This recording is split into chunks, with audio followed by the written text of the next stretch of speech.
title The Awakening and Selected Short Stories. Author Kate Chopin. A green and yellow parrot, which hung in a cage outside the door, kept repeating over and over, "Alles bien, alles bien, sapristi, that's all right." He could speak a little Spanish, and also a language which nobody understood, unless it was the mockingbird that hung on the other side of the door, whistling his fluty notes out upon the breeze with maddening persistence. Mr. Pontellier, unable to read his newspaper with any degree of comfort, arose with an expression and an exclamation of disgust. He walked down the gallery and across the narrow bridges which connected the Lebrun cottages one with the other. He had been seated before the door of the main house. The parrot and the mockingbird were the property of Madame Lebrun, and they had the right to make all the noise they wished. Mr. Pontellier had the privilege of quitting their society when they ceased to be entertaining. He stopped before the door of his own cottage, which was the fourth one from the main building and next to the last.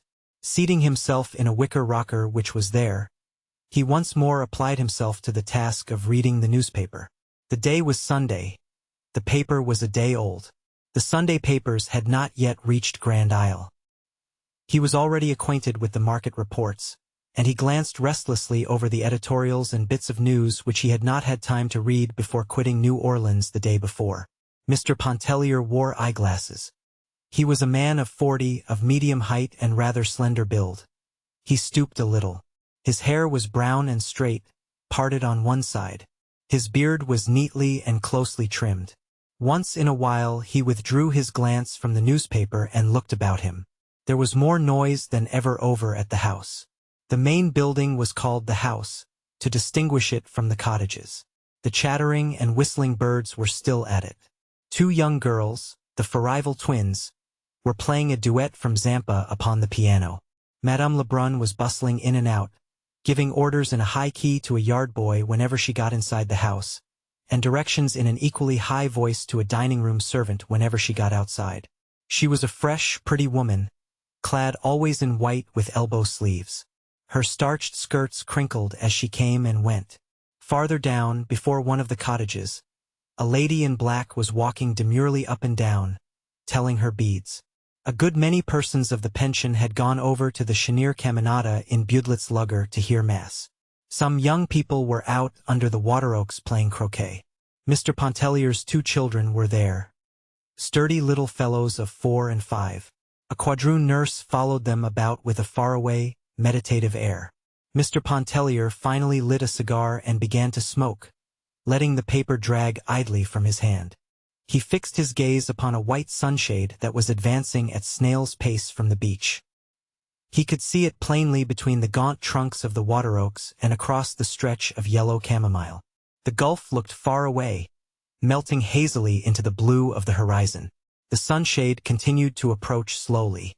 Beneath its pink-lined shelter were his wife, Mrs. Pontellier, and young Robert Lebrun. When they reached the cottage, the two seated themselves with some appearance of fatigue upon the upper step of the porch, facing each other, each leaning against a supporting post. "What folly! To bathe at such an hour in such heat!" exclaimed Mr. Pontellier. He himself had taken a plunge at daylight. That was why the morning seemed long to him. "You are burnt beyond recognition," he added, looking at his wife as one looks at a valuable piece of personal property which has suffered some damage. She held up her hands, strong, shapely hands, and surveyed them critically, drawing up her fawn sleeves above the wrists. Looking at them reminded her of her rings, which she had given to her husband before leaving for the beach. She silently reached out to him, and he, understanding, took the rings from his vest pocket and dropped them into her open palm. She slipped them upon her fingers. Then, clasping her knees, she looked across at Robert and began to laugh. The rings sparkled upon her fingers. He sent back an answering smile. "What is it?" asked Pontellier, looking lazily and amused from one to the other. It was some utter nonsense. Some adventure out there in the water, and they both tried to relate it at once. It did not seem half so amusing when told. They realized this, and so did Mr. Pontellier. He yawned and stretched himself. Then he got up, saying he had half a mind to go over to Klein's hotel and play a game of billiards. "Come go along, Lebrun," he proposed to Robert, But Robert admitted quite frankly that he preferred to stay where he was and talk to Mrs. Pontellier. "Well, send him about his business when he bores you," Edna instructed her husband as he prepared to leave. "Here, take the umbrella," she exclaimed, holding it out to him. He accepted the sunshade, and lifting it over his head descended the steps and walked away. "Coming back to dinner?" his wife called after him. He halted a moment and shrugged his shoulders. He felt in his vest pocket. There was a $10 bill there. He did not know. Perhaps he would return for the early dinner and perhaps he would not. It all depended upon the company which he found over at Klein's and the size of the game. He did not say this, but she understood it and laughed, nodding goodbye to him. Both children wanted to follow their father when they saw him starting out. He kissed them and promised to bring them back bonbons and peanuts. 2. Mrs. Pontellier's eyes were quick and bright. They were a yellowish-brown, about the color of her hair. She had a way of turning them swiftly upon an object and holding them there as if lost in some inward maze of contemplation or thought. Her eyebrows were a shade darker than her hair. They were thick and almost horizontal, emphasizing the depth of her eyes. She was rather handsome than beautiful. Her face was captivating by reason of a certain frankness of expression and a contradictory subtle play of features. Her manner was engaging. Robert rolled a cigarette. He smoked cigarettes because he could not afford cigars, he said. He had a cigar in his pocket which Mr. Pontellier had presented him with, and he was saving it for his after-dinner smoke. This seemed quite proper and natural on his part. In coloring, he was not unlike his companion. A clean-shaved face made the resemblance more pronounced than it would otherwise have been. There rested no shadow of care upon his open countenance. His eyes gathered in and reflected the light and languor of the summer day. Mrs. Pontellier reached over for a palm-leaf fan that lay on the porch and began to fan herself, while Robert sent between his lips light puffs from his cigarette. They chatted incessantly. About the things around them. Their amusing adventure out in the water. It had again assumed its entertaining aspect. About the wind, the trees, the people who had gone to the Cheniere. About the children playing croquet under the oaks, and the Farival twins, who were now performing the overture to The Poet and the Peasant. Robert talked a good deal about himself. He was very young, and did not know any better. Mrs. Pontellier talked a little about herself for the same reason. Each was interested in what the other said. Robert spoke of his intention to go to Mexico in the autumn, where fortune awaited him. He was always intending to go to Mexico, but some way never got there. Meanwhile he held on to his modest position in a mercantile house in New Orleans, where an equal familiarity with English, French, and Spanish gave him no small value as a clerk and correspondent. He was spending his summer vacation, as he always did, with his mother at Grand Isle. In former times, before Robert could remember, the house had been a summer luxury of the Lebruns. Now, flanked by its dozen or more cottages, which were always filled with exclusive visitors from the Quartier Français, it enabled Madame Lebrun to maintain the easy and comfortable existence which appeared to be her birthright. Mrs. Pontellier talked about her father's Mississippi plantation and her girlhood home in the old Kentucky bluegrass country.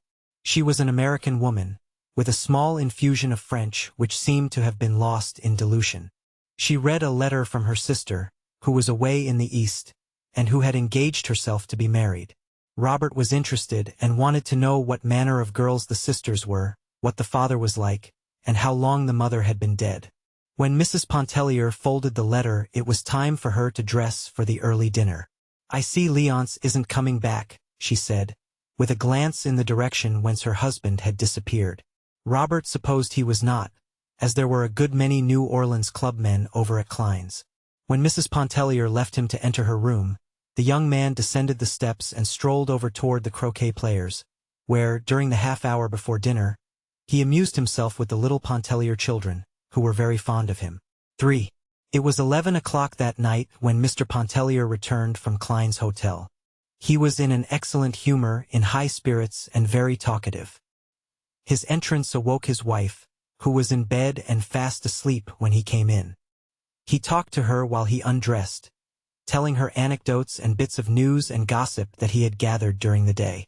From his trousers pockets he took a fistful of crumpled banknotes and a good deal of silver coin, which he piled on the bureau indiscriminately with keys, knife, handkerchief, and whatever else happened to be in his pockets. She was overcome with sleep, and answered him with little half-utterances.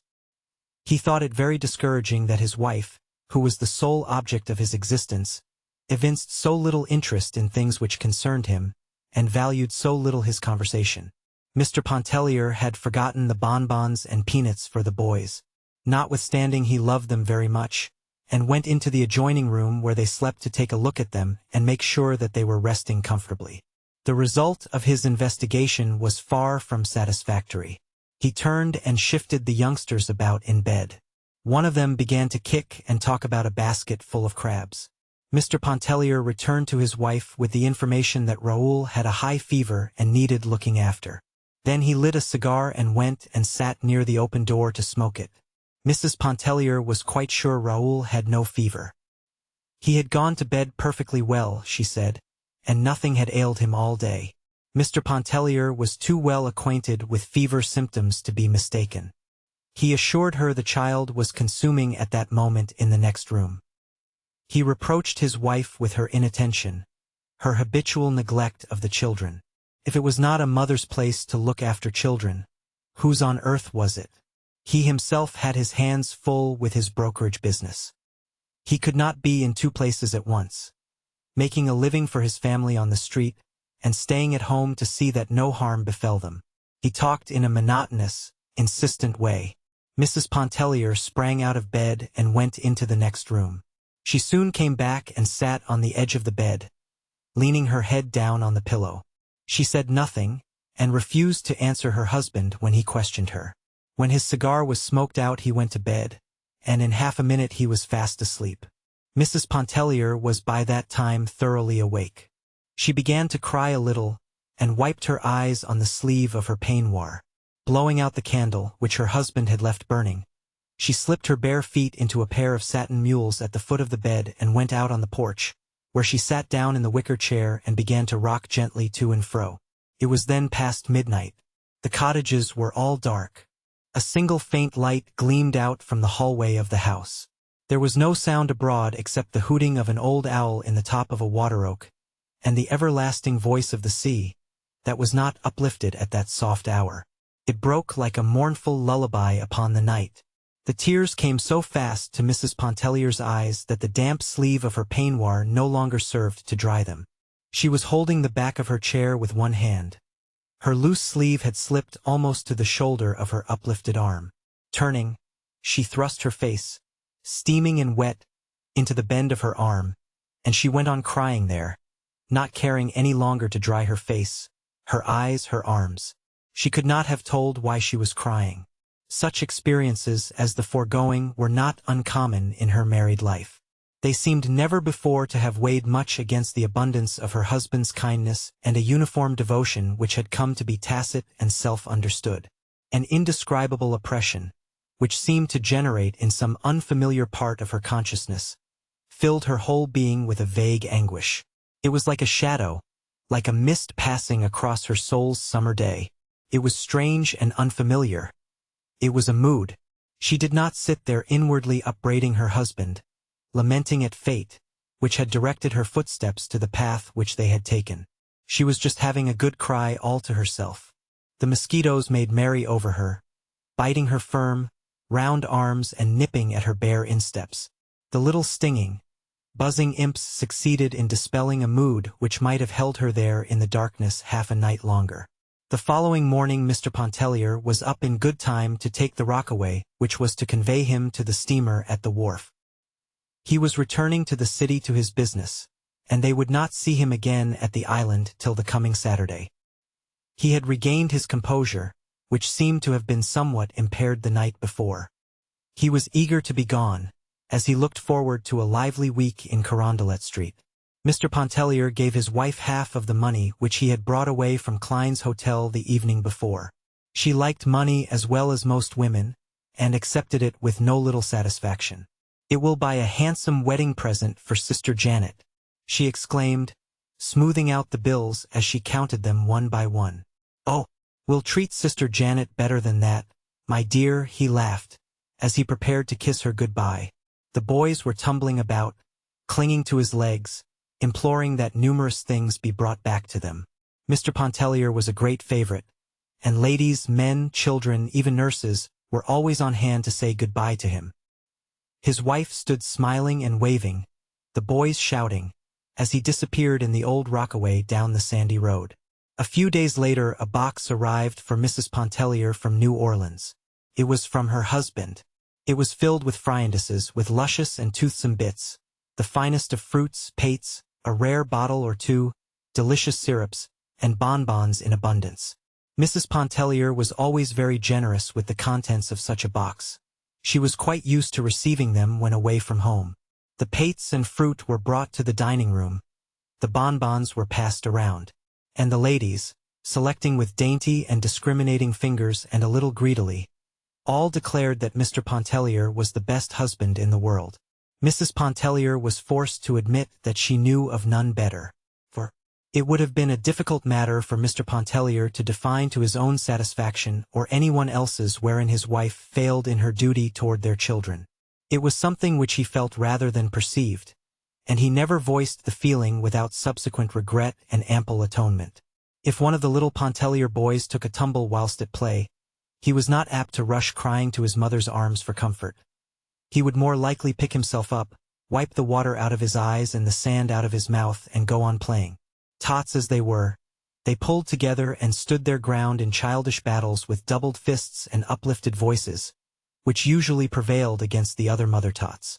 The quadroon nurse was looked upon as a huge encumbrance, only good to button up waists and panties and to brush and part hair, since it seemed to be a law of society that hair must be parted and brushed. In short, Mrs. Pontellier was not a mother-woman. The mother-women seemed to prevail that summer at Grand Isle. It was easy to know them, fluttering about with extended, protecting wings when any harm, real or imaginary, threatened their precious brood. They were women who idolized their children, worshipped their husbands, and esteemed it a holy privilege to efface themselves as individuals and grow wings as ministering angels. Many of them were delicious in the role. One of them was the embodiment of every womanly grace and charm. If her husband did not adore her, he was a brute, deserving of death by slow torture. Her name was Adele Ratignol. There are no words to describe her save the old ones that have served so often to picture the bygone heroine of romance and the fair lady of our dreams. There was nothing subtle or hidden about her charms. Her beauty was all there, flaming and apparent. The spun gold hair that comb nor confining pin could restrain. The blue eyes that were like nothing but sapphires. Two lips that pouted, that were so red one could only think of cherries or some other delicious crimson fruit in looking at them. She was growing a little stout, but it did not seem to detract an iota from the grace of every step, pose, gesture. One would not have wanted her white neck a mite less full or her beautiful arms more slender. Never were hands more exquisite than hers, and it was a joy to look at them when she threaded her needle or adjusted her gold thimble to her taper middle finger as she sewed away on the little night drawers or fashioned a bodice or a bib. Madame Ratignol was very fond of Mrs. Pontellier, and often she took her sewing and went over to sit with her in the afternoons. She was sitting there the afternoon of the day the box arrived from New Orleans. She had possession of the rocker, and she was busily engaged in sewing upon a diminutive pair of night drawers. She had brought the pattern of the drawers for Mrs. Pontellier to cut out, a marvel of construction, fashioned to enclose a baby's body so effectually that only two small eyes might look out from the garment, like an Eskimo's. They were designed for winter wear, when treacherous draughts came down chimneys and insidious currents of deadly cold found their way through keyholes. Mrs. Pontellier's mind was quite at rest concerning the present material needs of her children, and she could not see the use of anticipating and making winter night garments the subject of her summer meditations. But she did not want to appear unamiable and uninterested, so she had brought forth newspapers, which she spread upon the floor of the gallery, and under Madame Ratignol's directions she had cut a pattern of the impervious garment. Robert was there, seated as he had been the Sunday before, and Mrs. Pontellier also occupied her former position on the upper step, leaning listlessly against the post. Beside her was a box of bonbons, which she held out at intervals to Madame Ratignol. That lady seemed at a loss to make a selection, but finally settled upon a stick of nougat, wondering if it were not too rich, whether it could possibly hurt her. Madame Ratignol had been married 7 years. About every 2 years she had a baby. At that time she had 3 babies, and was beginning to think of a fourth one. She was always talking about her condition. Her condition was in no way apparent, and no one would have known a thing about it but for her persistence in making it the subject of conversation. Robert started to reassure her, asserting that he had known a lady who had subsisted upon nougat during the entire, but seeing the color mount into Mrs. Pontellier's face, he checked himself and changed the subject. Mrs. Pontellier, though she had married a Creole, was not thoroughly at home in the society of Creoles. Never before had she been thrown so intimately among them. There were only Creoles that summer at Lebrun's. They all knew each other, and felt like one large family, among whom existed the most amicable relations. A characteristic which distinguished them, and which impressed Mrs. Pontellier most forcibly, was their entire absence of prudery. Their freedom of expression was at first incomprehensible to her, though she had no difficulty in reconciling it with a lofty chastity which in the Creole woman seems to be inborn and unmistakable. Never would Edna Pontellier forget the shock with which she heard Madame Ratignolles relating to old Monsieur Farival the harrowing story of one of her accouchements, withholding no intimate detail. She was growing accustomed to like shocks, but she could not keep the mounting color back from her cheeks. Oftener than once, her coming had interrupted the droll story with which Robert was entertaining some amused group of married women. A book had gone the rounds of the pension. When it came her turn to read it, she did so with profound astonishment. She felt moved to read the book in secret and solitude, though none of the others had done so, to hide it from view at the sound of approaching footsteps. It was openly criticized and freely discussed at table. Mrs. Pontellier gave over being astonished, and concluded that wonders would never cease. They formed a congenial group sitting there that summer afternoon. Madame Ratignolles sewing away, often stopping to relate a story or incident with much expressive gesture of her perfect hands. Robert and Mrs. Pontellier sitting idle, exchanging occasional words, glances or smiles which indicated a certain advanced stage of intimacy and camaraderie. He had lived in her shadow during the past month. No one thought anything of it. Many had predicted that Robert would devote himself to Mrs. Pontellier when he arrived. Since the age of 15, which was 11 years before, Robert each summer at Grand Isle had constituted himself the devoted attendant of some fair dame or damsel. Sometimes it was a young girl, again a widow, but as often as not it was some interesting married woman. For 2 consecutive seasons, he lived in the sunlight of Mademoiselle Devine's presence. But she died between summers. Then Robert posed as an inconsolable, prostrating himself at the feet of Madame Ratignolles for whatever crumbs of sympathy and comfort she might be pleased to vouchsafe. Mrs. Pontellier liked to sit and gaze at her fair companion as she might look upon a faultless Madonna. "Could anyone fathom the cruelty beneath that fair exterior?" murmured Robert. "She knew that I adored her once, and she let me adore her. It was Robert, come, go, stand up, sit down, do this, do that, see if the baby sleeps. My thimble, please, that I left God knows where. Come and read Daudet to me while I sew. Par exemple, I never had to ask. You were always there under my feet, like a troublesome cat. You mean like an adoring dog. And just as soon as Ratignolles appeared on the scene, then it was like a dog. Passes. Adieu. Allez vous-en. Perhaps I feared to make Alphonse jealous," she interjoined, with excessive naivete. "That made them all laugh. The right hand jealous of the left, the heart jealous of the soul. But for that matter, the Creole husband is never jealous.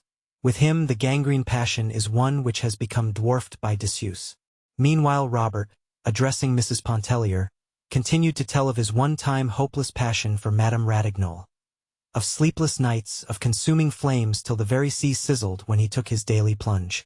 While the lady at the needle kept up a little running, contemptuous comment. "Blagueur. Farceur. Gros bête, va." He never assumed this seriocomic tone when alone with Mrs. Pontellier. She never knew precisely what to make of it. At that moment it was impossible for her to guess how much of it was jest and what proportion was earnest. It was understood that he had often spoken words of love to Madame Ratignolles, without any thought of being taken seriously. Mrs. Pontellier was glad he had not assumed a similar role toward herself. It would have been unacceptable and annoying. Mrs. Pontellier had brought her sketching materials, which she sometimes dabbled with in an unprofessional way. She liked the dabbling. She felt in it satisfaction of a kind which no other employment afforded her. She had long wished to try herself on Madame Ratignolles. Never had that lady seemed a more tempting subject than at that moment, seated there like some sensuous Madonna, with the gleam of the fading day enriching her splendid color. Robert crossed over and seated himself upon the step below Mrs. Pontellier, that he might watch her work. She handled her brushes with a certain ease and freedom which came, not from long and close acquaintance with them, but from a natural aptitude. Robert followed her work with close attention, giving forth little ejaculatory expressions of appreciation in French, which he addressed to Madame Ratignolles. Mais si n'est pas mal, laisse-moi connaître, elle a de la force, oui. During his oblivious attention, he once quietly rested his head against Mrs. Pontellier's arm. As gently she repulsed him. Once again he repeated the offense.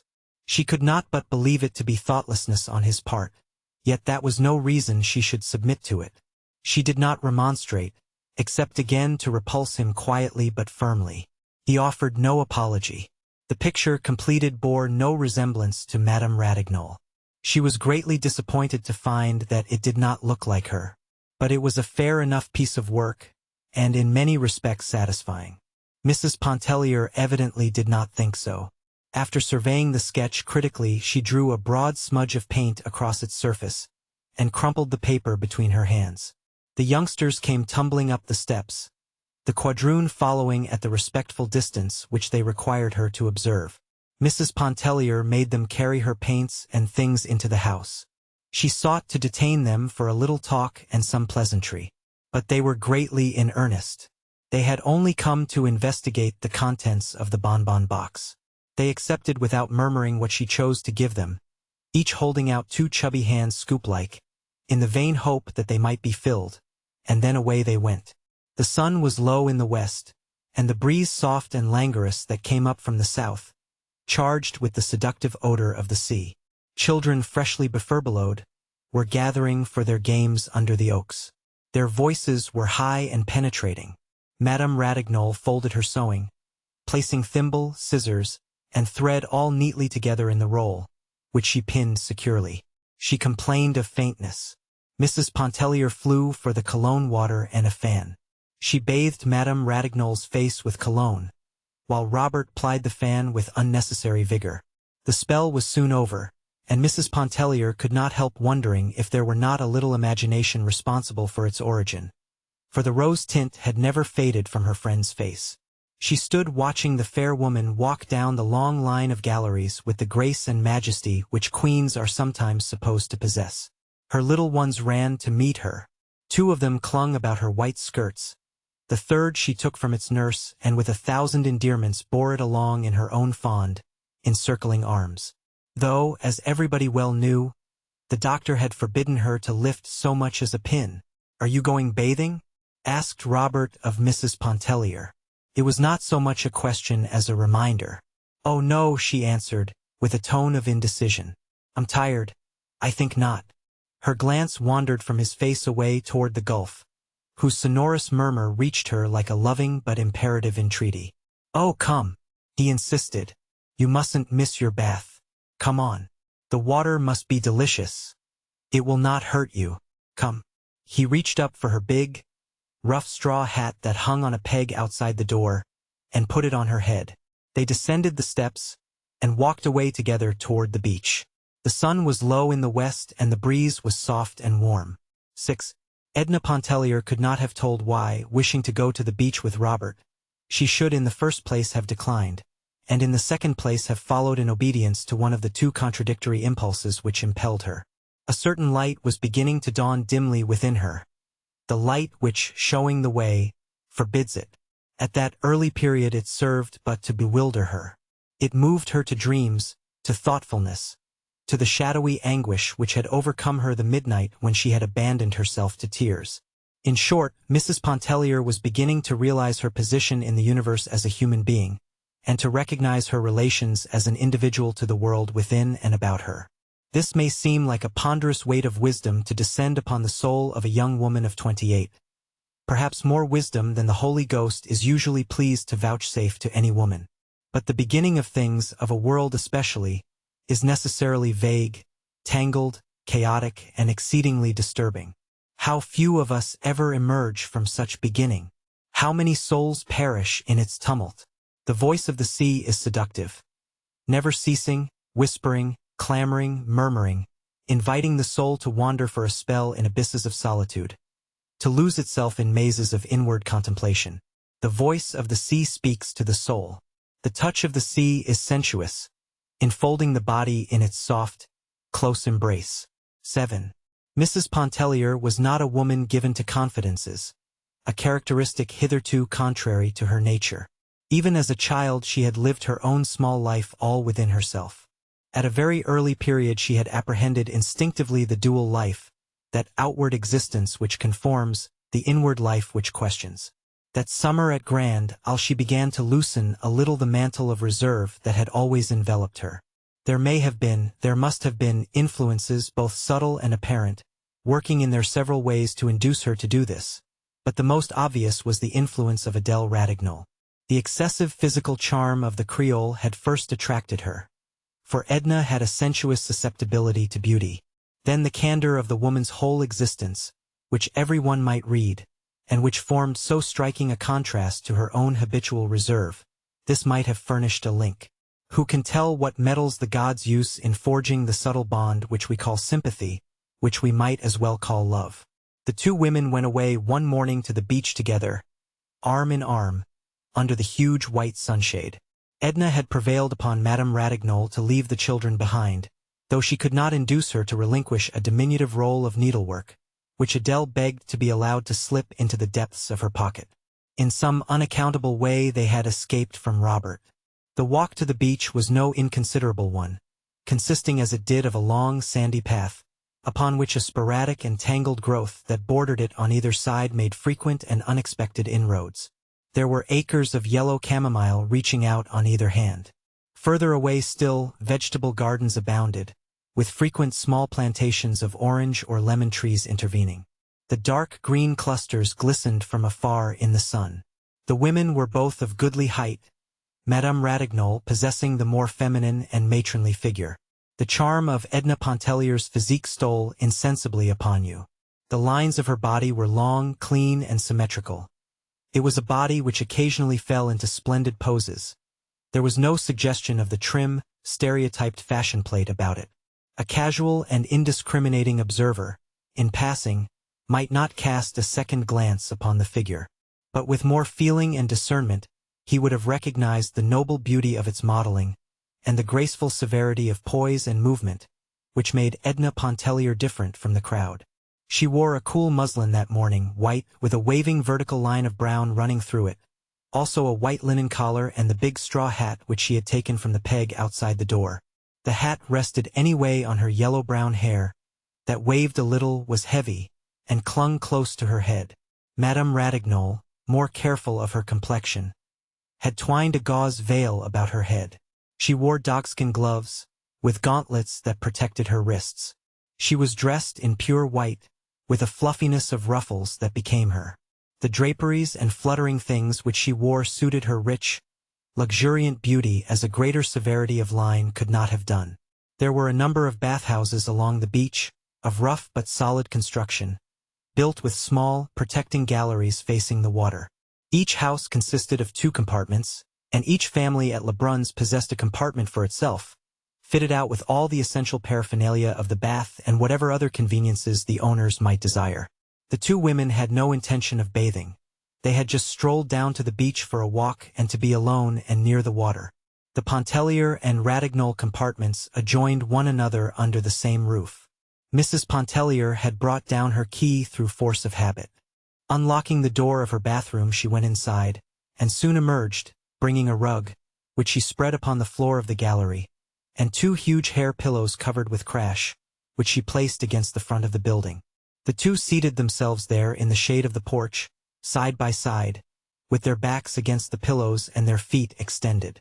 Madame Ratignol removed her veil, wiped her face with a rather delicate handkerchief, and fanned herself with the fan which she always carried suspended somewhere about her person by a long, narrow ribbon. Edna removed her collar and opened her dress at the throat. She took the fan from Madame Ratignolles and began to fan both herself and her companion. It was very warm, and for a while they did nothing but exchange remarks about the heat, the sun, the glare. But there was a breeze blowing, a choppy, stiff wind that whipped the water into froth. It fluttered the skirts of the two women and kept them for a while engaged in adjusting, readjusting, tucking in, securing hairpins and hatpins. A few persons were sporting some distance away in the water. The beach was very still of human sound at that hour. The lady in black was reading her morning devotions on the porch of a neighboring bathhouse. Two young lovers were exchanging their heart's yearnings beneath the children's tent, which they had found unoccupied. Edna Pontellier, casting her eyes about, had finally kept them at rest upon the sea. The day was clear and carried the gaze out as far as the blue sky went. There were a few white clouds suspended idly over the horizon. A lateen sail was visible in the direction of Cat Island, and others to the south seemed almost motionless in the far distance. Of what are you thinking?" asked Adele of her companion, whose countenance she had been watching with a little amused attention, arrested by the absorbed expression which seemed to have seized and fixed every feature into a statuesque repose. "Nothing," returned Mrs. Pontellier with a start, adding at once, "How stupid! But it seems to me it is the reply we make instinctively to such a question. Let me see," she went on, throwing back her head and narrowing her fine eyes till they shone like two vivid points of light. "Let me see. I was really not conscious of thinking of anything, but perhaps I can retrace my thoughts." "Oh, never mind," laughed Madame Ratignolles. "I am not quite so exacting. I will let you off this time. It is really too hot to think, especially to think about thinking. But for the fun of it," persisted Edna. "First of all, the sight of the water stretching so far away, those motionless sails against the blue sky, made a delicious picture that I just wanted to sit and look at. The hot wind beating in my face made me think, without any connection that I can trace of a summer day in Kentucky, of a meadow that seemed as big as the ocean to the very little girl walking through the grass, which was higher than her waist. She threw out her arms as if swimming when she walked, beating the tall grass as one strikes out in the water. Oh, I see the connection now. Where were you going that day in Kentucky walking through the grass?" "I don't remember now. I was just walking diagonally across a big field. My sunbonnet obstructed the view. I could see only the stretch of green before me, and I felt as if I must walk on forever, without coming to the end of it. I don't remember whether I was frightened or pleased. I must have been entertained. Likely as not it was Sunday," she laughed, "and I was running away from prayers, from the Presbyterian service, read in a spirit of gloom by my father that chills me yet to think of." "And have you been running away from prayers ever since, ma chère?" asked Madame Ratignolles, amused. "No. Oh no," Edna hastened to say. "I was a little unthinking child in those days, just following a misleading impulse without question. On the contrary, during one period of my life religion took a firm hold upon me, after I was 12 and until why, I suppose until now, though I never thought much about it, just driven along by habit. But do you know," she broke off, turning her quick eyes upon Madame Ratignolles and leaning forward a little so as to bring her face quite close to that of her companion, "sometimes I feel this summer as if I were walking through the green meadow again, idly, aimlessly, unthinking and unguided." Madame Ratignolles laid her hand over that of Mrs. Pontellier, which was near her. Seeing that the hand was not withdrawn, she clasped it firmly and warmly. She even stroked it a little, fondly, with the other hand, murmuring in an undertone, "Pauvre chérie." The action was at first a little confusing to Edna, but she soon lent herself readily to the Creole's gentle caress. She was not accustomed to an outward and spoken expression of affection, either in herself or in others. She and her younger sister, Janet, had quarreled a good deal through force of unfortunate habit. Her older sister, Margaret, was matronly and dignified, probably from having assumed matronly and housewifely responsibilities too early in life, their mother having died when they were quite young. Margaret was not effusive. She was practical. Edna had had an occasional girl friend, but whether accidentally or not, they seemed to have been all of one type, the self-contained. She never realized that the reserve of her own character had much, perhaps everything, to do with this. Her most intimate friend at school had been one of rather exceptional intellectual gifts, who wrote fine-sounding essays, which Edna admired and strove to imitate, and with her she talked and glowed over the English classics, and sometimes held religious and political controversies. Edna often wondered at one propensity which sometimes had inwardly disturbed her, without causing any outward show or manifestation on her part. At a very early age, perhaps it was when she traversed the ocean of waving grass, she remembered that she had been passionately enamored of a dignified and sad-eyed cavalry officer who visited her father in Kentucky. She could not leave his presence when he was there, nor remove her eyes from his face, which was something like Napoleon's, with a lock of black hair failing across the forehead. But the cavalry officer melted imperceptibly out of her existence. At another time her affections were deeply engaged by a young gentleman who visited a lady on a neighboring plantation. It was after they went to Mississippi to live. The young man was engaged to be married to the young lady, and they sometimes called upon Margaret, driving over of afternoons in a buggy. Edna was a little miss, just merging into her teens, and the realization that she herself was nothing to the engaged young man was a bitter affliction to her. But he, too, went the way of dreams. She was a grown young woman when she was overtaken by what she supposed to be the climax of her fate. It was when the face and figure of a great tragedian began to haunt her imagination and stir her senses. The persistence of the infatuation lent it an aspect of genuineness.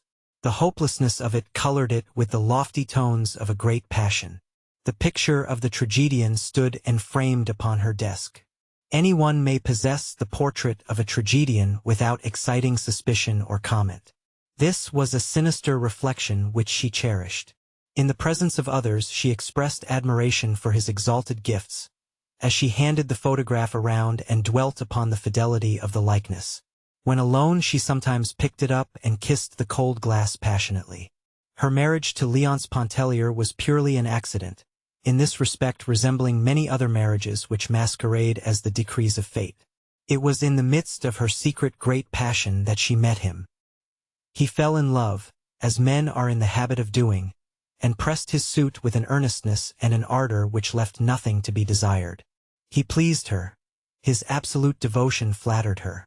She fancied there was a sympathy of thought and taste between them, in which fancy she was mistaken.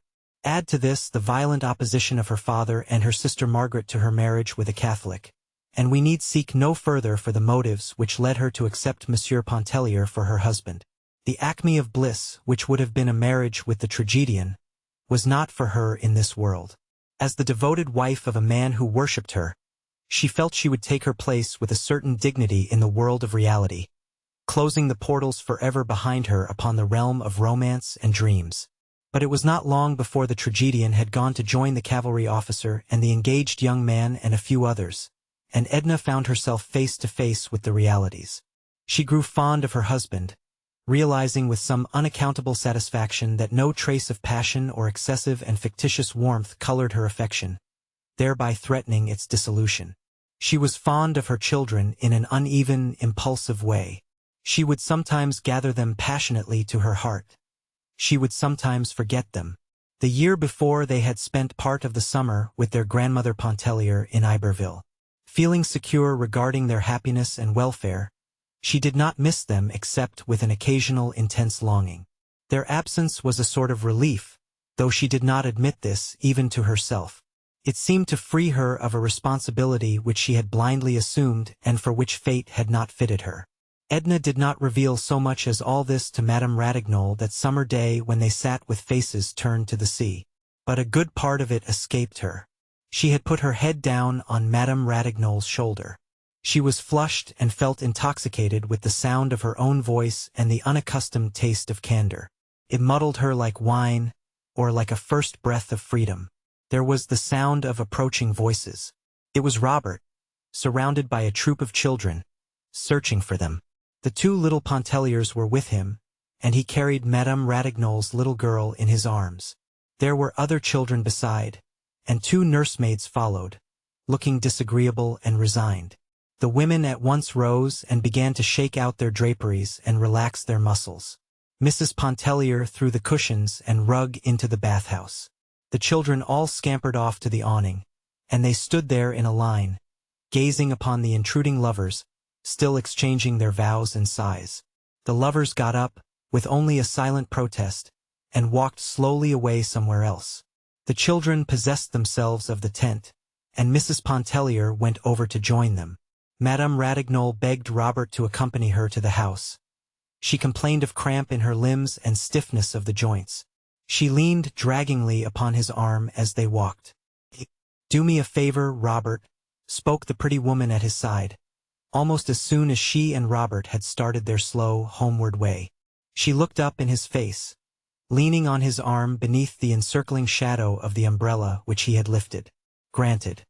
As many as you like," he returned, glancing down into her eyes that were full of thoughtfulness and some speculation. "I only ask for one. Let Mrs. Pontellier alone." "Tiens," he exclaimed with a sudden boyish laugh. "Voilà que Madame Ratignolles est jealous." "Nonsense. I'm in earnest. I mean what I say. Let Mrs. Pontellier alone." "Why?" he asked, himself growing serious at his companion's solicitation. "She is not one of us. She is not like us. She might make the unfortunate blunder of taking you seriously." His face flushed with annoyance, and taking off his soft hat, he began to beat it impatiently against his leg as he walked. "Why shouldn't she take me seriously?" he demanded sharply. "Am I a comedian, a clown, a jack-in-the-box?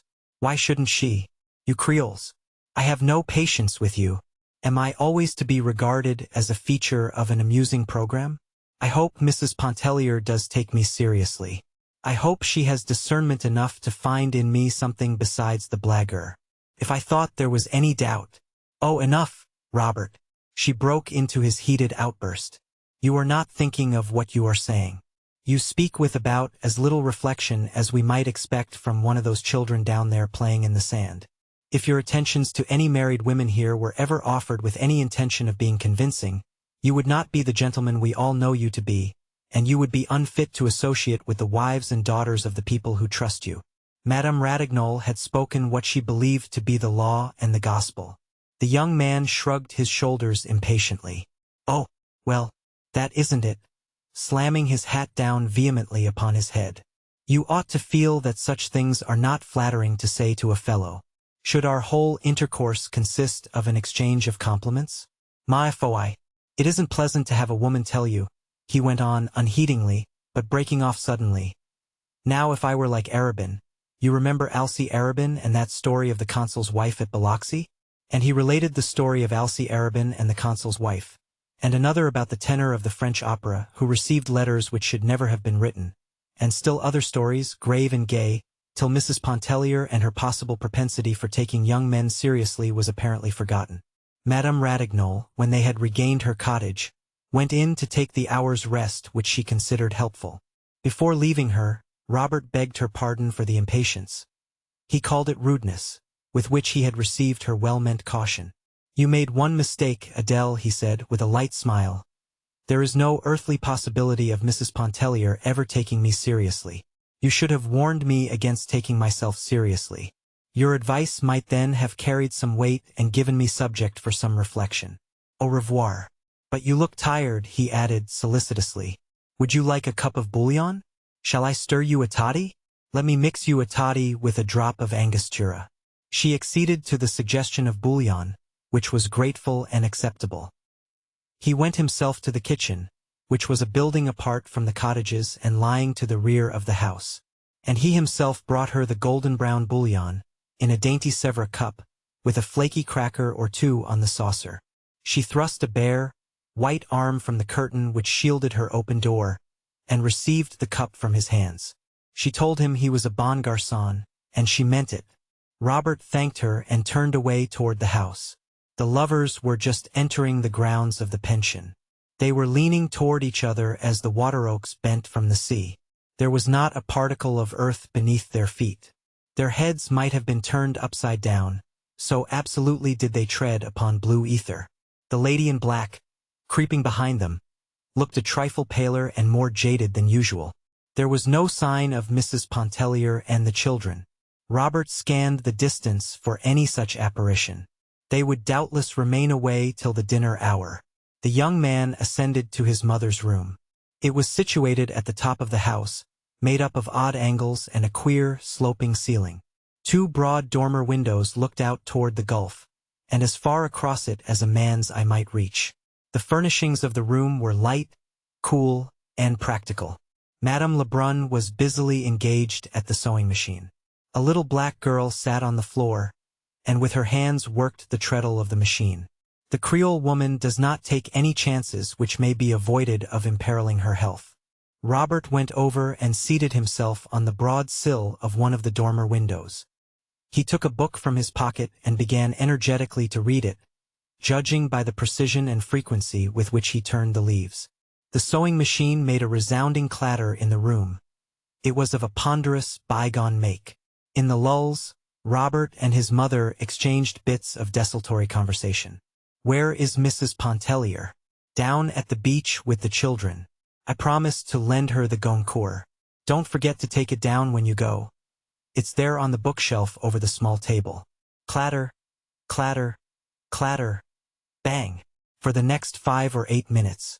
"Where is Victor going with the Rockaway?" "The Rockaway? Victor?" "Yes, down there in front. He seems to be getting ready to drive away somewhere. Call him." Clatter, clatter. Robert uttered a shrill, piercing whistle which might have been heard back at the wharf. "He won't look up." Madame Lebrun flew to the window. She called Victor. She waved a handkerchief and called again. The young fellow below got into the vehicle and started the horse off at a gallop. Madame Lebrun went back to the machine, crimson with annoyance. Victor was the younger son and brother, a tete-monte, with a temper which invited violence and a will which no axe could break. "Whenever you say the word, I'm ready to thrash any amount of reason into him that he's able to hold. If your father had only lived." Clatter, clatter, clatter, clatter, bang. It was a fixed belief with Madame Lebrun that the conduct of the universe and all things pertaining thereto would have been manifestly of a more intelligent and higher order had not Monsieur Lebrun been removed to other spheres during the early years of their married life. "What do you hear from Montel?" Montel was a middle-aged gentleman whose vain ambition and desire for the past 20 years had been to fill the void which Monsieur Lebrun's taking off had left in the Lebrun household. Clatter, clatter, bang, clatter. "I have a letter somewhere," looking in the machine drawer and finding the letter in the bottom of the work-basket. "He says to tell you he will be in Vera Cruz the beginning of next month." Clatter, clatter. "And if you still have the intention of joining him," bang, clatter, clatter, bang. "Why didn't you tell me so before, mother? You know I wanted." Clatter, clatter, clatter. "Do you see Mrs. Pontellier starting back with the children? She will be in late to luncheon again. She never starts to get ready for luncheon till the last minute." Clatter, clatter. "Where are you going? Where did you say the Goncourt was?" 9. Every light in the hall was ablaze. Every lamp turned as high as it could be without smoking the chimney or threatening explosion. The lamps were fixed at intervals against the wall, encircling the whole room. Someone had gathered orange and lemon branches, and with these fashioned graceful festoons between. The dark green of the branches stood out and glistened against the white muslin curtains which draped the windows, and which puffed, floated, and flapped at the capricious will of a stiff breeze that swept up from the Gulf. It was Saturday night, a few weeks after the intimate conversation held between Robert and Madame Ratignolles on their way from the beach. An unusual number of husbands, fathers, and friends had come down to stay over Sunday, and they were being suitably entertained by their families, with the material help of Madame Lebrun. The dining tables had all been removed to one end of the hall, and the chairs ranged about in rows and in clusters. Each little family group had had its say and exchanged its domestic gossip earlier in the evening. There was now an apparent disposition to relax, to widen the circle of confidences and give a more general tone to the conversation. Many of the children had been permitted to sit up beyond their usual bedtime.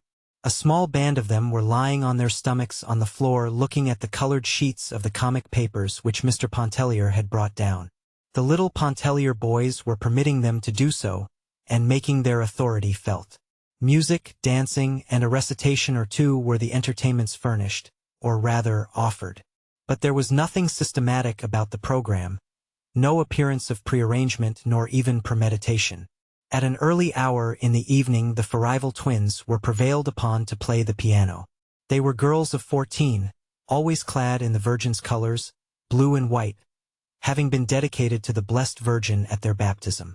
They played a duet from Zampa, and at the earnest solicitation of every one present followed it with the overture to the Poet and the Peasant. Alles Vuen. Sapristi! Shrieked the parrot outside the door. He was the only being present who possessed sufficient candor to admit that he was not listening to these gracious performances for the first time that summer. Old Monsieur Farival, grandfather of the twins, grew indignant over the interruption, and insisted upon having the bird removed and consigned to regions of darkness. Victor Lebrun objected, and his decrees were as immutable as those of fate.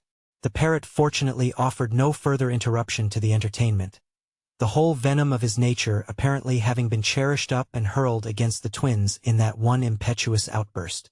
Later a young brother and sister gave recitations, which every one present had heard many times at winter evening entertainments in the city.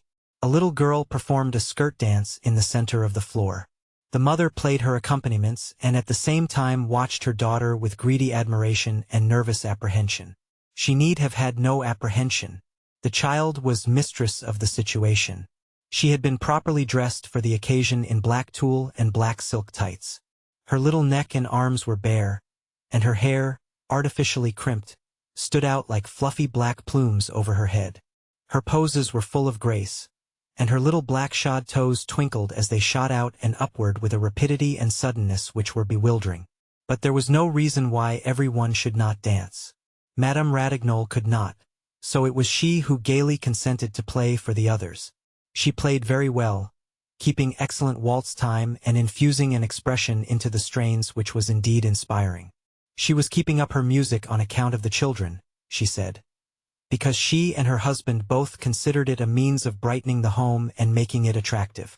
Almost everyone danced but the twins, who could not be induced to separate during the brief period when one or the other should be whirling around the room in the arms of a man. They might have danced together, but they did not think of it. The children were sent to bed. Some went submissively, others with shrieks and protests as they were dragged away. They had been permitted to sit up till after the ice cream, which naturally marked the limit of human indulgence. The ice cream was passed around with cake, gold and silver cake arranged on platters in alternate slices. It had been made and frozen during the afternoon back of the kitchen by two black women, under the supervision of Victor. It was pronounced a great success. Excellent if it had only contained a little less vanilla or a little more sugar, if it had been frozen a degree harder, and if the salt might have been kept out of portions of it. Victor was proud of his achievement, and went about recommending it and urging everyone to partake of it to excess. After Mrs. Pontellier had danced twice with her husband, once with Robert and once with Monsieur Ratignolles, who was thin and tall and swayed like a reed in the wind when he danced, she went out on the gallery and seated herself on the low window-sill, where she commanded a view of all that went on in the hall and could look out toward the gulf. There was a soft effulgence in the east. The moon was coming up, and its mystic shimmer was casting a million lights across the distant, restless water. "Would you like to hear Mademoiselle Rice play?" asked Robert, coming out on the porch where she was. Of course Edna would like to hear Mademoiselle Rice play, but she feared it would be useless to entreat her. "I'll ask her," he said. "I'll tell her that you want to hear her. She likes you. She will come." He turned and hurried away to one of the far cottages, where Mademoiselle Rice was shuffling away. She was dragging a chair in and out of her room, and at intervals objecting to the crying of a baby, which a nurse in the adjoining cottage was endeavoring to put to sleep. She was a disagreeable little woman, no longer young, who had quarreled with almost everyone, owing to a temper which was self-assertive and a disposition to trample upon the rights of others. Robert prevailed upon her without any too great difficulty. She entered the hall with him during a lull in the dance. She made an awkward, imperious little bow as she went in.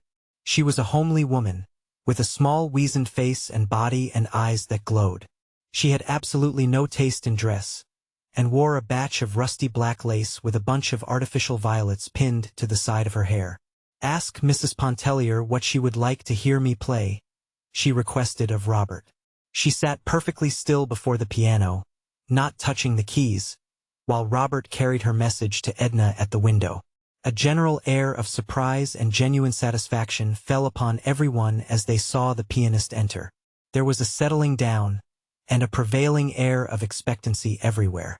Edna was a trifle embarrassed at being thus signaled out for the imperious little woman's favor. She would not dare to choose, and begged that Mademoiselle Rice would please herself in her selections. Edna was what she herself called very fond of music. Musical strains, well rendered, had a way of evoking pictures in her mind. She sometimes liked to sit in the room of mornings when Madame Ratignolles played or practiced. One piece which that lady played Edna had entitled Solitude. It was a short, plaintive minor strain. The name of the piece was something else, but she called it Solitude. When she heard it, there came before her imagination the figure of a man standing beside a desolate rock on the seashore. He was naked. His attitude was one of hopeless resignation as he looked toward a distant bird winging its flight away from him. Another piece called to her mind a dainty young woman clad in an empire gown, taking mincing dancing steps as she came down a long avenue between tall hedges. Again, another reminded her of children at play, and still another of nothing on earth but a demure lady stroking a cat. The very first chords which Mademoiselle Rice struck upon the piano sent a keen tremor down Mrs. Pontellier's spinal column. It was not the first time she had heard an artist at the piano. Perhaps it was the first time she was ready. Perhaps the first time her being was tempered to take an impress of the abiding truth. She waited for the material pictures which she thought would gather and blaze before her imagination. She waited in vain. She saw no pictures of solitude, of hope, of longing, or of despair.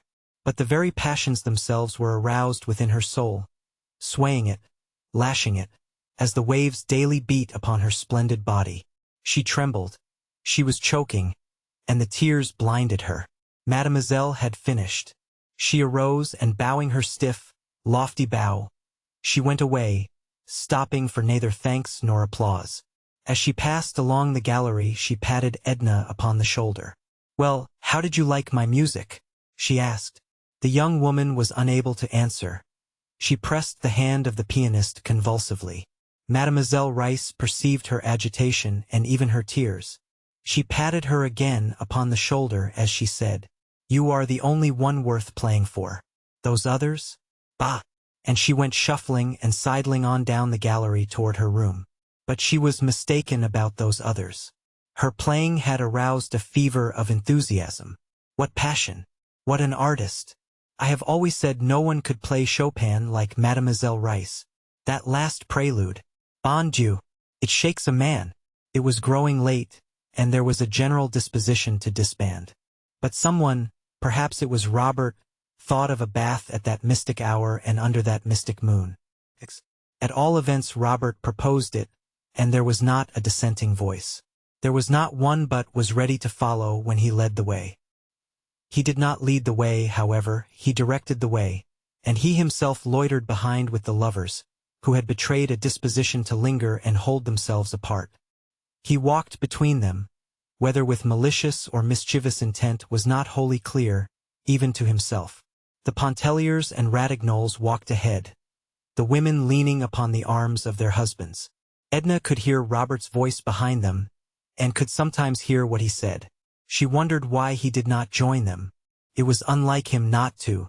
Of late he had sometimes held away from her for an entire day, redoubling his devotion upon the next and the next, as though to make up for hours that had been lost.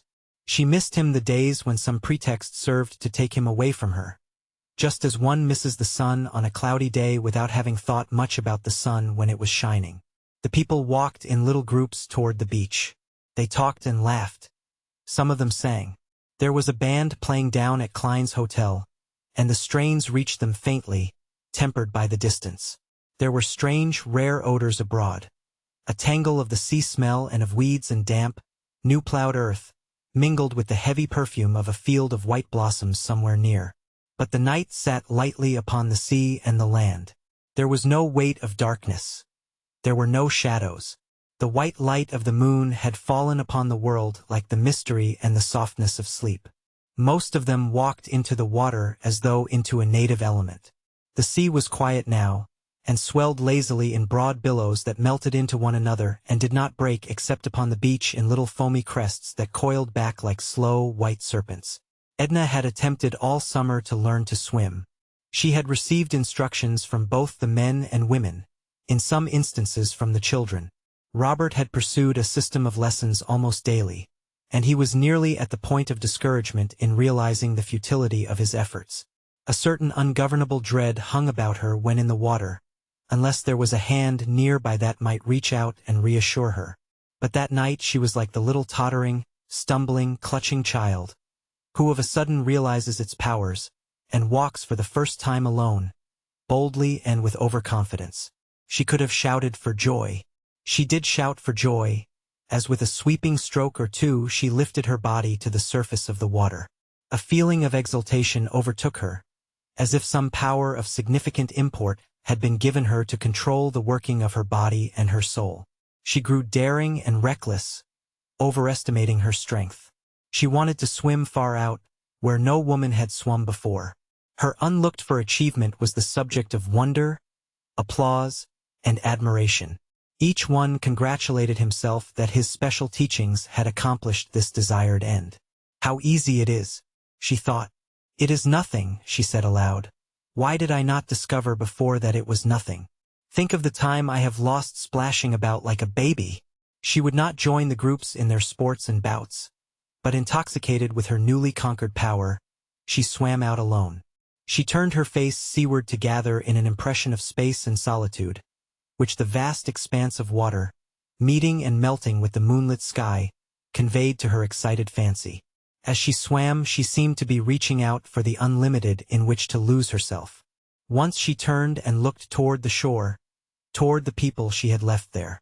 She had not gone any great distance, that is, what would have been a great distance for an experienced swimmer. But to her unaccustomed vision, the stretch of water behind her assumed the aspect of a barrier which her unaided strength would never be able to overcome. A quick vision of death smote her soul, and for a second of time appalled and enfeebled her senses. But by an effort she rallied her staggering faculties and managed to regain the land.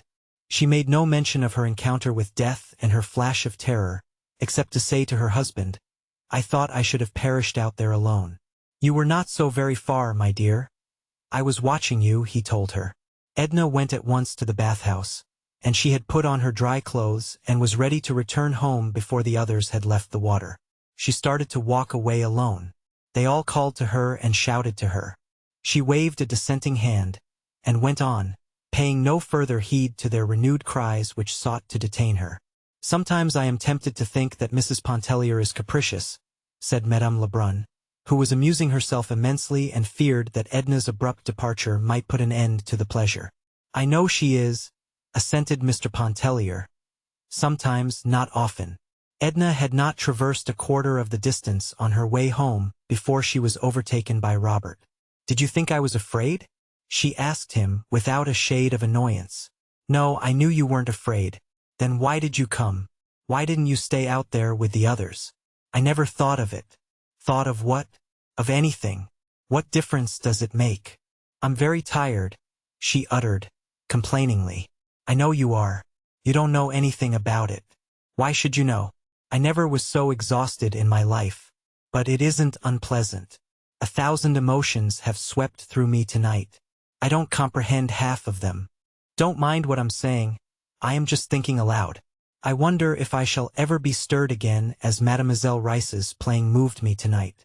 I wonder if any night on earth will ever again be like this one. It is like a night in a dream. The people about me are like some uncanny half-human beings. There must be spirits abroad tonight." "There are," whispered Robert. "Didn't you know this was the 28th of August? The 28th of August? Yes. On the 28th of August, at the hour of midnight, and if the moon is shining, the moon must be shining. A spirit that has haunted these shores for ages rises up from the gulf. With its own penetrating vision, the spirit seeks some one mortal worthy to hold him company, worthy of being exalted for a few hours into realms of the semi-celestials. His search has always hitherto been fruitless, and he has sunk back, disheartened, into the sea. But tonight he found Mrs. Pontellier. Perhaps he will never wholly release her from the spell. Perhaps she will never again suffer a poor, unworthy earthling to walk in the shadow of her divine presence. "Don't banter me," she said, wounded at what appeared to be his flippancy. He did not mind the entreaty, but the tone with its delicate note of pathos was like a reproach. He could not explain. He could not tell her that he had penetrated her mood and understood. He said nothing except to offer her his arm, for, by her own admission, she was exhausted. She had been walking alone with her arms hanging limp, letting her white skirts trail along the dewy path. She took his arm, but she did not lean upon it. She let her hand lie listlessly, as though her thoughts were elsewhere, somewhere in advance of her body, and she was striving to overtake them. Robert assisted her into the hammock which swung from the post before her door out to the trunk of a tree. "Will you stay out here and wait for Mr. Pontellier?" he asked. "I'll stay out here. Good night. Shall I get you a pillow?" "There's one here," she said, feeling about, for they were in the shadow. "It must be soiled. The children have been tumbling it about."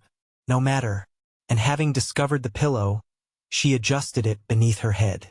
She extended herself in the hammock with a deep breath of relief. She was not a supercilious or an overdainty woman. She was not much given to reclining in the hammock, and when she did so it was with no cat-like suggestion of voluptuous ease, but with a beneficent repose which seemed to invade her whole body. "Shall I stay with you till Mr. Pontellier comes?" asked Robert, seating himself on the outer edge of one of the steps and taking hold of the hammock rope which was fastened to the post. "If you wish. Don't swing the hammock. Will you get my white shawl which I left on the windowsill over at the house? Are you chilly?" "No, but I shall be presently." "Presently?" He laughed. "Do you know what time it is? How long are you going to stay out here?" "I don't know." "Will you get the shawl?" "Of course I will," he said, rising. He went over to the house, walking along the grass. She watched his figure pass in and out of the strips of moonlight. It was past midnight. It was very quiet. When he returned with the shawl, she took it and kept it in her hand. She did not put it around her. "Did you say I should stay till Mr. Pontellier came back?" "I said you might if you wished to." He seated himself again and rolled a cigarette, which he smoked in silence. Neither did Mrs. Pontellier speak. No multitude of words could have been more significant than those moments of silence, or more pregnant with the first felt throbbings of desire. When the voices of the bathers were heard approaching, Robert said good night. She did not answer him. He thought she was asleep. Again she watched his figure pass in and out of the strips of moonlight as he walked away. 11. "What are you doing out here, Edna?" "I thought I should find you in bed," said her husband, when he discovered her lying there. He had walked up with Madame Lebrun and left her at the house. His wife did not reply. "Are you asleep?" he asked, bending down close to look at her. "No." Her eyes gleamed bright and intense, with no sleepy shadows, as they looked into his. "Do you know it is past 1 o'clock?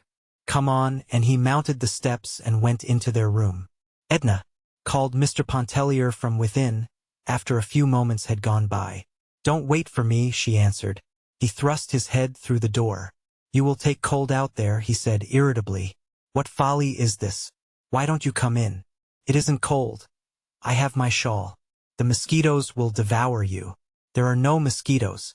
She heard him moving about the room, every sound indicating impatience and irritation.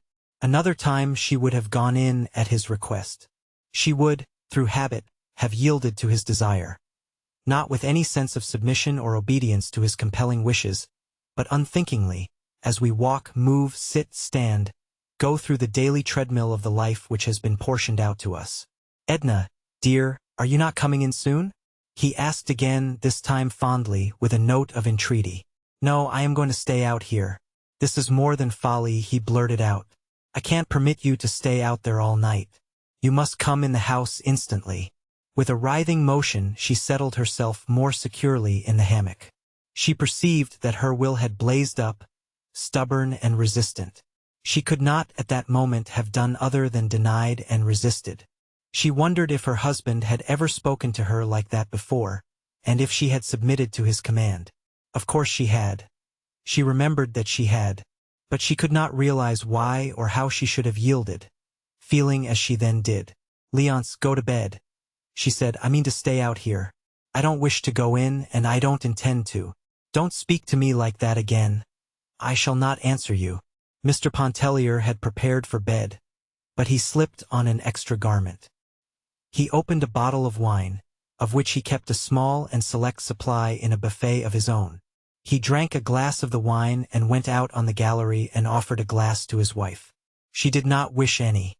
He drew up the rocker, hoisted his slippered feet on the rail, and proceeded to smoke a cigar. He smoked 2 cigars. Then he went inside and drank another glass of wine. Mrs. Pontellier again declined to accept a glass when it was offered to her. Mr. Pontellier once more seated himself with elevated feet, and after a reasonable interval of time smoked some more cigars. Edna began to feel like one who awakens gradually out of a dream, a delicious, grotesque, impossible dream, to feel again the realities pressing into her soul. The physical need for sleep began to overtake her. The exuberance which had sustained and exalted her spirit left her helpless and yielding to the conditions which crowded her in. The stillest hour of the night had come, the hour before dawn, when the world seems to hold its breath. The moon hung low, and had turned from silver to copper in the sleeping sky. The old owl no longer hooted, and the water oaks had ceased to moan as they bent their heads. Edna arose, cramped from lying so long and still in the hammock. She tottered up the steps, clutching feebly at the post before passing into the house. Are you coming in, Leonce? She asked, turning her face toward her husband. Yes, dear, he answered, with a glance following a misty puff of smoke. Just as soon as I have finished my cigar. 12. She slept but a few hours. They were troubled and feverish hours, disturbed with dreams that were intangible, that eluded her, leaving only an impression upon her half-awakened senses of something unattainable. She was up and dressed in the cool of the early morning. The air was invigorating and steadied somewhat her faculties. However, she was not seeking refreshment or help from any source, either external or from within. She was blindly following whatever impulse moved her, as if she had placed herself in alien hands for direction, and freed her soul of responsibility. Most of the people at that early hour were still in bed and asleep. A few who intended to go over to the Cheniere for Mass were moving about. The lovers, who had laid their plans the night before, were already strolling toward the wharf. The lady in black, with her Sunday prayer book, velvet and gold clasped, and her Sunday silver beads, was following them at no great distance. Old Monsieur Farival was up, and was more than half inclined to do anything that suggested itself. He put on his big straw hat, and taking his umbrella from the stand in the hall, followed the lady in black, never overtaking her. The little Negro girl who worked Madame Lebrun's sewing machine was sweeping the galleries with long, absent-minded strokes of the broom. Edna sent her up into the house to awaken Robert. Tell him I am going to the Cheniere. The boat is ready. Tell him to hurry. He had soon joined her. She had never sent for him before. She had never asked for him. She had never seemed to want him before. She did not appear conscious that she had done anything unusual in commanding his presence. He was apparently equally unconscious of anything extraordinary in the situation. But his face was suffused with a quiet glow when he met her. They went together back to the kitchen to drink coffee. There was no time to wait for any nicety of service. They stood outside the window and the cook passed them their coffee and a roll, which they drank and ate from the windowsill. Edna said it tasted good. She had not thought of coffee nor of anything. He told her he had often noticed that she lacked forethought. Wasn't it enough to think of going to the Cheniere and waking you up? She laughed. Do I have to think of everything? As Leonce says when he's in a bad humor. I don't blame him. He'd never be in a bad humor if it weren't for me. They took a short cut across the sands. At a distance they could see the curious procession moving toward the wharf, the lovers shoulder to shoulder creeping, the lady in black gaining steadily upon them, old Monsieur Farival losing ground inch by inch, and a young barefooted Spanish girl, with a red kerchief on her head and a basket on her arm, bringing up the rear. Robert knew the girl, and he talked to her a little in the boat. No one present understood what they said. Her name was Mariakita. She had a round, sly, piquant face and pretty black eyes. Her hands were small, and she kept them folded over the handle of her basket. Her feet were broad and coarse. She did not strive to hide them. Edna looked at her feet, and noticed the sand and slime between her brown toes. Budlet grumbled because Mariakita was there, taking up so much room. In reality, he was annoyed at having old Monsieur Farival, who considered himself the better sailor of the two. But he would not quarrel with so old a man as Monsieur Farival, so he quarreled with Mariakita. The girl was deprecatory at one moment, appealing to Robert. She was saucy the next, moving her head up and down, making eyes at Robert and making mouths at Budlet. The lovers were all alone. They saw nothing, they heard nothing. The lady in black was counting her beads for the third time. Old Monsieur Farival talked incessantly of what he knew about handling a boat, and of what Budlet did not know on the same subject. Edna liked it all. She looked Mariakita up and down, from her ugly brown toes to her pretty black eyes, and back again. "Why does she look at me like that?" inquired the girl of Robert. "Maybe she thinks you are pretty. Shall I ask her?" "No. Is she your sweetheart?" "She's a married lady, and has 2 children. "Oh, well." Francisco ran away with Silvano's wife, who had 4 children. They took all his money and one of the children and stole his boat. "Shut up. Does she understand?" "Oh, hush. Are those 2 married over there? Leaning on each other?" "Course not," laughed Robert. "Of course not," echoed Mariakita with a serious, confirmatory bob of the head. The sun was high up and beginning to bite. The swift breeze seemed to Edna to bury the sting of it into the pores of her face and hands. Robert held his umbrella over her. As they went cutting sidewise through the water, the sails bellied taut, with the wind filling and overflowing them. Old Monsieur Farival laughed sardonically at something as he looked at the sails, and Budlet swore at the old man under his breath. Sailing across the bay to the Cheniere Caminada, Edna felt as if she were being borne away from some anchorage which had held her fast, whose chains had been loosening, had snapped the night before when the mystic spirit was abroad, leaving her free to drift whithersoever she chose to set her sails. Robert spoke to her incessantly. He no longer noticed Mariakita. The girl had shrimps in her bamboo basket. They were covered with Spanish moss. She beat the moss down impatiently, and muttered to herself sullenly.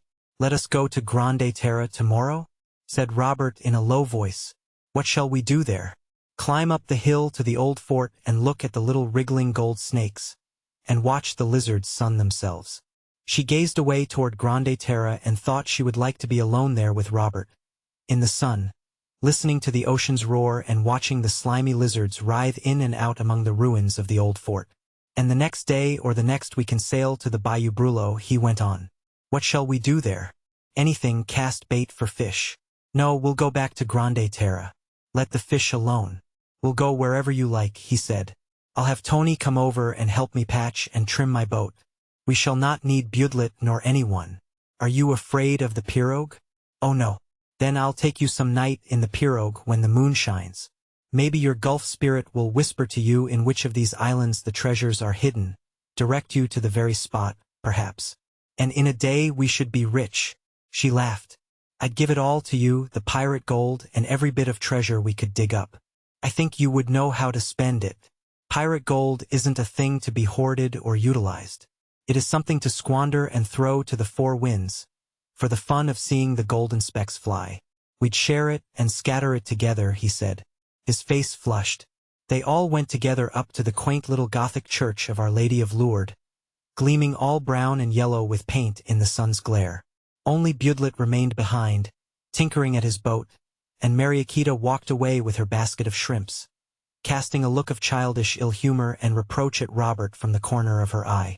13. A feeling of oppression and drowsiness overcame Edna during the service. Her head began to ache, and the lights on the altar swayed before her eyes. Another time she might have made an effort to regain her composure, but her one thought was to quit the stifling atmosphere of the church and reach the open air. She arose, climbing over Robert's feet with a muttered apology. Old Monsieur Farival, flurried, curious, stood up, but upon seeing that Robert had followed Mrs. Pontellier, he sank back into his seat. He whispered an anxious inquiry of the lady in black, who did not notice him or reply, but kept her eyes fastened upon the pages of her velvet prayer book.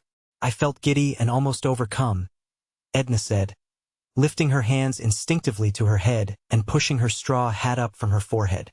"I couldn't have stayed through the service." They were outside in the shadow of the church.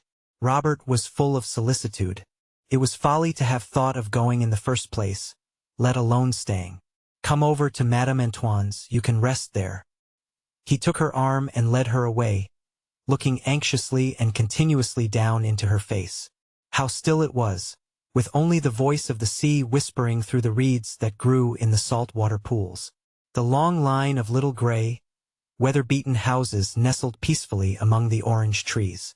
It must always have been God's day on that low, drowsy island, Edna thought. They stopped, leaning over a jagged fence made of sea drift, to ask for water. A youth, a mild-faced Acadian, was drawing water from the cistern, which was nothing more than a rusty buoy, with an opening on one side, sunk in the ground. The water which the youth handed to them in a tin pail was not cold to taste, but it was cool to her heated face, and it greatly revived and refreshed her. Madame Antoine's cot was at the far end of the village. She welcomed them with all the native hospitality, as she would have opened her door to let the sunlight in. She was fat, and walked heavily and clumsily across the floor. She could speak no English, but when Robert made her understand that the lady who accompanied him was ill and desired to rest, she was all eagerness to make Edna feel at home and to dispose of her comfortably. The whole place was immaculately clean, and the big, four-posted bed, snow-white, invited one to repose. It stood in a small side room which looked out across a narrow grass plot toward the shed, where there was a disabled boat lying keel upward. Madame Antoine had not gone to Mass. Her son Tony had, but she supposed he would soon be back, and she invited Robert to be seated and wait for him. But he went and sat outside the door and smoked. Madame Antoine busied herself in the large front room preparing dinner. She was boiling mullets over a few red coals in the huge fireplace. Edna, left alone in the little side room, loosened her clothes, removing the greater part of them. She bathed her face, her neck and arms in the basin that stood between the windows. She took off her shoes and stockings and stretched herself in the very center of the high, white bed. How luxurious it felt to rest thus in a strange, quaint bed, with its sweet country odor of laurel lingering about the sheets and mattress. She stretched her strong limbs that ached a little. She ran her fingers through her loosened hair for a while. She looked at her round arms as she held them straight up and rubbed them one after the other, observing closely, as if it were something she saw for the first time, the fine, firm quality and texture of her flesh. She clasped her hands easily above her head, and it was thus she fell asleep. She slept lightly at first, half awake and drowsily attentive to the things about her. She could hear Madame Antoine's heavy, scraping tread as she walked back and forth on the sanded floor. Some chickens were clucking outside the windows, scratching for bits of gravel in the grass. Later she half heard the voices of Robert and Tony talking under the shed. She did not stir. Even her eyelids rested numb and heavily over her sleepy eyes. The voices went on, Tony's slow, Acadian drawl, Robert's quick, soft, smooth French. She understood French imperfectly unless directly addressed, and the voices were only part of the other drowsy, muffled sounds lulling her senses. When Edna awoke it was with the conviction that she had slept long and soundly. The voices were hushed under the shed. Madame Antoine's step was no longer to be heard in the adjoining room. Even the chickens had gone elsewhere to scratch and cluck.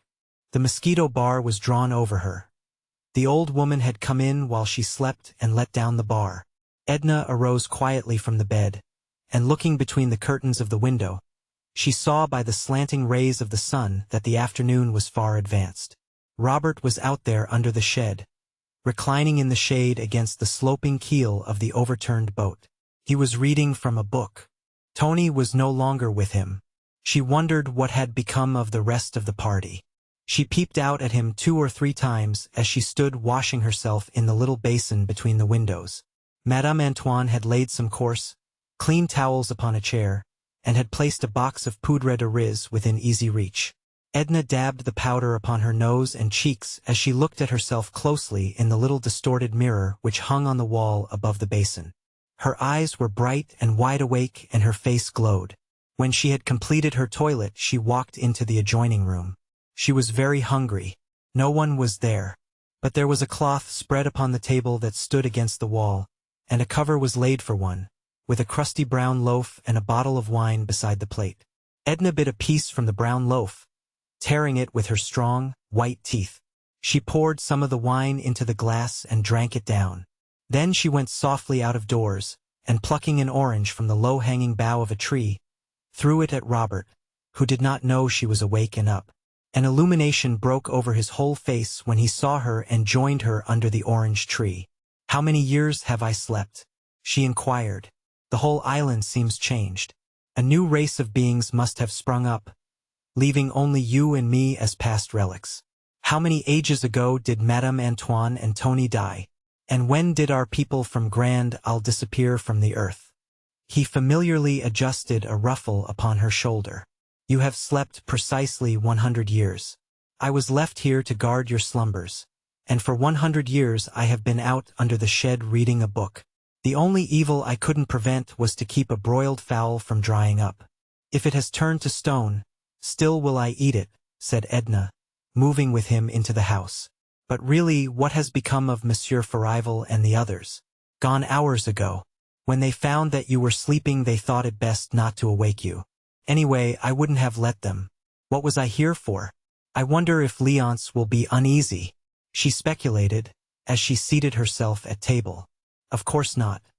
He knows you are with me," Robert replied, as he busied himself among sundry pans and covered dishes which had been left standing on the hearth. "Where are Madame Antoine and her son?" asked Edna. "Gone to Vespers and to visit some friends, I believe. I am to take you back in Tony's boat whenever you are ready to go." He stirred the smoldering ashes till the broiled fowl began to sizzle afresh. He served her with no mean repast, dripping the coffee anew and sharing it with her. Madame Antoine had cooked little else than the mullets, but while Edna slept, Robert had foraged the island. He was childishly gratified to discover her appetite, and to see the relish with which she ate the food which he had procured for her. "Shall we go right away?" she asked, after draining her glass and brushing together the crumbs of the crusty loaf. "The sun isn't as low as it will be in 2 hours," he answered. "The sun will be gone in 2 hours. Well, let it go. Who cares?" They waited a good while under the orange trees, till Madame Antoine came back, panting, waddling, with 1,000 apologies to explain her absence. Tony did not dare to return. He was shy, and would not willingly face any woman except his mother. It was very pleasant to stay there under the orange trees, while the sun dipped lower and lower, turning the western sky to flaming copper and gold. The shadows lengthened and crept out like stealthy, grotesque monsters across the grass. Edna and Robert both sat upon the ground. That is, he lay upon the ground beside her, occasionally picking at the hem of her muslin gown. Madame Antoine seated her fat body, broad and squat, upon a bench beside the door. She had been talking all the afternoon, and had wound herself up to the storytelling pitch. And what stories she told them! But twice in her life she had left the Cheniere Caminada, and then for the briefest span. All her years she had squatted and waddled there upon the island, gathering legends of the Baratarians and the sea. The night came on with the moon to lighten it. Edna could hear the whispering voices of dead men and the click of muffled gold. When she and Robert stepped into Tony's boat, with the red lateen sail, misty spirit forms were prowling in the shadows and among the reeds, and upon the water were phantom ships, speeding to cover. 14. The youngest boy, Etienne, had been very naughty, Madame Ratignolles said, as she delivered him into the hands of his mother. He had been unwilling to go to bed and had made a scene, whereupon she had taken charge of him and pacified him as well as she could. Raoul had been in bed and asleep for 2 hours. The youngster was in his long white nightgown, that kept tripping him up as Madame Ratignolles led him along by the hand. With the other chubby fist he rubbed his eyes, which were heavy with sleep and ill humor. Edna took him in her arms, and seating herself in the rocker, began to coddle and caress him, calling him all manner of tender names, soothing him to sleep. It was not more than 9 o'clock. No one had yet gone to bed but the children. Léonce had been very uneasy at first, Madame Ratignolles said, and had wanted to start at once for the Cheniere. But Monsieur Farival had assured him that his wife was only overcome with sleep and fatigue, that Tony would bring her safely back later in the day, and he had thus been dissuaded from crossing the bay. He had gone over to Klein's, looking up some cotton broker whom he wished to see in regard to securities, exchanges, stocks, bonds, or something of the sort. Madame Ratignolles did not remember what. He said he would not remain away late. She herself was suffering from heat and oppression, she said. She carried a bottle of salts and a large fan. She would not consent to remain with Edna, for Monsieur Ratignolles was alone, and he detested above all things to be left alone.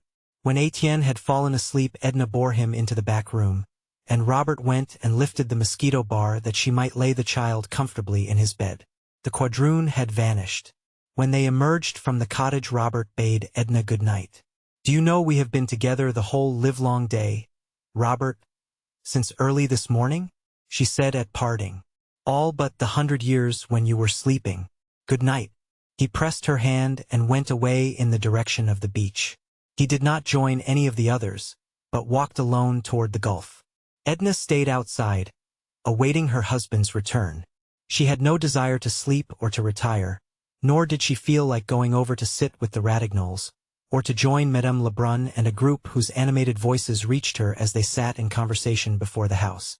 She let her mind wander back over her stay at Grand Isle, and she tried to discover wherein this summer had been different from any and every other summer of her life.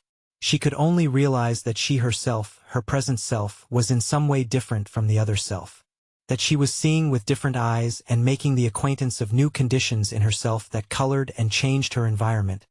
She did not yet suspect. She wondered why Robert had gone away and left her. It did not occur to her to think he might have grown tired of being with her the livelong day. She was not tired, and she felt that he was not. She regretted that he had gone. It was so much more natural to have him stay when he was not absolutely required to leave her. As Edna waited for her husband, she sang low a little song that Robert had sung as they crossed the bay. It began with "Ah, si tu savais," and every verse ended with "si tu savais." Robert's voice was not pretentious. It was musical and true. The voice, the notes, the whole refrain haunted her memory. 15. When Edna entered the dining room one evening a little late, as was her habit, an unusually animated conversation seemed to be going on. Several persons were talking at once, and Victor's voice was predominating, even over that of his mother. Edna had returned late from her bath, had dressed in some haste, and her face was flushed. Her head, set off by her dainty white gown, suggested a rich, rare blossom. She took her seat at table between old Monsieur Farival and Madame Ratignolles. As she seated herself and was about to begin to eat her soup, which had been served when she entered the room, several persons informed her simultaneously that Robert was going to Mexico. She laid her spoon down and looked about her bewildered. He had been with her, reading to her all the morning, and had never even mentioned such a place as Mexico. She had not seen him during the afternoon. She had heard someone say he was at the house, upstairs with his mother. This she had thought nothing of, though she was surprised when he did not join her later in the afternoon, when she went down to the beach. She looked across at him, where he sat beside Madame Lebrun, who presided. Edna's face was a blank picture of bewilderment, which she never thought of disguising. He lifted his eyebrows with the pretext of a smile as he returned her glance. He looked embarrassed and uneasy. "When is he going?" she asked of everybody in general, as if Robert were not there to answer for himself. "Tonight. This very evening. Did you ever? What possesses him?" were some of the replies she gathered, uttered simultaneously in French and English. "Impossible!" she exclaimed. "How can a person start off from Grand Isle to Mexico at a moment's notice, as if he were going over to Klein's or to the wharf or down to the beach? I said all along I was going to Mexico. I've been saying so for years," cried Robert, in an excited and irritable tone, with the air of a man defending himself against a swarm of stinging insects. Madame Lebrun knocked on the table with her knife handle. "Please let Robert explain why he is going, "And why he is going tonight," she called out. "Really, this table is getting to be more and more like Bedlam every day, with everybody talking at once. Sometimes, I hope God will forgive me. But positively, sometimes I wish Victor would lose the power of speech." Victor laughed sardonically as he thanked his mother for her holy wish, of which he failed to see the benefit to anybody, except that it might afford her a more ample opportunity and license to talk herself. Monsieur Farival thought that Victor should have been taken out in mid-ocean in his earliest youth and drowned. Victor thought there would be more logic in thus disposing of old people with an established claim for making themselves universally obnoxious. Madame Lebrun grew a trifle hysterical. Robert called his brother some sharp, hard names. "There's nothing much to explain, mother," he said, though he explained, nevertheless, looking chiefly at Edna, that he could only meet the gentleman whom he intended to join at Vera Cruz by taking such and such a steamer, which left New Orleans on such a day, that Budlet was going out with his lugger-load of vegetables that night, which gave him an opportunity of reaching the city and making his vessel in time. "But when did you make up your mind to all this?" demanded Monsieur Farival. "This afternoon," returned Robert with a shade of annoyance. "At what time this afternoon?" persisted the old gentleman, with nagging determination, as if he were cross-questioning a criminal in a court of justice. "At 4 o'clock this afternoon, Monsieur Farival," Robert replied, in a high voice and with a lofty air, which reminded Edna of some gentleman on the stage. She had forced herself to eat most of her soup, and now she was picking the flaky bits of a court bouillon with her fork. The lovers were profiting by the general conversation on Mexico to speak in whispers of matters which they rightly considered were interesting to no one but themselves. The lady in black had once received a pair of prayer beads of curious workmanship from Mexico, with very special indulgence attached to them, but she had never been able to ascertain whether the indulgence extended outside the Mexican border. Father Fauchel of the cathedral had attempted to explain it, but he had not done so to her satisfaction, and she begged that Robert would interest himself and discover, if possible, whether she was entitled to the indulgence accompanying the remarkably curious Mexican prayer beads. Madame Ratignolles hoped that Robert would exercise extreme caution in dealing with the Mexicans, who, she considered, were a treacherous people, unscrupulous and revengeful. She trusted she did them no injustice in thus condemning them as a race. She had known personally but one Mexican, who made and sold excellent tamales, and whom she would have trusted implicitly, so soft-spoken was he. One day he was arrested for stabbing his wife. She never knew whether he had been hanged or not. Victor had grown hilarious, and was attempting to tell an anecdote about a Mexican girl who served chocolate one winter in a restaurant in Dauphine Street. No one would listen to him but old Monsieur Farival, who went into convulsions over the droll story. Edna wondered if they had all gone mad, to be talking and clamoring at that rate. She herself could think of nothing to say about Mexico or the Mexicans. "At what time do you leave?" she asked Robert. 10, he told her. "Budlet wants to wait for the moon. Are you all ready to go?" "Quite ready. I shall only take a handbag, and shall pack my trunk in the city." He turned to answer some question put to him by his mother, and Edna, having finished her black coffee, left the table. She went directly to her room. The little cottage was close and stuffy after leaving the outer air, but she did not mind. There appeared to be 100 different things demanding her attention indoors. She began to set the toilet stand to rights, grumbling at the negligence of the quadroon, who was in the adjoining room putting the children to bed.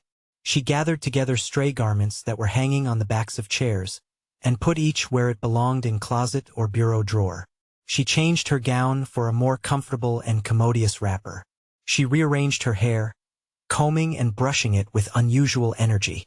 Then she went in and assisted the quadroon in getting the boys to bed. They were very playful and inclined to talk, to do anything but lie quiet and go to sleep. Edna sent the quadroon away to her supper and told her she need not return. Then she sat and told the children a story. Instead of soothing, it excited them and added to their wakefulness. She left them in heated argument, speculating about the conclusion of the tale which their mother promised to finish the following night. The little black girl came in to say that Madame Lebrun would like to have Mrs. Pontellier go and sit with them over at the house till Mr. Robert went away. Edna returned answer that she had already undressed, that she did not feel quite well, but perhaps she would go over to the house later. She started to dress again, and got as far advanced as to remove her peignoir. But changing her mind once more, she resumed the peignoir, and went outside and sat down before her door. She was overheated and irritable, and fanned herself energetically for a while. Madame Ratignolles came down to discover what was the matter. "All that noise and confusion at the table must have upset me," replied Edna, "and moreover, I hate shocks and surprises. The idea of Robert starting off in such a ridiculously sudden and dramatic way, as if it were a matter of life and death, never saying a word about it all morning when he was with me." "Yes," agreed Madame Ratignolles. "I think it was showing us all, you especially, very little consideration. It wouldn't have surprised me in any of the others. Those Lebruns are all given to heroics. But I must say I should never have expected such a thing from Robert. Are you not coming down? Come on, dear. It doesn't look friendly." "No," said Edna, a little sullenly. "I can't go to the trouble of dressing again. I don't feel like it." "You needn't dress. You look all right. Fasten a belt around your waist." "Just look at me." "No," persisted Edna. "But you go on. Madame Lebrun might be offended if we both stayed away." Madame Ratignolles kissed Edna good night, and went away, being in truth rather desirous of joining in the general and animated conversation which was still in progress concerning Mexico and the Mexicans. Somewhat later Robert came up, carrying his handbag. "Aren't you feeling well?" he asked. "Oh, well enough. Are you going right away?" He lit a match and looked at his watch. "In 20 minutes, he said. The sudden and brief flare of the match emphasized the darkness for a while. He sat down upon a stool which the children had left out on the porch. "Get a chair," said Edna. "This will do," he replied. He put on his soft hat and nervously took it off again, and wiping his face with his handkerchief, complained of the heat. "Take the fan," said Edna, offering it to him. "Oh no, thank you. It does no good. You have to stop fanning some time, and feel all the more uncomfortable afterward. That's one of the ridiculous things which men always say. I have never known one to speak otherwise of fanning. How long will you be gone? Forever, perhaps. I don't know. It depends upon a good many things. Well, in case it shouldn't be forever, how long will it be? I don't know. This seems to me perfectly preposterous and uncalled for. I don't like it. I don't understand your motive for silence and mystery, never saying a word to me about it this morning." He remained silent, not offering to defend himself. He only said, after a moment, "Don't part from me in any ill humor. I never knew you to be out of patience with me before." "I don't want to part in any ill humor," she said. "But can't you understand? I've grown used to seeing you, to having you with me all the time, and your action seems unfriendly, even unkind. You don't even offer an excuse for it. Why, I was planning to be together, thinking of how pleasant it would be to see you in the city next winter." "So was I," he blurted. "Perhaps that's the—" He stood up suddenly and held out his hand. "Goodbye, my dear Mrs. Pontellier. Goodbye. You won't. I hope you won't completely forget me." She clung to his hand, striving to detain him. "Write to me when you get there, won't you, Robert?" she entreated. "I will, thank you. Goodbye." How unlike Robert.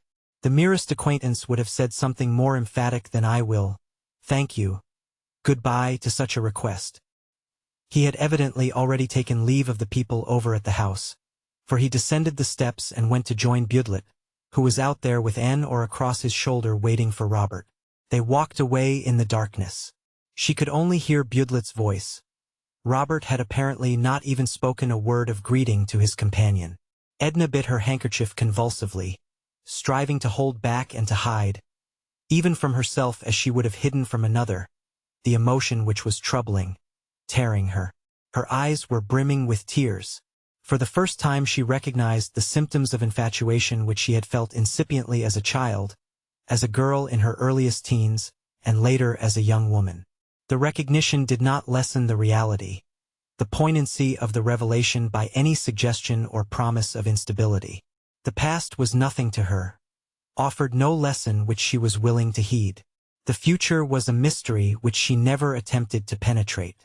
The present alone was significant, was hers, to torture her as it was doing then with the biting conviction that she had lost that which she had held, that she had been denied that which her impassioned, newly awakened being demanded. 16. "Do you miss your friend greatly?" asked Mademoiselle Rice one morning as she came creeping up behind Edna, who had just left her cottage on her way to the beach. She spent much of her time in the water since she had acquired finally the art of swimming. As their stay at Grand Isle drew near its close, she felt that she could not give too much time to a diversion which afforded her the only real pleasurable moments that she knew. When Mademoiselle Rice came and touched her upon the shoulder and spoke to her, the woman seemed to echo the thought which was ever in Edna's mind. Or, better, the feeling which constantly possessed her. Robert's going had some way taken the brightness, the color, the meaning out of everything. The conditions of her life were in no way changed, but her whole existence was dulled, like a faded garment which seems to be no longer worth wearing. She sought him everywhere, in others whom she induced to talk about him. She went up in the mornings to Madame Lebrun's room, braving the clatter of the old sewing machine. She sat there and chatted at intervals as Robert had done. She gazed around the room at the pictures and photographs hanging upon the wall, and discovered in some corner an old family album, which she examined with the keenest interest, appealing to Madame Lebrun for enlightenment concerning the many figures and faces which she discovered between its pages. There was a picture of Madame Lebrun with Robert as a baby, seated in her lap, a round-faced infant with a fist in his mouth. The eyes alone in the baby suggested the man. And that was he also in kilts at the age of 5, wearing long curls and holding a whip in his hand. It made Edna laugh, and she laughed, too, at the portrait in his first long trousers.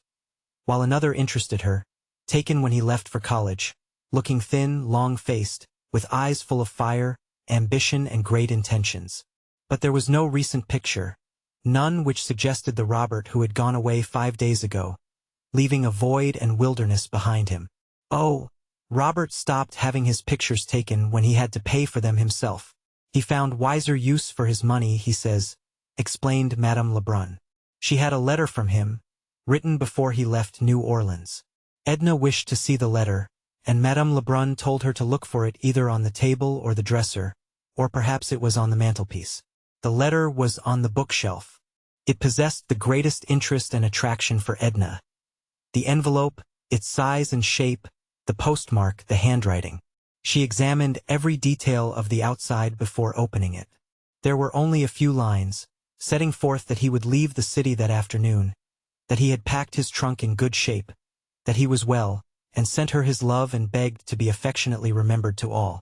There was no special message to Edna except a postscript saying that if Mrs. Pontellier desired to finish the book which he had been reading to her, his mother would find it in his room, among other books there on the table. Edna experienced a pang of jealousy because he had written to his mother rather than to her. Everyone seemed to take for granted that she missed him.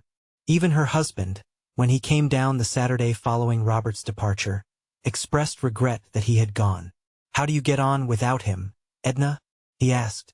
"It's very dull without him," she admitted. Mr. Pontellier had seen Robert in the city, and Edna asked him a dozen questions or more. Where had they met? On Carondelet Street, in the morning. They had gone in and had a drink and a cigar together. What had they talked about? Chiefly about his prospects in Mexico, which Mr. Pontellier thought were promising. How did he look? How did he seem, grave or gay or how? Quite cheerful, and wholly taken up with the idea of his trip, which Mr. Pontellier found altogether natural in a young fellow about to seek fortune and adventure in a strange, queer country. Edna tapped her foot impatiently, and wondered why the children persisted in playing in the sun when they might be under the trees. She went down and led them out of the sun, scolding the quadroon for not being more attentive. It did not strike her as in the least grotesque that she should be making of Robert the object of conversation and leading her husband to speak of him. The sentiment which she entertained for Robert in no way resembled that which she felt for her husband, or had ever felt, or ever expected to feel. She had all her life long been accustomed to harbor thoughts and emotions which never voiced themselves. They had never taken the form of struggles. They belonged to her and were her own, and she entertained the conviction that she had a right to them and that they concerned no one but herself. Edna had once told Madame Ratignolles that she would never sacrifice herself for her children, or for anyone. Then had followed a rather heated argument. The two women did not appear to understand each other or to be talking the same language. Edna tried to appease her friend, to explain. I would give up the unessential. I would give my money, I would give my life for my children. But I wouldn't give myself. I can't make it more clear. It's only something which I am beginning to comprehend, which is revealing itself to me. I don't know what you would call the essential or what you mean by the unessential, said Madame Ratignolles cheerfully. But a woman who would give her life for her children could do no more than that. Your Bible tells you so. I'm sure I couldn't do more than that. Oh yes you could, laughed Edna. She was not surprised at Mademoiselle Rice's question the morning that lady, following her to the beach, tapped her on the shoulder and asked if she did not greatly miss her young friend. Oh, good morning, mademoiselle. Is it you? Why, of course I miss Robert. Are you going down to bathe? Why should I go down to bathe at the very end of the season when I haven't been in the surf all summer? Replied the woman disagreeably. I beg your pardon, offered Edna in some embarrassment, for she should have remembered that Mademoiselle Rice's avoidance of the water had furnished a theme for much pleasantry. Some among them thought it was on account of her false hair, or the dread of getting the violets wet, while others attributed it to the natural aversion for water sometimes believed to accompany the artistic temperament. Mademoiselle offered Edna some chocolates in a paper bag, which she took from her pocket, by way of showing that she bore no ill feeling. She habitually ate chocolates for their sustaining quality. They contained much nutriment in small compass, she said. They saved her from starvation, as Madame Lebrun's table was utterly impossible. And no one save so impertinent a woman as Madame Lebrun could think of offering such food to people and requiring them to pay for it. She must feel very lonely without her son, said Edna, desiring to change the subject. Her favorite son, too. It must have been quite hard to let him go. Mademoiselle laughed maliciously. Her favorite son. Oh dear. Who could have been imposing such a tale upon you? Aline Lebrun lives for Victor, and for Victor alone. She has spoiled him into the worthless creature he is. She worships him and the ground he walks on. Robert is very well in a way, to give up all the money he can earn to the family, and keep the barest pittance for himself. Favorite son. Indeed. I miss the poor fellow myself, my dear. I like to see him and to hear him about the place, the only Lebrun who is worth a pinch of salt. He comes to see me often in the city. I like to play to him. That Victor. Hanging would be too good for him. It's a wonder Robert hasn't beaten him to death long ago. I thought he had great patience with his brother, offered Edna, glad to be talking about Robert no matter what was said. Oh, he thrashed him well enough a year or two ago, said Mademoiselle. It was about a Spanish girl, whom Victor considered that he had some sort of claim upon. He met Robert one day talking to the girl, or walking with her, or bathing with her, or carrying her basket, I don't remember what. And he became so insulting and abusive that Robert gave him a thrashing on the spot that has kept him comparatively in order for a good while. It's about time he was getting another. Was her name Mariakita? Asked Edna. Mariakita, yes, that was it. Mariakita. I had forgotten. Oh, she's a sly one, and a bad one, that Mariakita. Edna looked down at Mademoiselle Rice and wondered how she could have listened to her venom so long. For some reason she felt depressed, almost unhappy. She had not intended to go into the water, but she donned her bathing suit and left Mademoiselle alone, seated under the shade of the children's tent. The water was growing cooler as the season advanced. Edna plunged and swam about with an abandon that thrilled and invigorated her. She remained a long time in the water, half hoping that Mademoiselle Rice would not wait for her. But Mademoiselle waited. She was very amiable during the walk back, and raved much over Edna's appearance in her bathing suit. She talked about music. She hoped that Edna would go to see her in the city, and wrote her address with the stub of a pencil on a piece of card which she found in her pocket. When do you leave? Asked Edna. Next Monday. And you? The following week, answered Edna, adding, It has been a pleasant summer, hasn't it, mademoiselle? Well, agreed Mademoiselle Rice with a shrug, rather pleasant, if it hadn't been for the mosquitoes and the Farival twins. 17. The Pontelliers possessed a very charming home on Esplanade Street in New Orleans. It was a large, double cottage with a broad front veranda, whose round, fluted columns supported the sloping roof.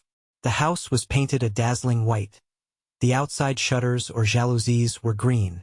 In the yard, which was kept scrupulously neat, were flowers and plants of every description which flourishes in South Louisiana. Within doors the appointments were perfect after the conventional type.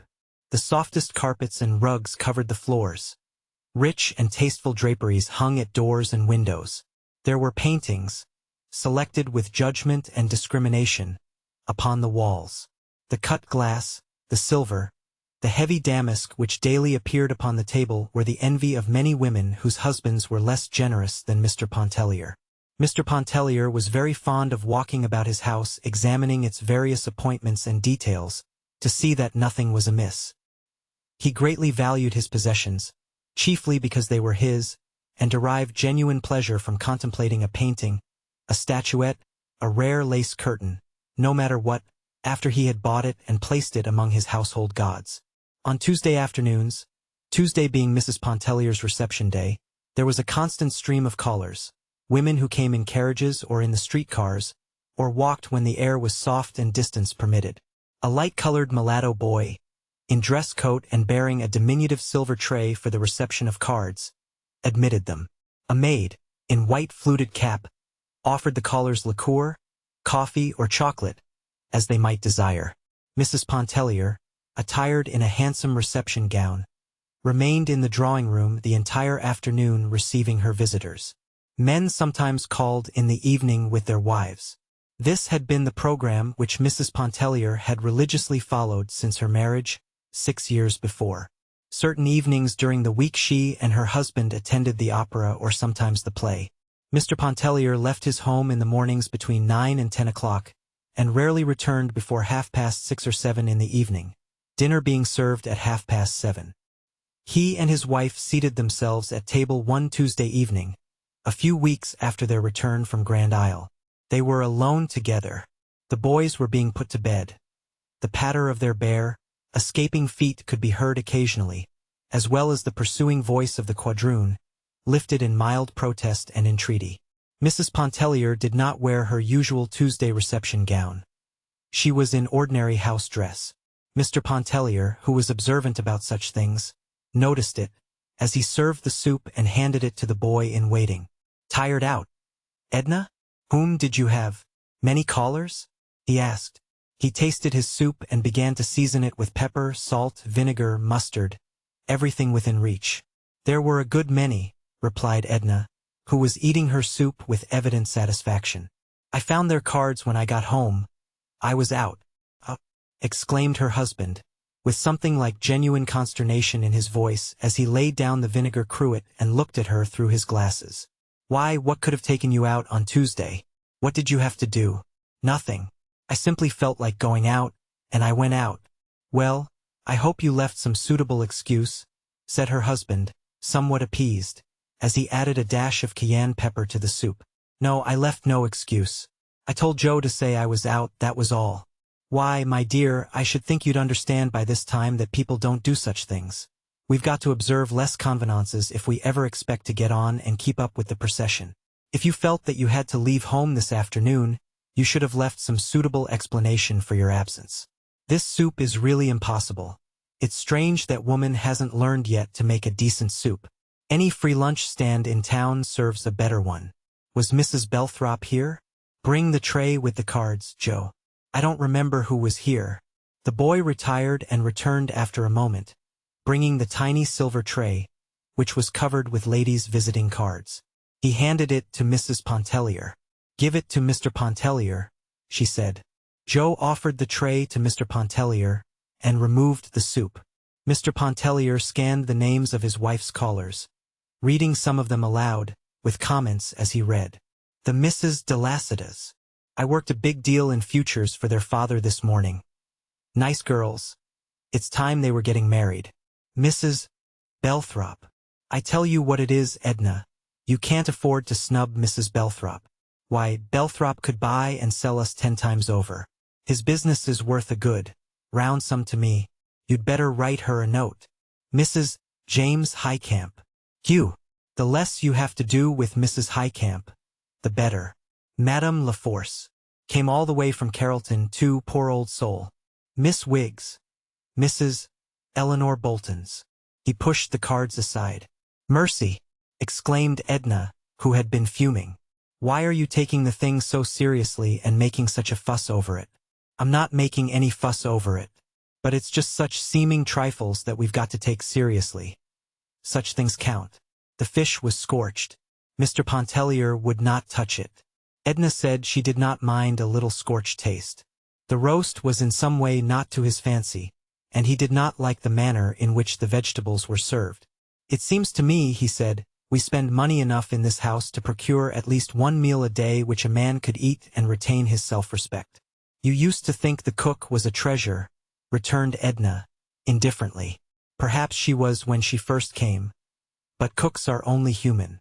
They need looking after like any other class of persons that you employ. Suppose I didn't look after the clerks in my office, just let them run things their own way. They'd soon make a nice mess of me and my business." "Where are you going?" asked Edna, seeing that her husband arose from table without having eaten a morsel except a taste of the highly seasoned soup. "I'm going to get my dinner at the club. Good night." He went into the hall, took his hat and stick from the stand, and left the house. She was somewhat familiar with such scenes. They had often made her very unhappy. On a few previous occasions she had been completely deprived of any desire to finish her dinner. Sometimes she had gone into the kitchen to administer a tardy rebuke to the cook. Once she went to her room and studied the cookbook during an entire evening, finally writing out a menu for the week, which left her harassed with a feeling that, after all, she had accomplished no good that was worth the name. But that evening Edna finished her dinner alone, with forced deliberation. Her face was flushed and her eyes flamed with some inward fire that lighted them. After finishing her dinner she went to her room, having instructed the boy to tell any other callers that she was indisposed. It was a large, beautiful room, rich and picturesque in the soft, dim light which the maid had turned low. She went and stood at an open window and looked out upon the deep tangle of the garden below. All the mystery and witchery of the night seemed to have gathered there amid the perfumes and the dusky and tortuous outlines of flowers and foliage. She was seeking herself and finding herself in just such sweet, half-darkness which met her moods. But the voices were not soothing that came to her from the darkness and the sky above and the stars. They jeered and sounded mournful notes without promise, devoid even of hope. She turned back into the room and began to walk to and fro down its whole length without stopping, without resting. She carried in her hands a thin handkerchief, which she tore into ribbons, rolled into a ball and flung from her. Once she stopped, and taking off her wedding ring, flung it upon the carpet. When she saw it lying there, she stamped her heel upon it, striving to crush it. But her small boot heel did not make an indenture, not a mark upon the little glittering circlet. In a sweeping passion she seized a glass vase from the table and flung it upon the tiles of the hearth. She wanted to destroy something. The crash and clatter were what she wanted to hear. A maid, alarmed at the din of breaking glass, entered the room to discover what was the matter. "A vase fell upon the hearth," said Edna. "Never mind. Leave it till morning." "Oh, you might get some of the glass in your feet, ma'am," insisted the young woman, picking up bits of the broken vase that were scattered upon the carpet. "And here's your ring, ma'am, under the chair." Edna held out her hand, and taking the ring, slipped it upon her finger. The following morning Mr. Pontellier, upon leaving for his office, asked Edna if she would not meet him in town in order to look at some new fixtures for the library. "I hardly think we need new fixtures, Leonce. Don't let us get anything new. You are too extravagant. I don't believe you ever think of saving or putting by. The way to become rich is to make money, my dear Edna, not to save it," he said. He regretted that she did not feel inclined to go with him and select new fixtures. He kissed her goodbye, and told her she was not looking well and must take care of herself. She was unusually pale and very quiet. She stood on the front veranda as he quitted the house, and absently picked a few sprays of jessamine that grew upon a trellis nearby. She inhaled the odor of the blossoms and thrust them into the bosom of her white morning gown. The boys were dragging along the banquette a small express wagon, which they had filled with blocks and sticks. The quadroon was following them with little quick steps, having assumed a fictitious animation and alacrity for the occasion. A fruit vendor was crying his wares in the street. Edna looked straight before her with a self-absorbed expression upon her face. She felt no interest in anything about her. The street, the children, the fruit vendor, the flowers growing there under her eyes, were all part and parcel of an alien world which had suddenly become antagonistic. She went back into the house. She had thought of speaking to the cook concerning her blunders of the previous night, but Mr. Pontellier had saved her that disagreeable mission, for which she was so poorly fitted. Mr. Pontellier's arguments were usually convincing with those whom he employed. He left home feeling quite sure that he and Edna would sit down that evening, and possibly a few subsequent evenings, to a dinner deserving of the name. Edna spent an hour or two in looking over some of her old sketches. She could see their shortcomings and defects, which were glaring in her eyes. She tried to work a little, but found she was not in the humor. Finally she gathered together a few of the sketches, those which she considered the least discreditable, and she carried them with her when, a little later, she dressed and left the house. She looked handsome and distinguished in her street gown. The tan of the seashore had left her face, and her forehead was smooth, white, and polished beneath her heavy, yellow-brown hair. There were a few freckles on her face, and a small, dark mole near the under lip and one on the temple, half hidden in her hair. As Edna walked along the street she was thinking of Robert. She was still under the spell of her infatuation. She had tried to forget him, realizing the inutility of remembering. But the thought of him was like an obsession, ever pressing itself upon her. It was not that she dwelt upon details of their acquaintance, or recalled in any special or peculiar way his personality. It was his being, his existence, which dominated her thought, fading sometimes as if it would melt into the mist of the forgotten, reviving again with an intensity which filled her with an incomprehensible longing. Edna was on her way to Madame Ratignolle's. Their intimacy, begun at Grand Isle, had not declined, and they had seen each other with some frequency since their return to the city. The Ratignolles lived at no great distance from Edna's home, on the corner of a side street, where Monsieur Ratignolles owned and conducted a drugstore which enjoyed a steady and prosperous trade. His father had been in the business before him, and Monsieur Ratignolles stood well in the community and bore an enviable reputation for integrity and clear-headedness. His family lived in commodious apartments over the store, having an entrance on the side within the porte-cochere. There was something which Edna thought very French, very foreign, about their whole manner of living. In the large and pleasant salon which extended across the width of the house, the Ratignolles entertained their friends once a fortnight with a soirée musicale, sometimes diversified by card-playing. There was a friend who played upon the cello. One brought his flute and another his violin, while there were some who sang and a number who performed upon the piano with various degrees of taste and agility. The Ratignolles' soirées musicales were widely known, and it was considered a privilege to be invited to them.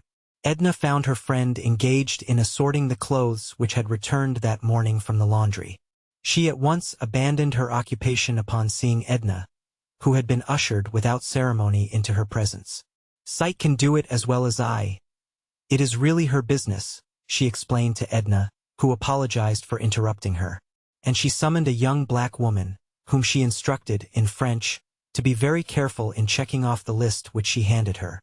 She told her to notice particularly if a fine linen handkerchief of Monsieur Ratignolles, which was missing last week, had been returned, and to be sure to set to one side such pieces as required mending and darning. Then, placing an arm around Edna's waist, she led her to the front of the house, to the salon, where it was cool and sweet with the odor of great roses that stood upon the hearth in jars.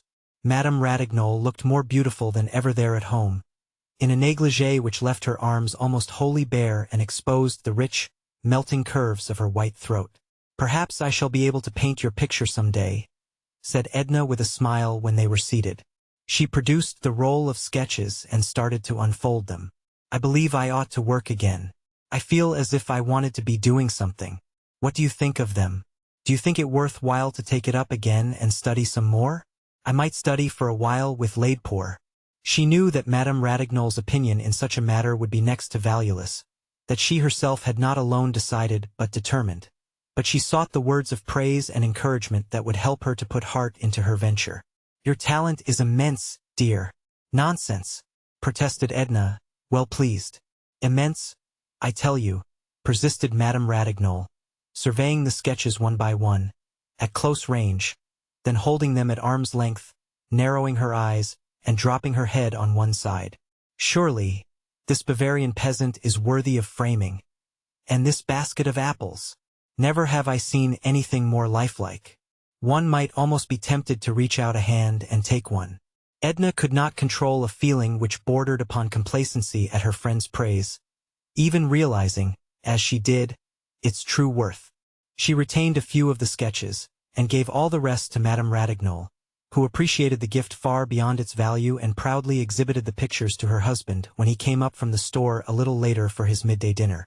Mr. Ratignolles was one of those men who are called the salt of the earth. His cheerfulness was unbounded, and it was matched by his goodness of heart, his broad charity and common sense. He and his wife spoke English with an accent which was only discernible through its un-English emphasis and a certain carefulness and deliberation. Edna's husband spoke English with no accent whatever. The Ratignolles understood each other perfectly. If ever the fusion of two human beings into one has been accomplished on this sphere, it was surely in their union.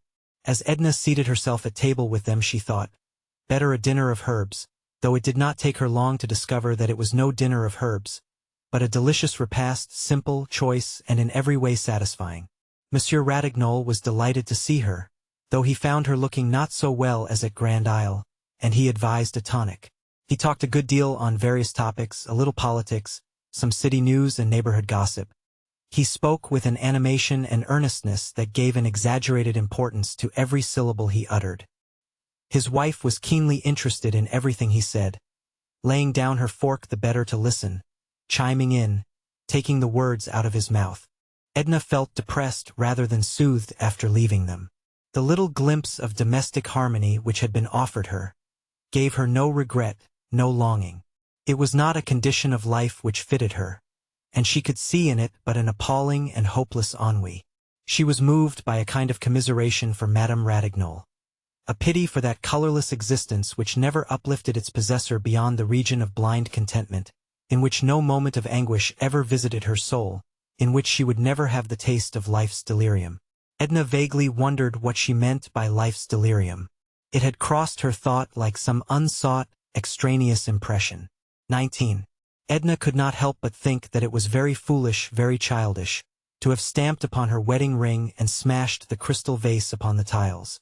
She was visited by no more outbursts, moving her to such futile expedients. She began to do as she liked and to feel as she liked.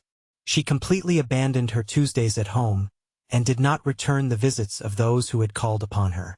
She made no ineffectual efforts to conduct her household en bonne ménagère, going and coming as it suited her fancy, and, so far as she was able, lending herself to any passing caprice.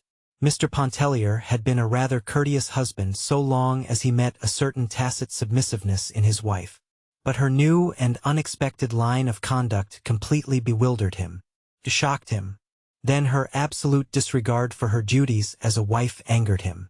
When Mr. Pontellier became rude, Edna grew insolent. She had resolved never to take another step backward. It seems to me the utmost folly for a woman at the head of a household, and the mother of children, to spend in an atelier days which would be better employed contriving for the comfort of her family. I feel like painting, answered Edna. Perhaps I shan't always feel like it. Then in God's name paint. But don't let the family go to the devil.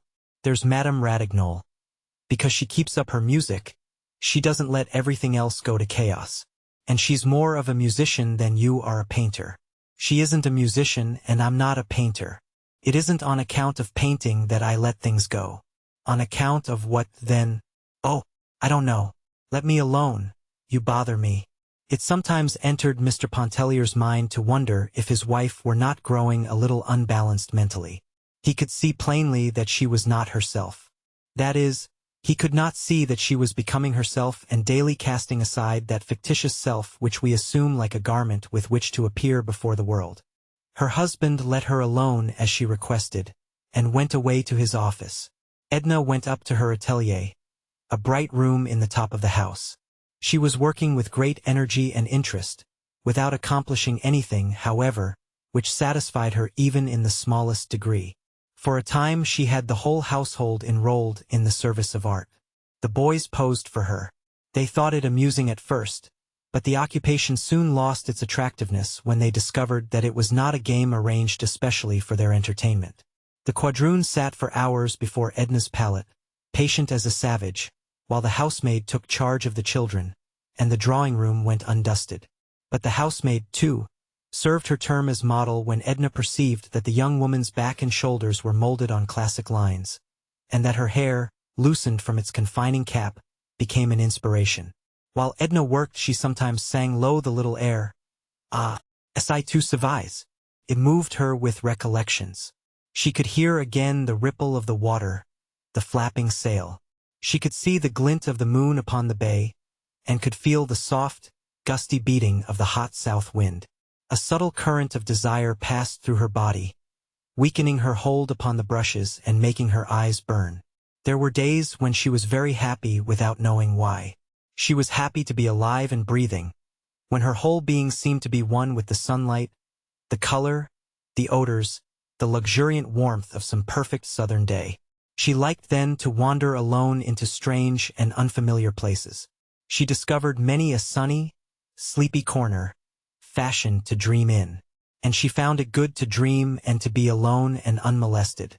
There were days when she was unhappy, she did not know why, when it did not seem worthwhile to be glad or sorry, to be alive or dead, when life appeared to her like a grotesque pandemonium and humanity like worms struggling blindly toward inevitable annihilation. She could not work on such a day, nor weave fancies to stir her pulses and warm her blood. XX. It was during such a mood that Edna hunted up Mademoiselle Rice. She had not forgotten the rather disagreeable impression left upon her by their last interview, but she nevertheless felt a desire to see her, above all, to listen while she played upon the piano. Quite early in the afternoon she started upon her quest for the pianist. Unfortunately she had mislaid or lost Mademoiselle Rice's card, and looking up her address in the city directory, she found that the woman lived on Bienville Street, some distance away. The directory which fell into her hands was a year or more old, however, and upon reaching the number indicated, Edna discovered that the house was occupied by a respectable family of mulattoes who had chambers garnis to let. They had been living there for 6 months, and knew absolutely nothing of a Mademoiselle Rice. In fact, they knew nothing of any of their neighbors. Their lodgers were all people of the highest distinction, they assured Edna. She did not linger to discuss class distinctions with Madame Papin, but hastened to a neighboring grocery store, feeling sure that Mademoiselle would have left her address with the proprietor. He knew Mademoiselle Rice a good deal better than he wanted to know her, he informed his questioner. In truth, he did not want to know her at all or anything concerning her, the most disagreeable and unpopular woman who ever lived in Bienville Street. He thanked heaven she had left the neighborhood, and was equally thankful that he did not know where she had gone. Edna's desire to see Mademoiselle Rice had increased tenfold since these unlooked-for obstacles had arisen to thwart it. She was wondering who could give her the information she sought, when it suddenly occurred to her that Madame Lebrun would be the one most likely to do so. She knew it was useless to ask Madame Ratignolles, who was on the most distant terms with the musician, and preferred to know nothing concerning her. She had once been almost as emphatic in expressing herself upon the subject as the corner grocer. Edna knew that Madame Lebrun had returned to the city, for it was the middle of November, and she also knew where the Lebruns lived on Chartres Street. Their home from the outside looked like a prison, with iron bars before the door and lower windows. The iron bars were a relic of the old regime, and no one had ever thought of dislodging them. At the side was a high fence enclosing the garden. A gate or door opening upon the street was locked. Edna rang the bell at this side garden gate, and stood upon the banquette, waiting to be admitted. It was Victor who opened the gate for her. A black woman, wiping her hands upon her apron, was close at his heels. Before she saw them, Edna could hear them in altercation, the woman, plainly an anomaly, claiming the right to be allowed to perform her duties, one of which was to answer the bell. Victor was surprised and delighted to see Mrs. Pontellier, and he made no attempt to conceal either his astonishment or his delight. He was a dark-browed, good-looking youngster of 19, greatly resembling his mother, but with 10 times her impetuosity. He instructed the black woman to go at once and inform Madame Lebrun that Mrs. Pontellier desired to see her. The woman grumbled a refusal to do part of her duty when she had not been permitted to do it all, and started back to her interrupted task of weeding the garden. Whereupon Victor administered a rebuke in the form of a volley of abuse, which, owing to its rapidity and incoherence, was all but incomprehensible to Edna. Whatever it was, the rebuke was convincing, for the woman dropped her hoe and went mumbling into the house. Edna did not wish to enter. It was very pleasant there on the side porch, where there were chairs, a wicker lounge, and a small table. She seated herself, for she was tired from her long tramp, and she began to rock gently and smooth out the folds of her silk parasol. Victor drew up his chair beside her. He at once explained that the black woman's offensive conduct was all due to imperfect training, as he was not there to take her in hand. He had only come up from the island the morning before, and expected to return next day. He stayed all winter at the island. He lived there and kept the place in order and got things ready for the summer visitors. But a man needed occasional relaxation, he informed Mrs. Pontellier, and every now and again he drummed up a pretext to bring him to the city. But he had had a time of it the evening before. He wouldn't want his mother to know, and he began to talk in a whisper. He was scintillant with recollections. Of course, he couldn't think of telling Mrs. Pontellier all about it, she being a woman and not comprehending such things. But it all began with a girl peeping and smiling at him through the shutters as he passed by. Oh, but she was a beauty. Certainly he smiled back, and went up and talked to her. Mrs. Pontellier did not know him if she supposed he was one to let an opportunity like that escape him. Despite herself, the youngster amused her. She must have betrayed in her look some degree of interest or entertainment. The boy grew more daring, and Mrs. Pontellier might have found herself, in a little while, listening to a highly colored story but for the timely appearance of Madame Lebrun. That lady was still clad in white, according to her custom of the summer. Her eyes beamed an effusive welcome. Would not Mrs. Pontellier go inside? Would she partake of some refreshment? Why had she not been there before? How was that dear Mr. Pontellier, and how were those sweet children? Had Mrs. Pontellier ever known such a warm November? Victor went and reclined on the wicker lounge behind his mother's chair, where he commanded a view of Edna's face. He had taken her parasol from her hands while he spoke to her, and he now lifted it and twirled it above him as he lay on his back. When Madame Lebrun complained that it was so dull coming back to the city, that she saw so few people now, that even Victor, when he came up from the island for a day or two, had so much to occupy him and engage his time, then it was that the youth went into contortions on the lounge and winked mischievously at Edna. She somehow felt like a confederate in crime, and tried to look severe and disapproving. There had been but 2 letters from Robert, with little in them, they told her. Victor said it was really not worth while to go inside for the letters, when his mother entreated him to go in search of them. He remembered the contents, which in truth he rattled off very glibly when put to the test. One letter was written from Veracruz and the other from the city of Mexico. He had met Montel, who was doing everything toward his advancement. So far, the financial situation was no improvement over the one he had left in New Orleans, but of course the prospects were vastly better. He wrote of the city of Mexico, the buildings, the people and their habits, the conditions of life which he found there. He sent his love to the family. He enclosed a check to his mother, and hoped she would affectionately remember him to all his friends. That was about the substance of the 2 letters. Edna felt that if there had been a message for her, she would have received it. The despondent frame of mind in which she had left home began again to overtake her, and she remembered that she wished to find Mademoiselle Rice. Madame Lebrun knew where Mademoiselle Rice lived. She gave Edna the address, regretting that she would not consent to stay and spend the remainder of the afternoon, and pay a visit to Mademoiselle Rice some other day. The afternoon was already well advanced. Victor escorted her out upon the banquette, lifted her parasol, and held it over her while he walked to the car with her. He entreated her to bear in mind that the disclosures of the afternoon were strictly confidential. She laughed and bantered him a little, remembering too late that she should have been dignified and reserved. "How handsome Mrs. Pontellier looked," said Madame Lebrun to her son. "Ravishing," he admitted. "The city atmosphere has improved her. Some way she doesn't seem like the same woman. XXI. Some people contended that the reason Mademoiselle Rice always chose apartments up under the roof was to discourage the approach of beggars, peddlers, and callers. There were plenty of windows in her little front room. They were for the most part dingy, but as they were nearly always open it did not make so much difference. They often admitted into the room a good deal of smoke and soot, but at the same time all the light and air that there was came through them. From her windows could be seen the crescent of the river, the masts of ships and the big chimneys of the Mississippi steamers. A magnificent piano crowded the apartment. In the next room she slept, and in the third and last she harbored a gasoline stove on which she cooked her meals when disinclined to descend to the neighboring restaurant. It was there also that she ate, keeping her belongings in a rare old buffet, dingy and battered from 100 years of use. When Edna knocked at Mademoiselle Rice's front room door and entered, she discovered that person standing beside the window, engaged in mending or patching an old prunella gaiter. The little musician laughed all over when she saw Edna. Her laugh consisted of a contortion of the face and all the muscles of the body. She seemed strikingly homely, standing there in the afternoon light.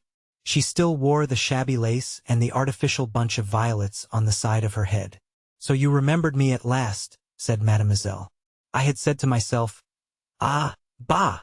She will never come.'" "Did you want me to come?" asked Edna with a smile. "I had not thought much about it," answered Mademoiselle. The two had seated themselves on a little bumpy sofa which stood against the wall. "I am glad, however, that you came. I have the water boiling back there, and was just about to make some coffee. You will drink a cup with me. And how is La Belle Dame? Always handsome, always healthy, always contented." She took Edna's hand between her strong, wiry fingers, holding it loosely without warmth, and executing a sort of double theme upon the back and palm. "Yes," she went on, "I sometimes thought, she will never come." She promised as those women in society always do without meaning it. "She will not come. For I really don't believe you like me, Mrs. Pontellier." "I don't know whether I like you or not," replied Edna, gazing down at the little woman with a quizzical look. The candor of Mrs. Pontellier's admission greatly pleased Mademoiselle Rice. She expressed her gratification by repairing forthwith to the region of the gasoline stove and rewarding her guest with the promised cup of coffee. The coffee and the biscuit accompanying it proved very acceptable to Edna, who had declined refreshment at Madame Lebrun's and was now beginning to feel hungry. Mademoiselle set the tray which she brought in upon a small table near at hand, and seated herself once again on the lumpy sofa. "I have had a letter from your friend," she remarked, as she poured a little cream into Edna's cup and handed it to her. "My friend?" "Yes, your friend Robert. He wrote to me from the city of Mexico." "Wrote to you?" repeated Edna in amazement, stirring her coffee absently. "Yes, to me. Why not? Don't stir all the warmth out of your coffee. Drink it." Though the letter might as well have been sent to you, it was nothing but Mrs. Pontellier from beginning to end. "Let me see it," requested the young woman entreatingly. "No. A letter concerns no one but the person who writes it and the one to whom it is written. Haven't you just said it concerned me from beginning to end? It was written about you, not to you. Have you seen Mrs. Pontellier? How is she looking?" he asks. As Mrs. Pontellier says, or as Mrs. Pontellier once said, "If Mrs. Pontellier should call upon you, play for her that impromptu of Chopin's, my favorite. I heard it here a day or two ago, but not as you play it. I should like to know how it affects her," and so on, as if he supposed we were constantly in each other's society. "Let me see the letter." "Oh no. Have you answered it?" "No." "Let me see the letter." "No," and again no. "Then play the impromptu for me. It is growing late. What time do you have to be home?" "Time doesn't concern me. Your question seems a little rude. Play the impromptu." "But you have told me nothing of yourself." "What are you doing?" "Painting," laughed Edna. "I am becoming an artist. Think of it." "Ah, an artist. You have pretensions, madam." "Why pretensions? Do you think I could not become an artist?" "I do not know you well enough to say. I do not know your talent or your temperament. To be an artist includes much. One must possess many gifts, absolute gifts, which have not been acquired by one's own effort.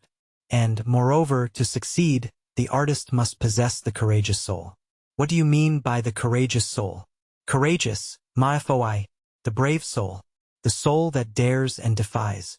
Show me the letter and play for me the impromptu. You see that I have persistence. Does that quality count for anything in art? It counts with a foolish old woman whom you have captivated, replied Mademoiselle, with her wriggling laugh. The letter was right there at hand in the drawer of the little table upon which Edna had just placed her coffee cup.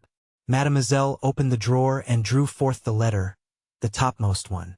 She placed it in Edna's hands, and without further comment arose and went to the piano. Mademoiselle played a soft interlude. It was an improvisation.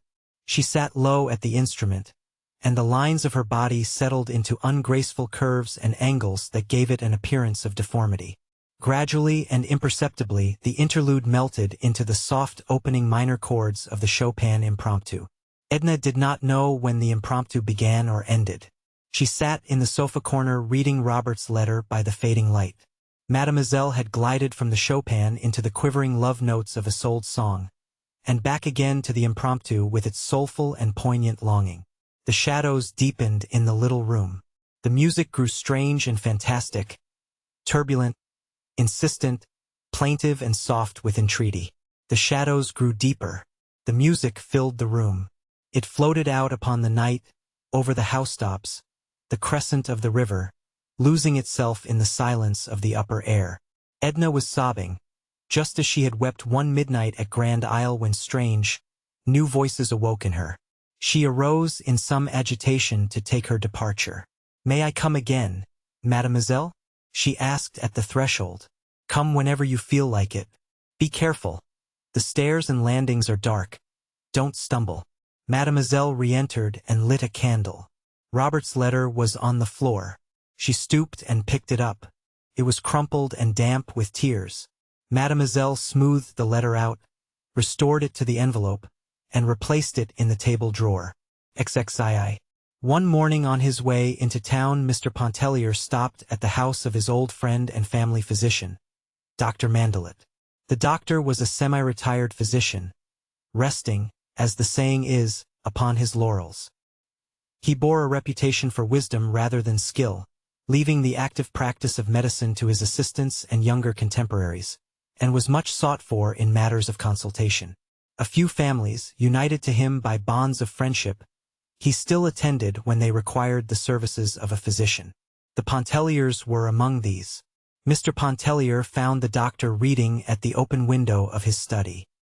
His house stood rather far back from the street, in the center of a delightful garden, so that it was quiet and peaceful at the old gentleman's study window. He was a great reader. He stared up disapprovingly over his eyeglasses as Mr. Pontellier entered, wondering who had the temerity to disturb him at that hour of the morning. "Ah, Pontellier, not sick, I hope. Come and have a seat. What news do you bring this morning?" He was quite portly, with a profusion of gray hair, and small blue eyes which age had robbed of much of their brightness but none of their penetration. "Oh, I'm never sick, doctor. You know that I come of tough fiber, of that old Creole race of Pontelliers that dry up and finally blow away. I came to consult, no, not precisely to consult, to talk to you about Edna. I don't know what ails her." "Madame Pontellier not well," marveled the doctor. "Why, I saw her, I think it was a week ago, walking along Canal Street, the picture of health, it seemed to me." "Yes, yes. She seems quite well," said Mr. Pontellier, leaning forward and whirling his stick between his two hands. "But she doesn't act well. She's odd. She's not like herself. I can't make her out, and I thought perhaps you'd help me." "How does she act?" inquired the doctor. "Well, it isn't easy to explain," said Mr. Pontellier, throwing himself back in his chair. "She lets the housekeeping go to the dickens. Well, well, women are not all alike, my dear Pontellier. We've got to consider—" "I know that. I told you I couldn't explain. Her whole attitude, toward me and everybody and everything, has changed. You know I have a quick temper, but I don't want to quarrel or be rude to a woman, especially my wife. Yet I'm driven to it and feel like 10,000 devils after I've made a fool of myself. She's making it devilishly uncomfortable for me," he went on nervously. "She's got some sort of notion in her head concerning the eternal rights of women. And, you understand, we meet in the morning at the breakfast table. The old gentleman lifted his shaggy eyebrows, protruded his thick nether lip, and tapped the arms of his chair with his cushioned fingertips. "What have you been doing to her, Pontellier?" "Doing? Parbleu! Has she," asked the doctor with a smile, "has she been associating of late with a circle of pseudo-intellectual women, superspiritual superior beings? My wife has been telling me about them." "That's the trouble," broke in Mr. Pontellier. "She hasn't been associating with anyone. She has abandoned her Tuesdays at home, has thrown over all her acquaintances, and goes tramping about by herself, moping in the streetcars, getting in after dark. I tell you she's peculiar. I don't like it. I feel a little worried over it." This was a new aspect for the doctor. "Nothing hereditary?" he asked seriously. "Nothing peculiar about her family antecedents, is there?" "Oh no, indeed. She comes of sound old Presbyterian Kentucky stock. The old gentleman, her father, I have heard, used to atone for his weekday sins with his Sunday devotions. I know for a fact that his race horses literally ran away with the prettiest bit of Kentucky farming land I ever laid eyes upon. Margaret, you know Margaret. She has all the Presbyterianism undiluted, and the youngest is something of a vixen. By the way, she gets married in a couple of weeks from now." "Send your wife up to the wedding," exclaimed the doctor, foreseeing a happy solution. "Let her stay among her own people for a while. It will do her good. That's what I want her to do. She won't go to the marriage. She says a wedding is one of the most lamentable spectacles on earth." "Nice thing for a woman to say to her husband," exclaimed Mr. Pontellier, fuming anew at the recollection. "Pontellier," said the doctor, after a moment's reflection, "let your wife alone for a while. Don't bother her and don't let her bother you. Woman, my dear friend, is a very peculiar and delicate organism. A sensitive and highly organized woman, such as I know Mrs. Pontellier to be, is especially peculiar. It would require an inspired psychologist to deal successfully with them. And when ordinary fellows like you and me attempt to cope with their idiosyncrasies, the result is bungling. Most women are moody and whimsical. This is some passing whim of your wife, due to some cause or causes which you and I needn't try to fathom. But it will pass happily over, especially if you let her alone. Send her around to see me." "Oh, I couldn't do that. There'd be no reason for it," objected Mr. Pontellier. "Then I'll go around and see her," said the doctor. "I'll drop in to dinner some evening en bon ami." "Do. By all means," urged Mr. Pontellier. "What evening will you come?" "Say Thursday." "Will you come Thursday?" he asked, rising to take his leave. "Very well. Thursday. My wife may possibly have some engagement for me Thursday. In case she has, I shall let you know. Otherwise, you may expect me."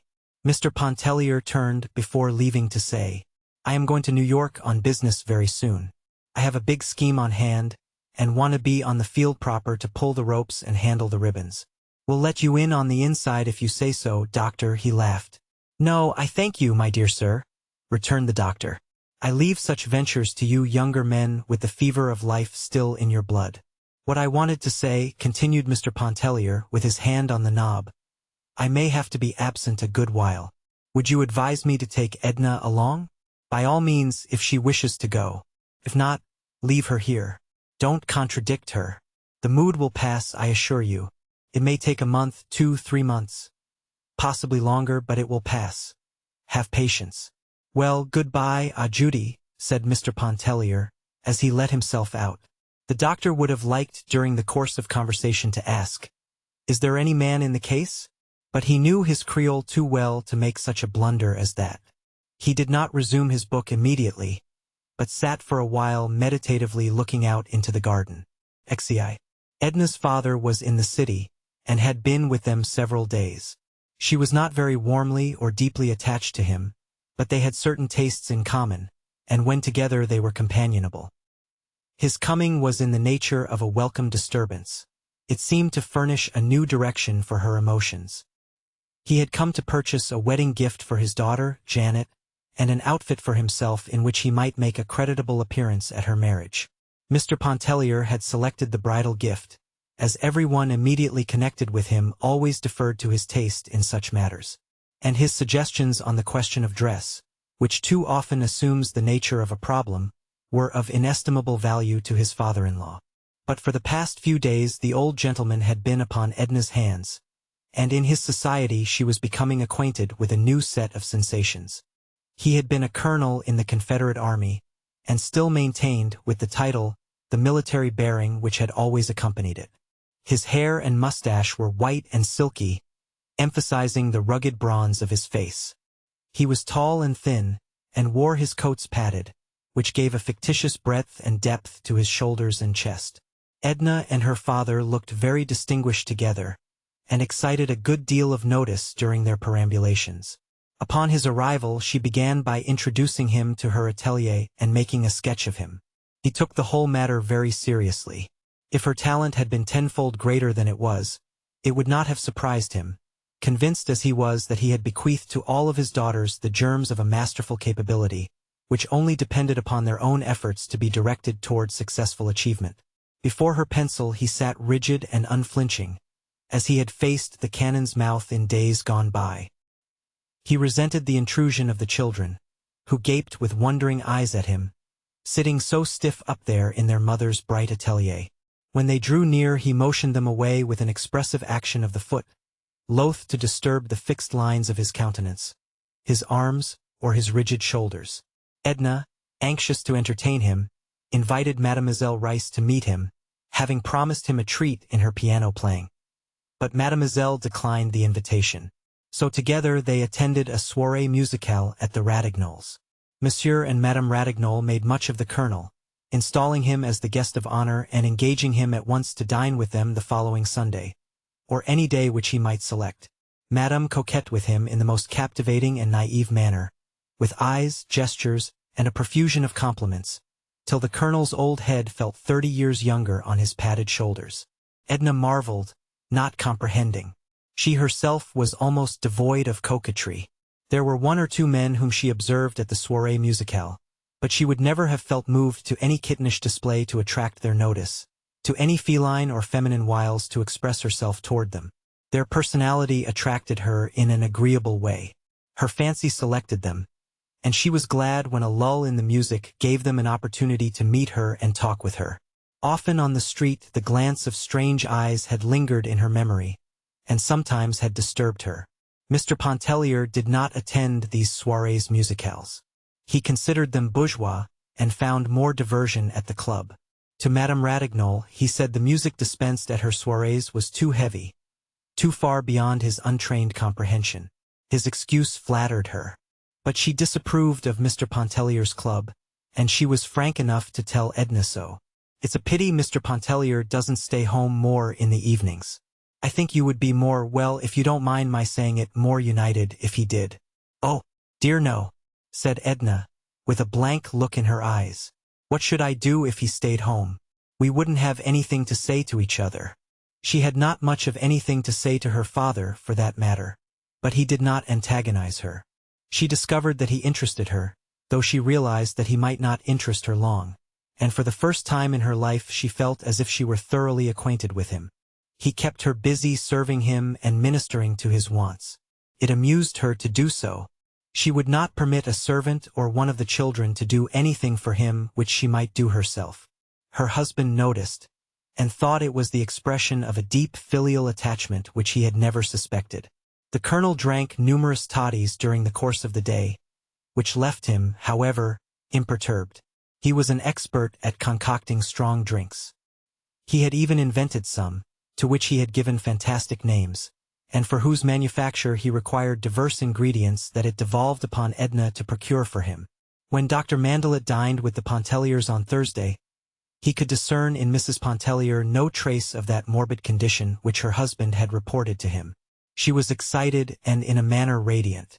She and her father had been to the racecourse, and their thoughts when they seated themselves at table were still occupied with the events of the afternoon, and their talk was still of the track. The doctor had not kept pace with turf affairs.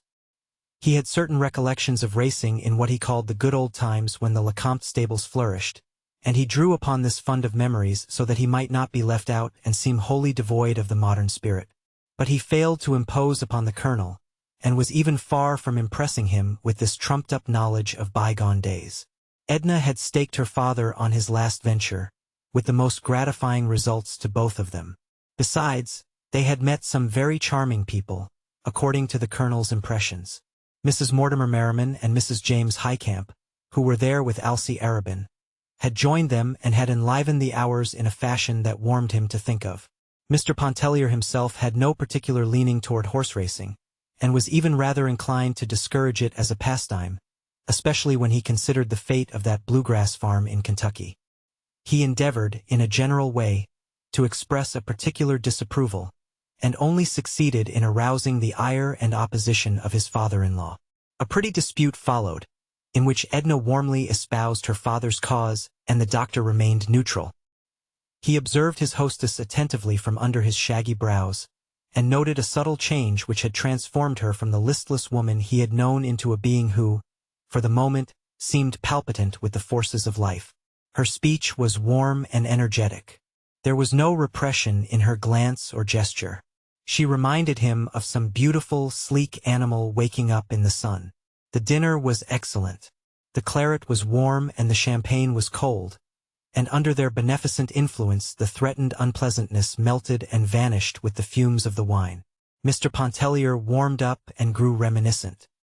He told some amusing plantation experiences, recollections of old Iberville and his youth, when he hunted possum in company with some friendly darky, thrashed the pecan trees, shot the grosbeck, and roamed the woods and fields in mischievous idleness. The Colonel, with little sense of humor and of the fitness of things, related a somber episode of those dark and bitter days, in which he had acted a conspicuous part and always formed a central figure. Nor was the doctor happier in his selection, when he told the old, ever-new and curious story of the waning of a woman's love, seeking strange, new channels, only to return to its legitimate source after days of fierce unrest. It was one of the many little human documents which had been unfolded to him during his long career as a physician. The story did not seem especially to impress Edna. She had one of her own to tell, of a woman who paddled away with her lover one night in a pirogue and never came back. They were lost amid the Baratarian Islands, and no one ever heard of them or found trace of them from that day to this. It was a pure invention. She said that Madame Antoine had related it to her. That also was an invention. Perhaps it was a dream she had had. But every glowing word seemed real to those who listened. They could feel the hot breath of the southern night. They could hear the long sweep of the pirogue through the glistening moonlit water, the beating of birds' wings, rising startled from among the reeds in the saltwater pools. They could see the faces of the lovers, pale, close together, wrapped in oblivious forgetfulness, drifting into the unknown. The champagne was cold, and its subtle fumes played fantastic tricks with Edna's memory that night. Outside, away from the glow of the fire and the soft lamplight, the night was chill and murky. The doctor doubled his old-fashioned cloak across his breast as he strode home through the darkness. He knew his fellow creatures better than most men, knew that inner life which so seldom unfolds itself to unanointed eyes. He was sorry he had accepted Pontellier's invitation. He was growing old, and beginning to need rest and an imperturbed spirit. He did not want the secrets of other lives thrust upon him. "I hope it isn't Arobin," he muttered to himself as he walked. "I hope to heaven it isn't Alcée Arobin." Ziv. Edna and her father had a warm and almost violent dispute upon the subject of her refusal to attend her sister's wedding. Mr. Pontellier declined to interfere, to interpose either his influence or his authority.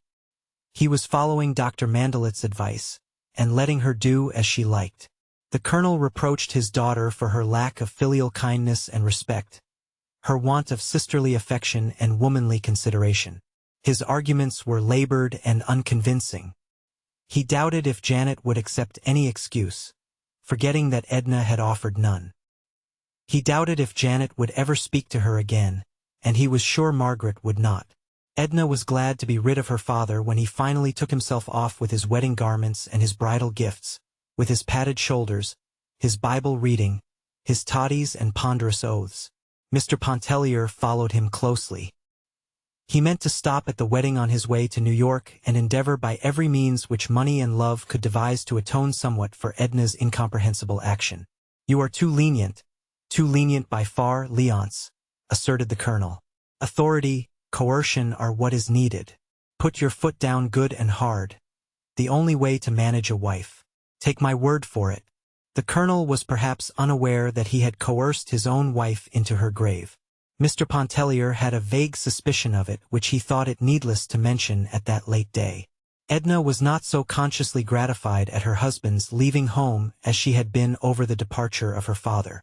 As the day approached when he was to leave her for a comparatively long stay, she grew melting and affectionate, remembering his many acts of consideration and his repeated expressions of an ardent attachment. She was solicitous about his health and his welfare. She bustled around, looking after his clothing, thinking about heavy underwear, quite as Madame Ratignolles would have done under similar circumstances. She cried when he went away, calling him her dear, good friend, and she was quite certain she would grow lonely before very long and go to join him in New York. But after all, a radiant peace settled upon her when she at last found herself alone. Even the children were gone. Old Madame Pontellier had come herself and carried them off to Iberville with their quadroon. The old madame did not venture to say she was afraid they would be neglected during Leonce's absence. She hardly ventured to think so. She was hungry for them, even a little fierce in her attachment. She did not want them to be holy children of the pavement, she always said when begging to have them for a space. She wished them to know the country, with its streams, its fields, its woods, its freedom so delicious to the young. She wished them to taste something of the life their father had lived and known and loved when he, too, was a little child. When Edna was at last alone, she breathed a big, genuine sigh of relief. A feeling that was unfamiliar but very delicious came over her. She walked all through the house, from one room to another, as if inspecting it for the first time. She tried the various chairs and lounges, as if she had never sat and reclined upon them before. And she perambulated around the outside of the house, investigating, looking to see if windows and shutters were secure and in order. The flowers were like new acquaintances. She approached them in a familiar spirit and made herself at home among them. The garden walks were damp, and Edna called to the maid to bring out her rubber sandals. And there she stayed and stooped, digging around the plants, trimming, picking dead, dry leaves. The children's little dog came out, interfering, getting in her way. She scolded him, laughed at him, played with him. The garden smelled so good and looked so pretty in the afternoon sunlight. Edna plucked all the bright flowers she could find, and went into the house with them, she and the little dog. Even the kitchen assumed a sudden interesting character which she had never before perceived. She went in to give directions to the cook, to say that the butcher would have to bring much less meat, that they would require only half their usual quantity of bread, of milk and groceries. She told the cook that she herself would be greatly occupied during Mr. Pontellier's absence, and she begged her to take all thought and responsibility of the larder upon her own shoulders. That night Edna dined alone. The candelabra, with a few candles in the center of the table, gave all the light she needed. Outside the circle of light in which she sat, the large dining room looked solemn and shadowy. The cook, placed upon her mettle, served a delicious repast. A luscious tenderloin broiled au point. The wine tasted good. The marron glacé seemed to be just what she wanted. It was so pleasant, too, to dine in a comfortable peignoir. She thought a little sentimentally about Leonce and the children, and wondered what they were doing.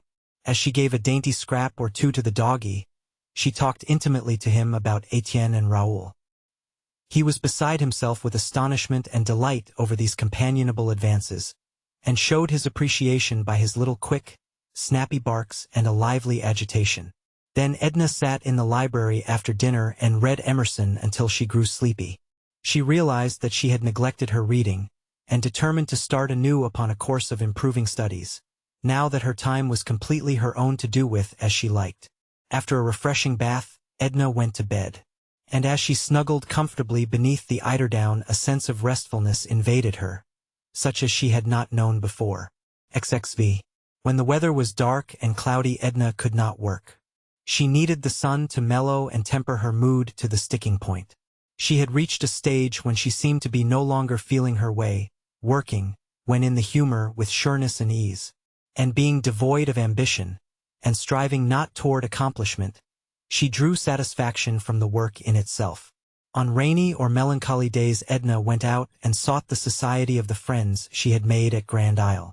Or else she stayed indoors and nursed a mood with which she was becoming too familiar for her own comfort and peace of mind. It was not despair, but it seemed to her as if life were passing by, leaving its promise broken and unfulfilled.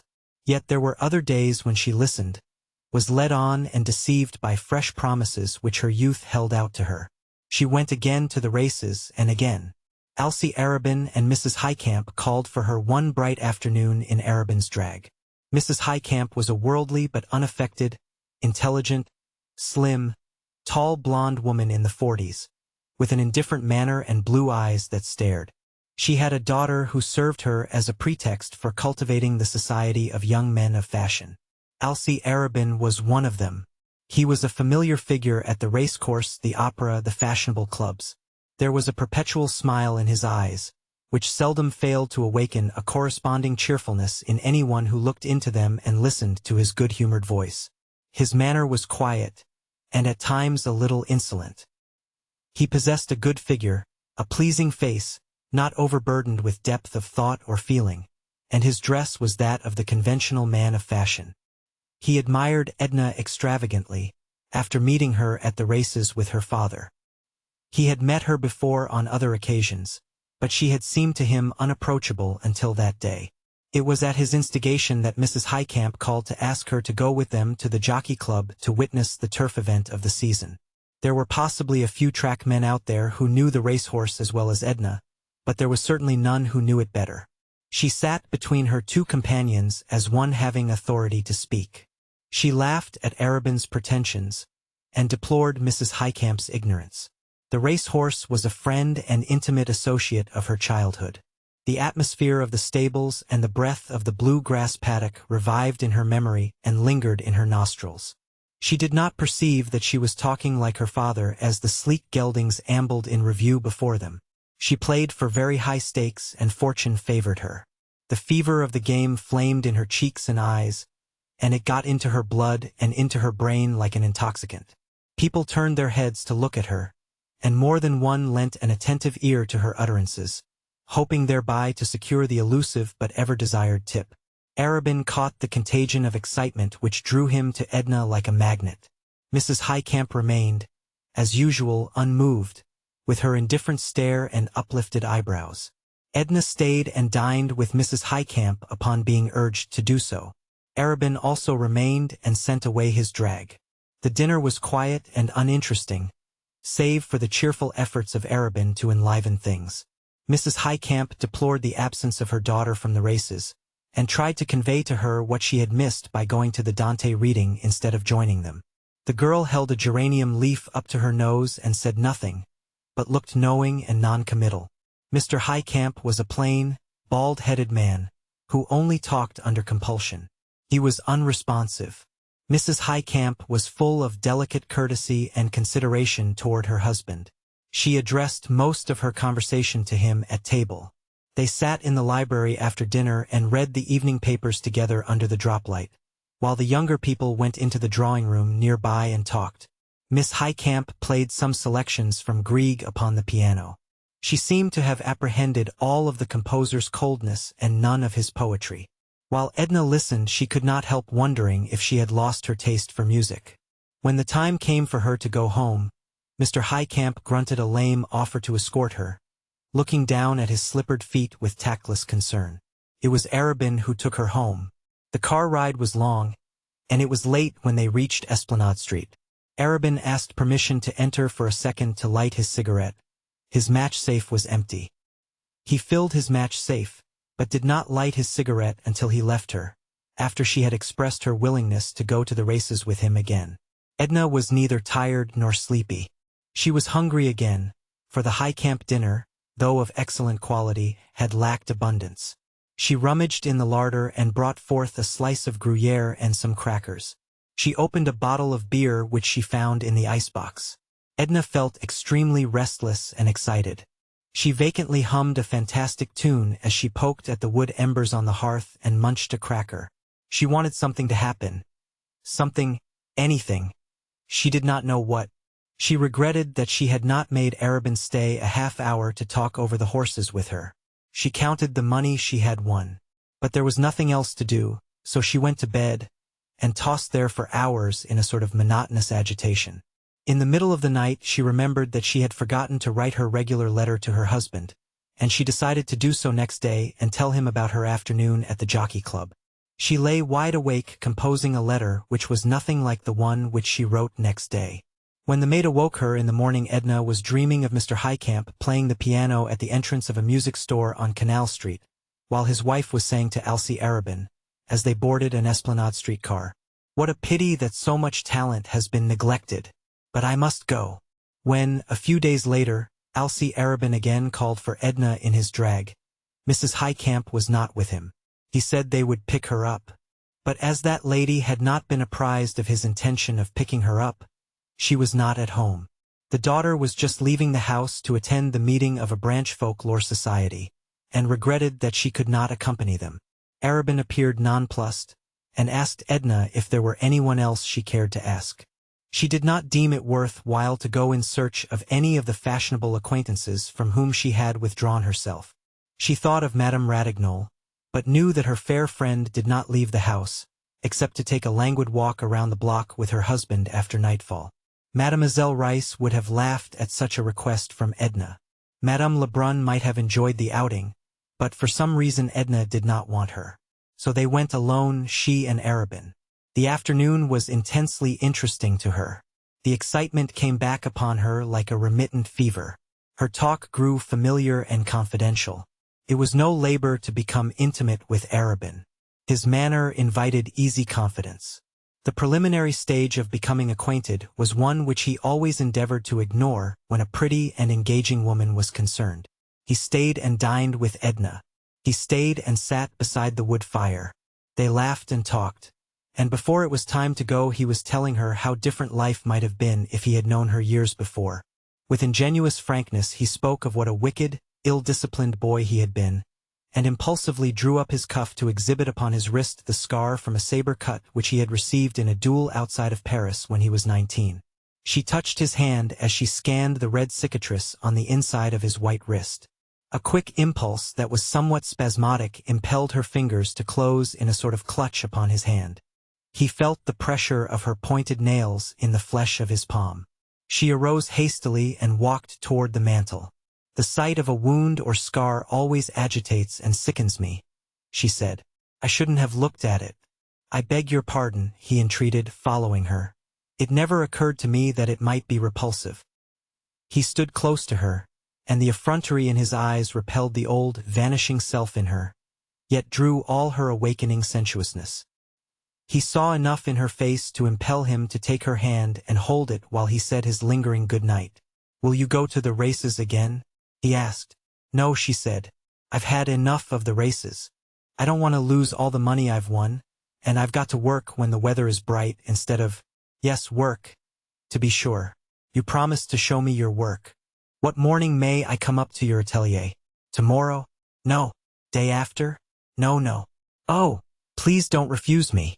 I know something of such things. I might help you with a stray suggestion or two. No. Good night. Why don't you go after you have said good night? I don't like you," she went on in a high, excited pitch, attempting to draw away her hand. She felt that her words lacked dignity and sincerity, and she knew that he felt it. "I'm sorry you don't like me. I'm sorry I offended you. How have I offended you? What have I done? Can't you forgive me?" And he bent and pressed his lips upon her hand as if he wished never more to withdraw them. "Mr. Arobin," she complained, "I'm greatly upset by the excitement of the afternoon. I'm not myself. My manner must have misled you in some way. I wish you to go, please." She spoke in a monotonous, dull tone.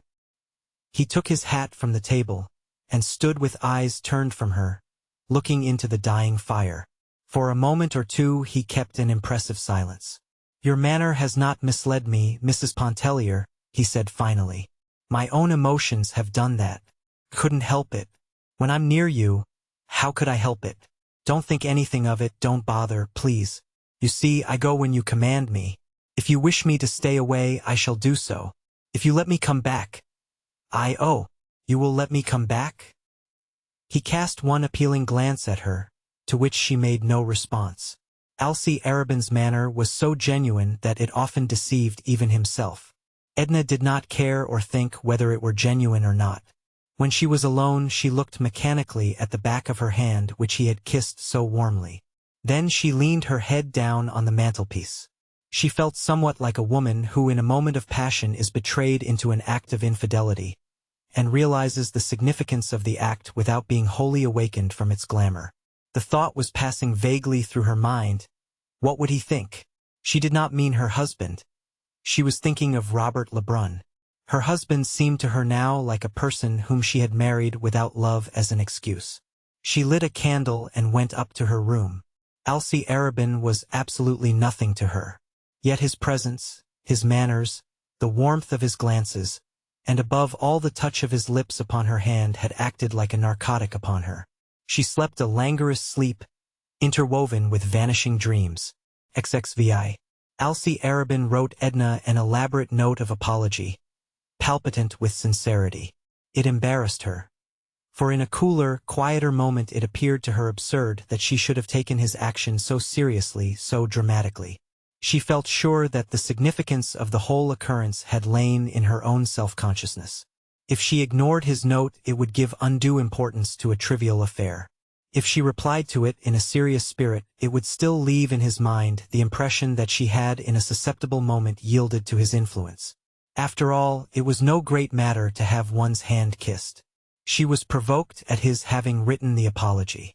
She answered in as light and bantering a spirit as she fancied it deserved, and said she would be glad to have him look in upon her at work whenever he felt the inclination and his business gave him the opportunity. He responded at once by presenting himself at her home with all his disarming naivete. And then there was scarcely a day which followed that she did not see him or was not reminded of him. He was prolific in pretexts. His attitude became one of good-humored subservience and tacit adoration. He was ready at all times to submit to her moods, which were as often kind as they were cold. She grew accustomed to him. They became intimate and friendly by imperceptible degrees, and then by leaps. He sometimes talked in a way that astonished her at first and brought the crimson into her face, in a way that pleased her at last, appealing to the animalism that stirred impatiently within her. There was nothing which so quieted the turmoil of Edna's senses as a visit to Mademoiselle Reisz. It was then, in the presence of that personality which was offensive to her, that the woman, by her divine art, seemed to reach Edna's spirit and set it free. It was misty, with heavy, lowering atmosphere one afternoon, when Edna climbed the stairs to the pianist's apartments under the roof. Her clothes were dripping with moisture. She felt chilled and pinched as she entered the room. Mademoiselle was poking at a rusty stove that smoked a little and warmed the room indifferently. She was endeavoring to heat a pot of chocolate on the stove. The room looked cheerless and dingy to Edna as she entered. A bust of Beethoven, covered with a hood of dust, scowled at her from the mantelpiece. "Ah, here comes the sunlight," exclaimed Mademoiselle, rising from her knees before the stove. "Now it will be warm and bright enough. I can let the fire alone." She closed the stove door with a bang, and approaching, assisted in removing Edna's dripping mackintosh. "You are cold, you look miserable. The chocolate will soon be hot. But would you rather have a taste of brandy? I have scarcely touched the bottle which you brought me for my cold." A piece of red flannel was wrapped around Mademoiselle's throat. A stiff neck compelled her to hold her head on one side. "I will take some brandy," said Edna, shivering as she removed her gloves and overshoes. She drank the liquor from the glass as a man would have done. Then flinging herself upon the uncomfortable sofa she said, "Mademoiselle, I am going to move away from my house on Esplanade Street." "Ah!" ejaculated the musician, neither surprised nor especially interested. Nothing ever seemed to astonish her very much. She was endeavoring to adjust the bunch of violets which had become loose from its fastening in her hair. Edna drew her down upon the sofa, and taking a pin from her own hair, secured the shabby artificial flowers in their accustomed place. "Aren't you astonished?" "Passably. Where are you going? To New York? To Iberville? To your father in Mississippi?" "Where?" "Just 2 steps away," laughed Edna. in a little four-room house around the corner. It looks so cozy, so inviting and restful, whenever I pass by, and it's for rent. I'm tired looking after that big house. It never seemed like mine anyway, like home. It's too much trouble. I have to keep too many servants. I am tired bothering with them. That is not your true reason, ma belle. There is no use in telling me lies. I don't know your reason, but you have not told me the truth. Edna did not protest or endeavor to justify herself. The house, the money that provides for it, are not mine. Isn't that enough reason? They are your husband's, returned Mademoiselle, with a shrug and a malicious elevation of the eyebrows. Oh, I see there is no deceiving you. Then let me tell you, it is a caprice. I have a little money of my own from my mother's estate, which my father sends me by driblets. I won a large sum this winter on the races, and I am beginning to sell my sketches. Laidpoor is more and more pleased with my work. He says it grows in force and individuality. I cannot judge of that myself, but I feel that I have gained in ease and confidence. However, as I said, I have sold a good many through Laidpoor. I can live in the tiny house for little or nothing with one servant. Old Celestine, who works occasionally for me, says she will come stay with me and do my work. I know I shall like it, like the feeling of freedom and independence. What does your husband say? I have not told him yet. I only thought of it this morning. He will think I am demented, no doubt. Perhaps you think so. Mademoiselle shook her head slowly. Your reason is not yet clear to me, she said. Neither was it quite clear to Edna herself, but it unfolded itself as she sat for a while in silence. Instinct had prompted her to put away her husband's bounty in casting off her allegiance. She did not know how it would be when he returned. There would have to be an understanding, an explanation. Conditions would some way adjust themselves, she felt. But whatever came, she had resolved never again to belong to another than herself. I shall give a grand dinner before I leave the old house, Edna exclaimed. You will have to come to it, mademoiselle. I will give you everything that you like to eat and to drink. We shall sing and laugh and be merry for once. And she uttered a sigh that came from the very depths of her being. If mademoiselle happened to have received a letter from Robert during the interval of Edna's visits, she would give her the letter unsolicited. And she would seat herself at the piano and play as her humor prompted her while the young woman read the letter. The little stove was roaring. It was red hot, and the chocolate in the tin sizzled and sputtered. Edna went forward and opened the stove door, and Mademoiselle, rising, took a letter from under the bust of Beethoven and handed it to Edna. Another? So soon? She exclaimed, her eyes filled with delight. Tell me, mademoiselle, does he know that I see his letters? Never in the world. He would be angry and would never write to me again if he thought so. Does he write to you? Never a line. Does he send you a message? Never a word. It is because he loves you, poor fool, and is trying to forget you, since you are not free to listen to him or to belong to him. Why do you show me his letters, then? Haven't you begged for them? Can I refuse you anything? Oh, you cannot deceive me. And Mademoiselle approached her beloved instrument and began to play. Edna did not at once read the letter. She sat holding it in her hand, while the music penetrated her whole being like an effulgence, warming and brightening the dark places of her soul, prepared her for joy and exultation. Oh, she exclaimed, letting the letter fall to the floor. Why did you not tell me? She went and grasped Mademoiselle's hands up from the keys. Oh, unkind, malicious, why did you not tell me that he was coming back? No great news, ma foi. I wonder he did not come long ago. But when? Cried Edna, impatiently. He does not say when. He says very soon. You know as much about it as I do. It is all in the letter. But why? Why is he coming? Oh, if I thought. And she snatched the letter from the floor and turned the pages this way and that way, looking for the reason which was left untold. If I were young and in love with a man, said Mademoiselle, turning on the stool and pressing her wiry hands between her knees as she looked down at Edna, who sat on the floor holding the letter, it seems to me he would have to be some grand esprit. A man with lofty aims and ability to reach them, one who stood high enough to attract the notice of his fellow men. It seems to me if I were young and in love I should never deem a man of ordinary caliber worthy of my devotion. Now it is you who are telling lies and seeking to deceive me, mademoiselle. Or else you have never been in love, and know nothing about it. Why? Went on Edna, clasping her knees and looking up into mademoiselle's twisted face. Do you suppose a woman knows why she loves? Does she select?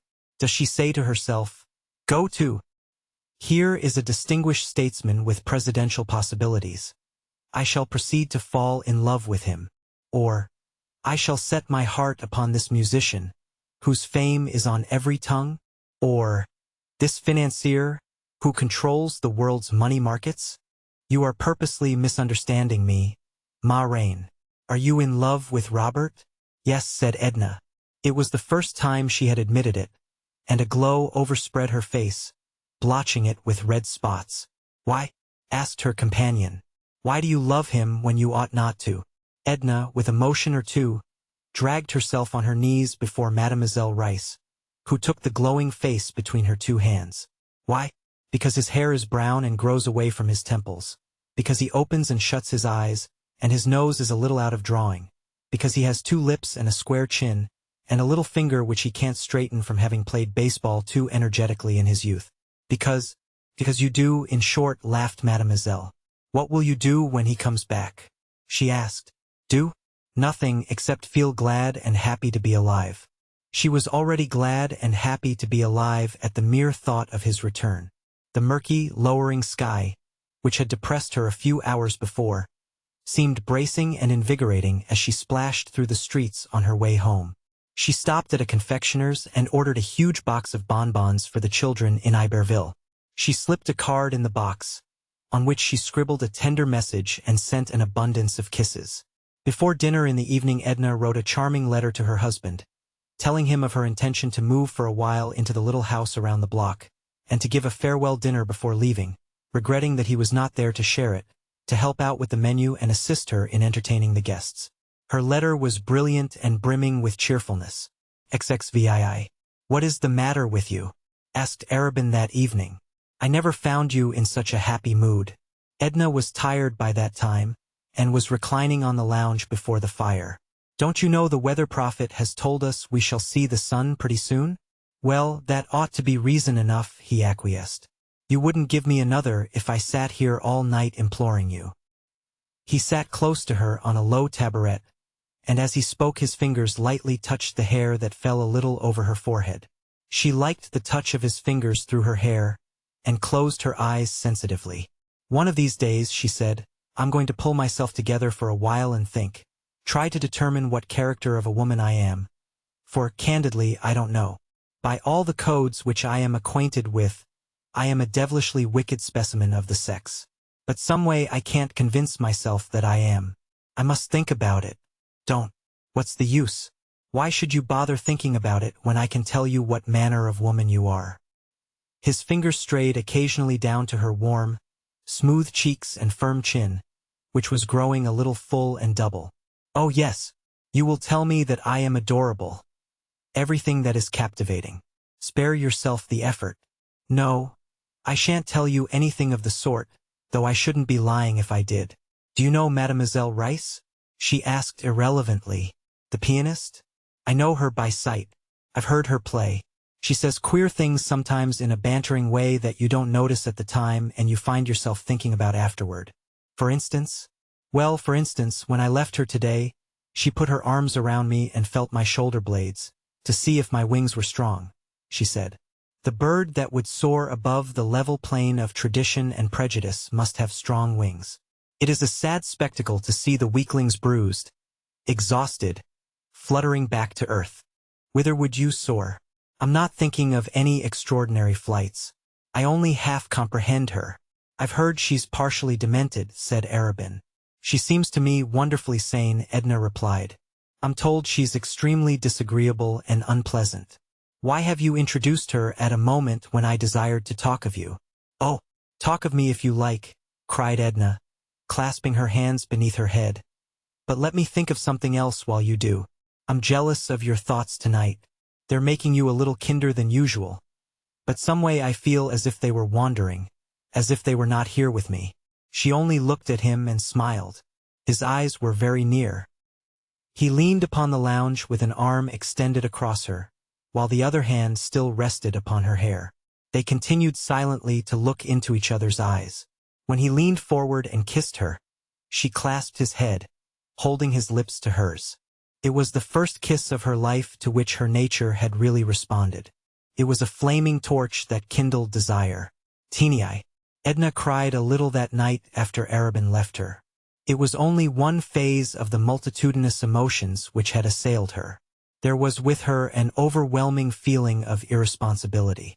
There was the shock of the unexpected and the unaccustomed. There was her husband's reproach looking at her from the external things around her which he had provided for her external existence. There was Robert's reproach making itself felt by a quicker, fiercer, more overpowering love, which had awakened within her toward him. Above all, there was understanding. She felt as if a mist had been lifted from her eyes, enabling her to look upon and comprehend the significance of life, that monster made up of beauty and brutality. But among the conflicting sensations which assailed her, there was neither shame nor remorse.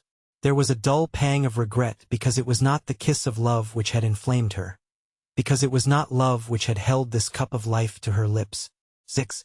Without even waiting for an answer from her husband regarding his opinion or wishes in the matter, Edna hastened her preparations for quitting her home on Esplanade Street and moving into the little house around the block.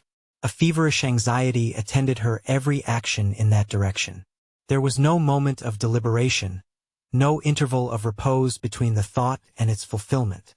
Early upon the morning following those hours passed in Arobin's society, Edna set about securing her new abode and hurrying her arrangements for occupying it.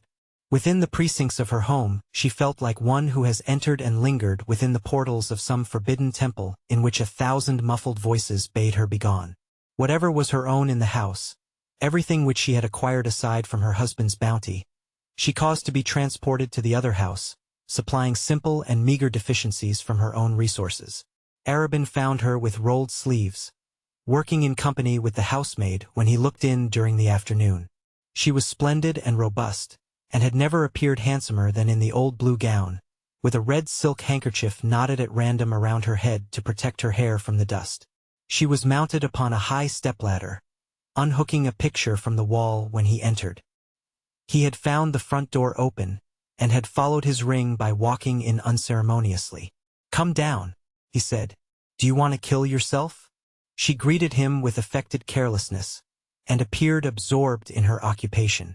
If he had expected to find her languishing, reproachful, or indulging in sentimental tears, he must have been greatly surprised. He was no doubt prepared for any emergency, ready for any one of the foregoing attitudes, just as he bent himself easily and naturally to the situation which confronted him. "Please come down," he insisted, holding the ladder and looking up at her. "No," she answered. "Ellen is afraid to mount the ladder. Joe is working over at the pigeon house. That's the name Ellen gives it because it's so small and looks like a pigeon house, and someone has to do this." Arobin pulled off his coat and expressed himself ready and willing to tempt fate in her place.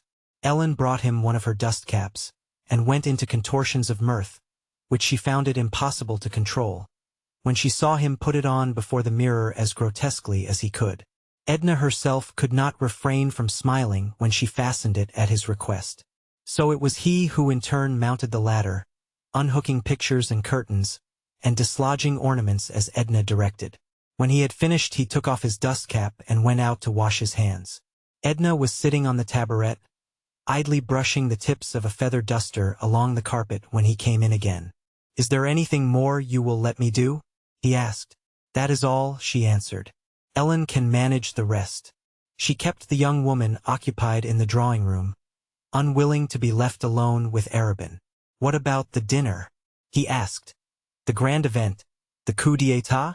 It will be day after tomorrow." "Why do you call it the coup d'état?"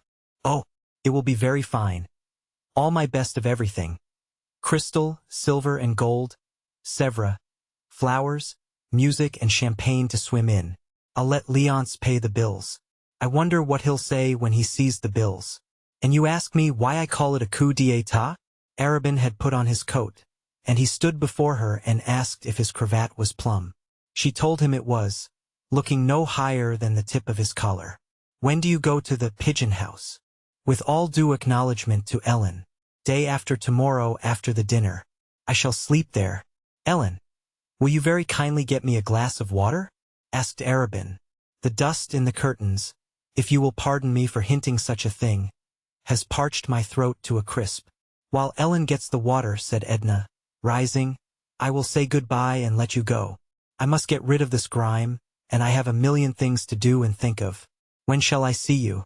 Asked Arabin, seeking to detain her, the maid having left the room. At the dinner, of course. You are invited. Not before. Not tonight or tomorrow morning or tomorrow noon or night. Or the day after morning or noon. Can't you see yourself without my telling you what an eternity it is? He had followed her into the hall and to the foot of the stairway, looking up at her as she mounted with her face half turned to him. Not an instant sooner, she said. But she laughed and looked at him with eyes that at once gave him courage to wait and made it torture to wait. XXX. Though Edna had spoken of the dinner as a very grand affair, it was in truth a very small affair and very select, in so much as the guests invited were few and were selected with discrimination. She had counted upon an even dozen seating themselves at her round mahogany board, forgetting for the moment that Madame Ratignolles was to the last degree souffrante and unpresentable, and not foreseeing that Madame Lebrun would send 1,000 regrets at the last moment. So there were only 10 after all, which made a cozy, comfortable number. There were Mr. and Mrs. Merriman, a pretty, vivacious little woman in the 30s, her husband, a jovial fellow, something of a shallow pâté, who laughed a good deal at other people's witticisms, and had thereby made himself extremely popular. Mrs. Highcamp had accompanied them. Of course, there was Alcée Arabin, and Mademoiselle Rice had consented to come. Edna had sent her a fresh bunch of violets with black lace trimmings for her hair. Monsieur Ratignolles brought himself and his wife's excuses. Victor Lebrun, who happened to be in the city, bent upon relaxation, had accepted with alacrity. There was a Miss May Blunt, no longer in her teens, who looked at the world through lorgnettes and with the keenest interest. It was thought and said that she was intellectual. It was suspected of her that she wrote under a nom de guerre. She had come with a gentleman by the name of Gouvernail, connected with one of the daily papers, of whom nothing special could be said, except that he was observant and seemed quiet and inoffensive. Edna herself made the 10th, and at 8:30 they seated themselves at table, Arabin and Monsieur Ratignolles on either side of their hostess. Mrs. Highcamp sat between Arabin and Victor Lebrun. Then came Mrs. Merriman, Mr. Gouvernail, Miss May Blunt, Mr. Merriman, and Mademoiselle Rice next to Monsieur Ratignolles. There was something extremely gorgeous about the appearance of the table, an effect of splendor conveyed by a cover of pale yellow satin under strips of lacework. There were wax candles, in massive brass candelabra, burning softly under yellow silk shades. Full, fragrant roses, yellow and red, abounded. There were silver and gold, as she had said there would be, and crystal which glittered like the gems which the women wore. The ordinary stiff dining chairs had been discarded for the occasion and replaced by the most commodious and luxurious which could be collected throughout the house. Mademoiselle Rice, being exceedingly diminutive, was elevated upon cushions, as small children are sometimes hoisted at table upon bulky volumes. Something new, Edna? Exclaimed Miss May Blunt, with lorgnette directed toward a magnificent cluster of diamonds that sparkled, that almost sputtered in Edna's hair, just over the center of her forehead. Quite new. Brand new, in fact. A present from my husband. It arrived this morning from New York. I may as well admit that this is my birthday, and that I am 29. In good time I expect you to drink my health. Meanwhile I shall ask you to begin with this cocktail, composed, would you say composed? With an appeal to Miss May Blunt, composed by my father in honor of Sister Janet's wedding. Before each guest stood a tiny glass that looked and sparkled like a garnet gem. Then, all things considered, spoke Arabin, it might not be amiss to start out by drinking the Colonel's health in the cocktail which he composed, on the birthday of the most charming of women, the daughter whom he invented. Mr. Merriman's laugh at this sally was such a genuine outburst and so contagious that it started the dinner with an agreeable swing that never slackened. Miss May Blunt begged to be allowed to keep her cocktail untouched before her, just to look at. The color was marvelous. She could compare it to nothing she had ever seen, and the garnet lights which it emitted were unspeakably rare. She pronounced the colonel an artist and stuck to it. Monsieur Ratignol was prepared to take things seriously. The mets, the entremets, the service, the decorations, even the people. He looked up from his pompano and inquired of Arobin if he were related to the gentleman of that name who formed one of the firm of Leitner and Arobin, lawyers. The young man admitted that Leitner was a warm personal friend, who permitted Arobin's name to decorate the firm's letterheads and to appear upon a shingle that graced Perdido Street. "There are so many inquisitive people and institutions abounding," said Arobin, "that one is really forced as a matter of convenience these days to assume the virtue of an occupation if he has it not." Monsieur Ratignol stared a little, and turned to ask Mademoiselle Reisz if she considered the symphony concerts up to the standard which had been set the previous winter. Mademoiselle Reisz answered Monsieur Ratignol in French, which Edna thought a little rude, under the circumstances, but characteristic. Mademoiselle had only disagreeable things to say of the symphony concerts, and insulting remarks to make of all the musicians of New Orleans, singly and collectively. All her interests seemed to be centered upon the delicacies placed before her. Mr. Merriman said that Mr. Arobin's remark about inquisitive people reminded him of a man from Waco the other day at the St. Charles Hotel, but as Mr. Merriman's stories were always lame and lacking point, his wife seldom permitted him to complete them. She interrupted him to ask if he remembered the name of the author whose book she had bought the week before to send to a friend in Geneva. She was talking books with Mr. Gouvernail and trying to draw from him his opinion upon current literary topics. Her husband told the story of the Waco man privately to Miss May Blunt, who pretended to be greatly amused and to think it extremely clever. Mrs. Highcamp hung with languid but unaffected interest upon the warm and impetuous volubility of her left-hand neighbor, Victor Lebrun. Her attention was never for a moment withdrawn from him after seating herself at table, and when he turned to Mrs. Merriman, who was prettier and more vivacious than Mrs. Highcamp, she waited with easy indifference for an opportunity to reclaim his attention. There was the occasional sound of music, of mandolins, sufficiently removed to be an agreeable accompaniment rather than an interruption to the conversation. Outside, the soft, monotonous splash of a fountain could be heard. The sound penetrated into the room with the heavy odor of jessamine that came through the open windows. The golden shimmer of Edna's satin gown spread in rich folds on either side of her.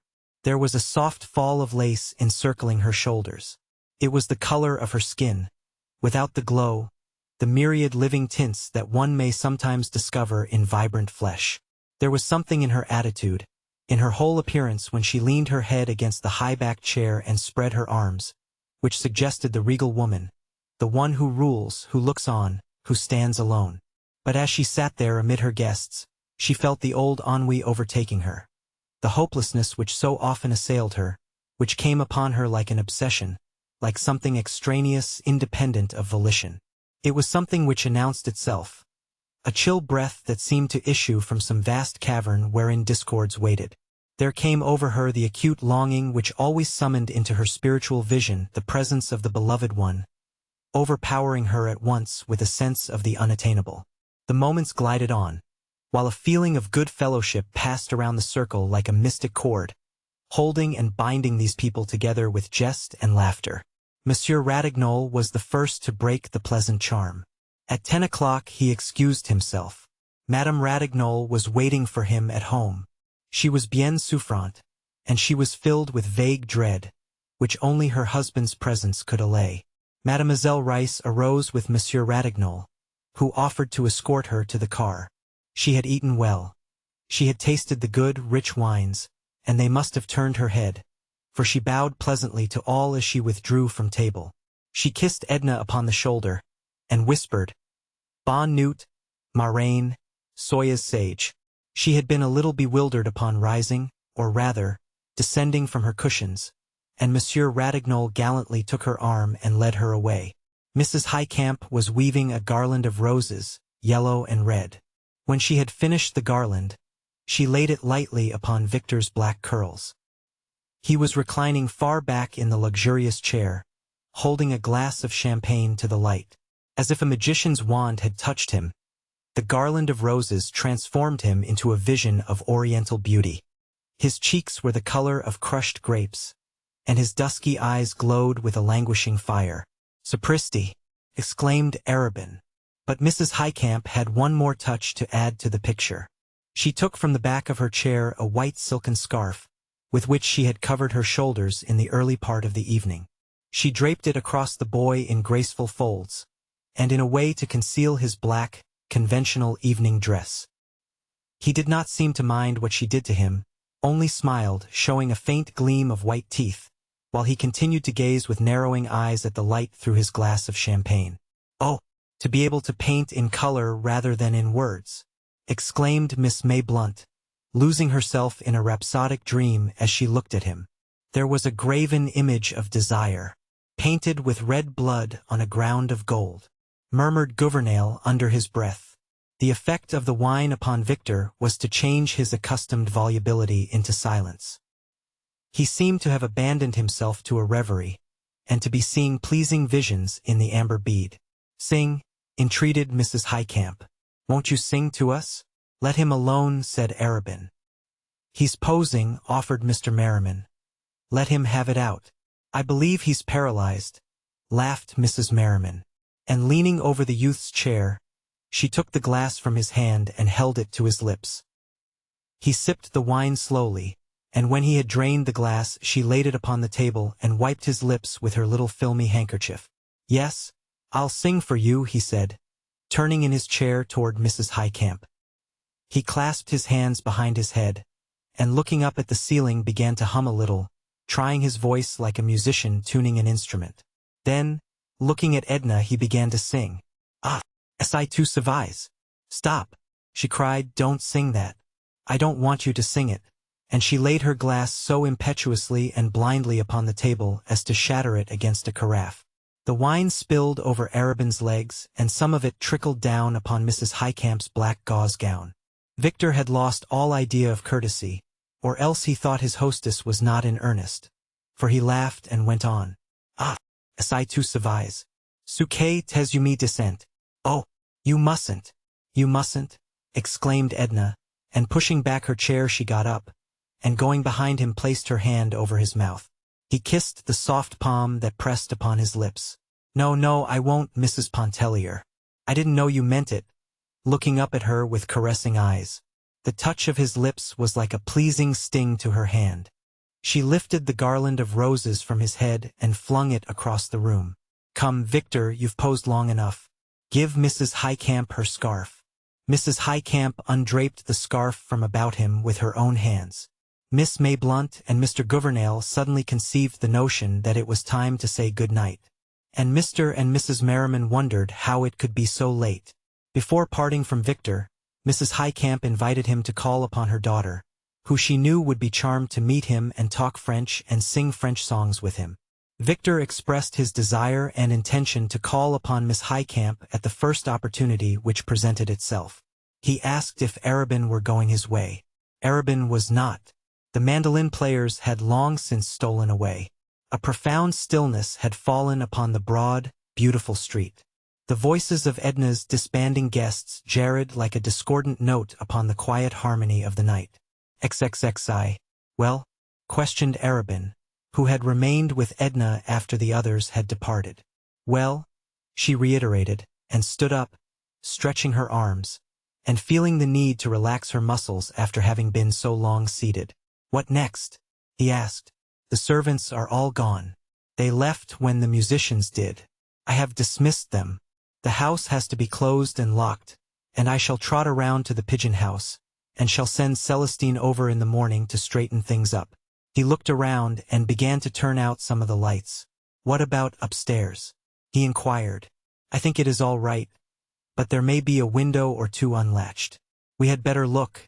You might take a candle and see. And bring me my wrap and hat on the foot of the bed in the middle room." He went up with the light, and Edna began closing doors and windows. She hated to shut in the smoke and the fumes of the wine. Arabin found her cape and hat, which he brought down and helped her to put on.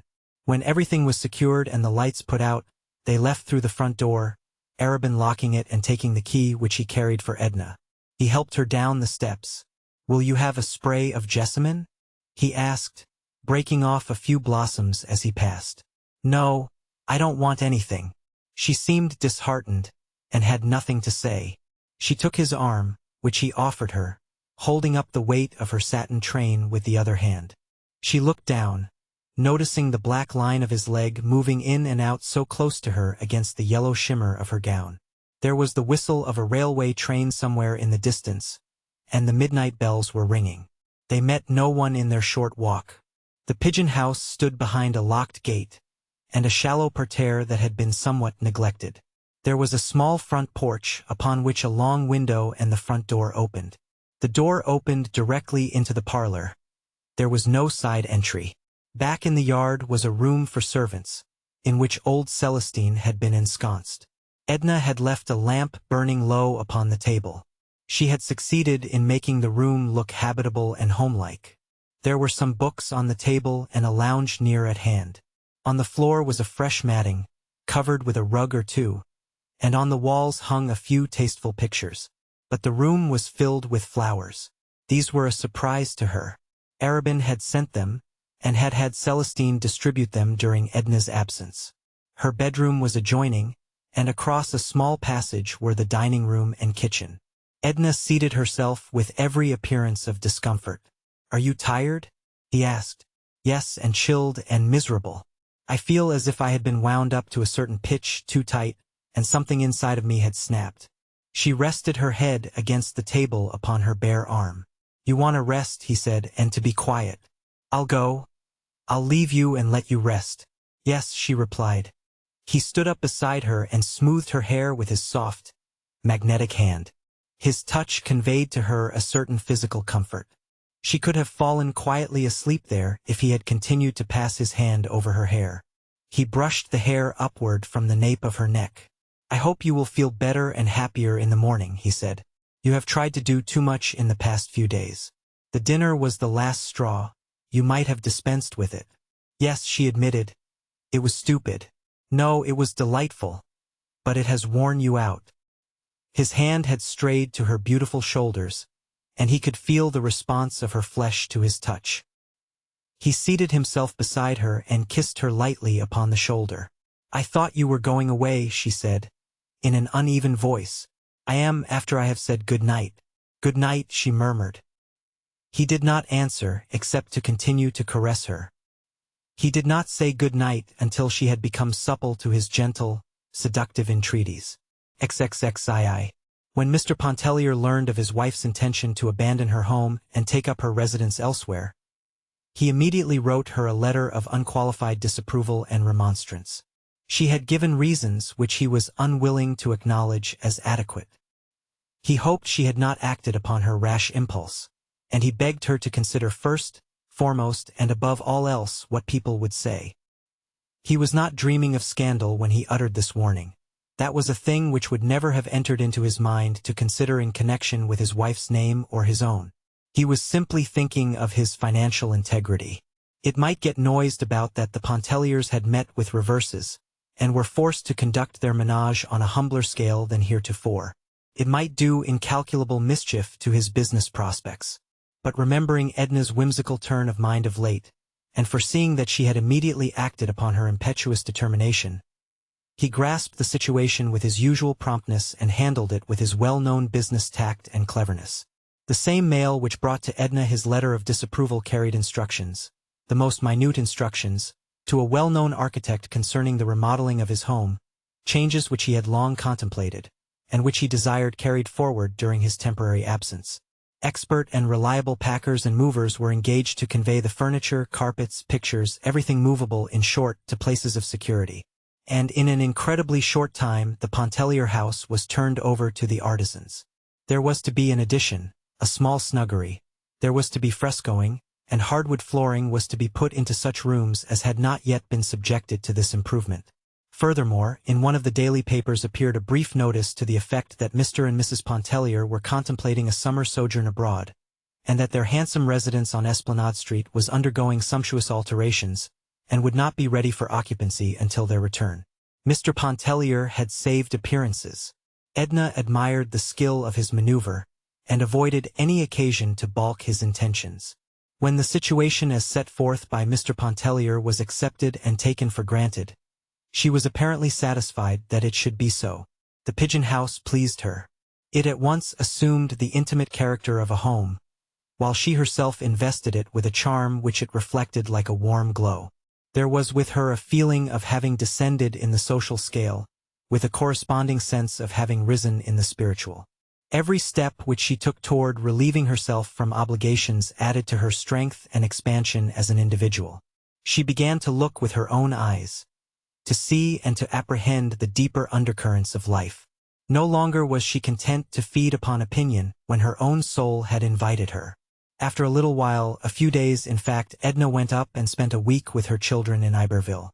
They were delicious February days, with all the summer's promise hovering in the air. How glad she was to see the children! She wept for very pleasure when she felt their little arms clasping her, their hard, ruddy cheeks pressed against her own glowing cheeks. She looked into their faces with hungry eyes that could not be satisfied with looking. And what stories they had to tell their mother!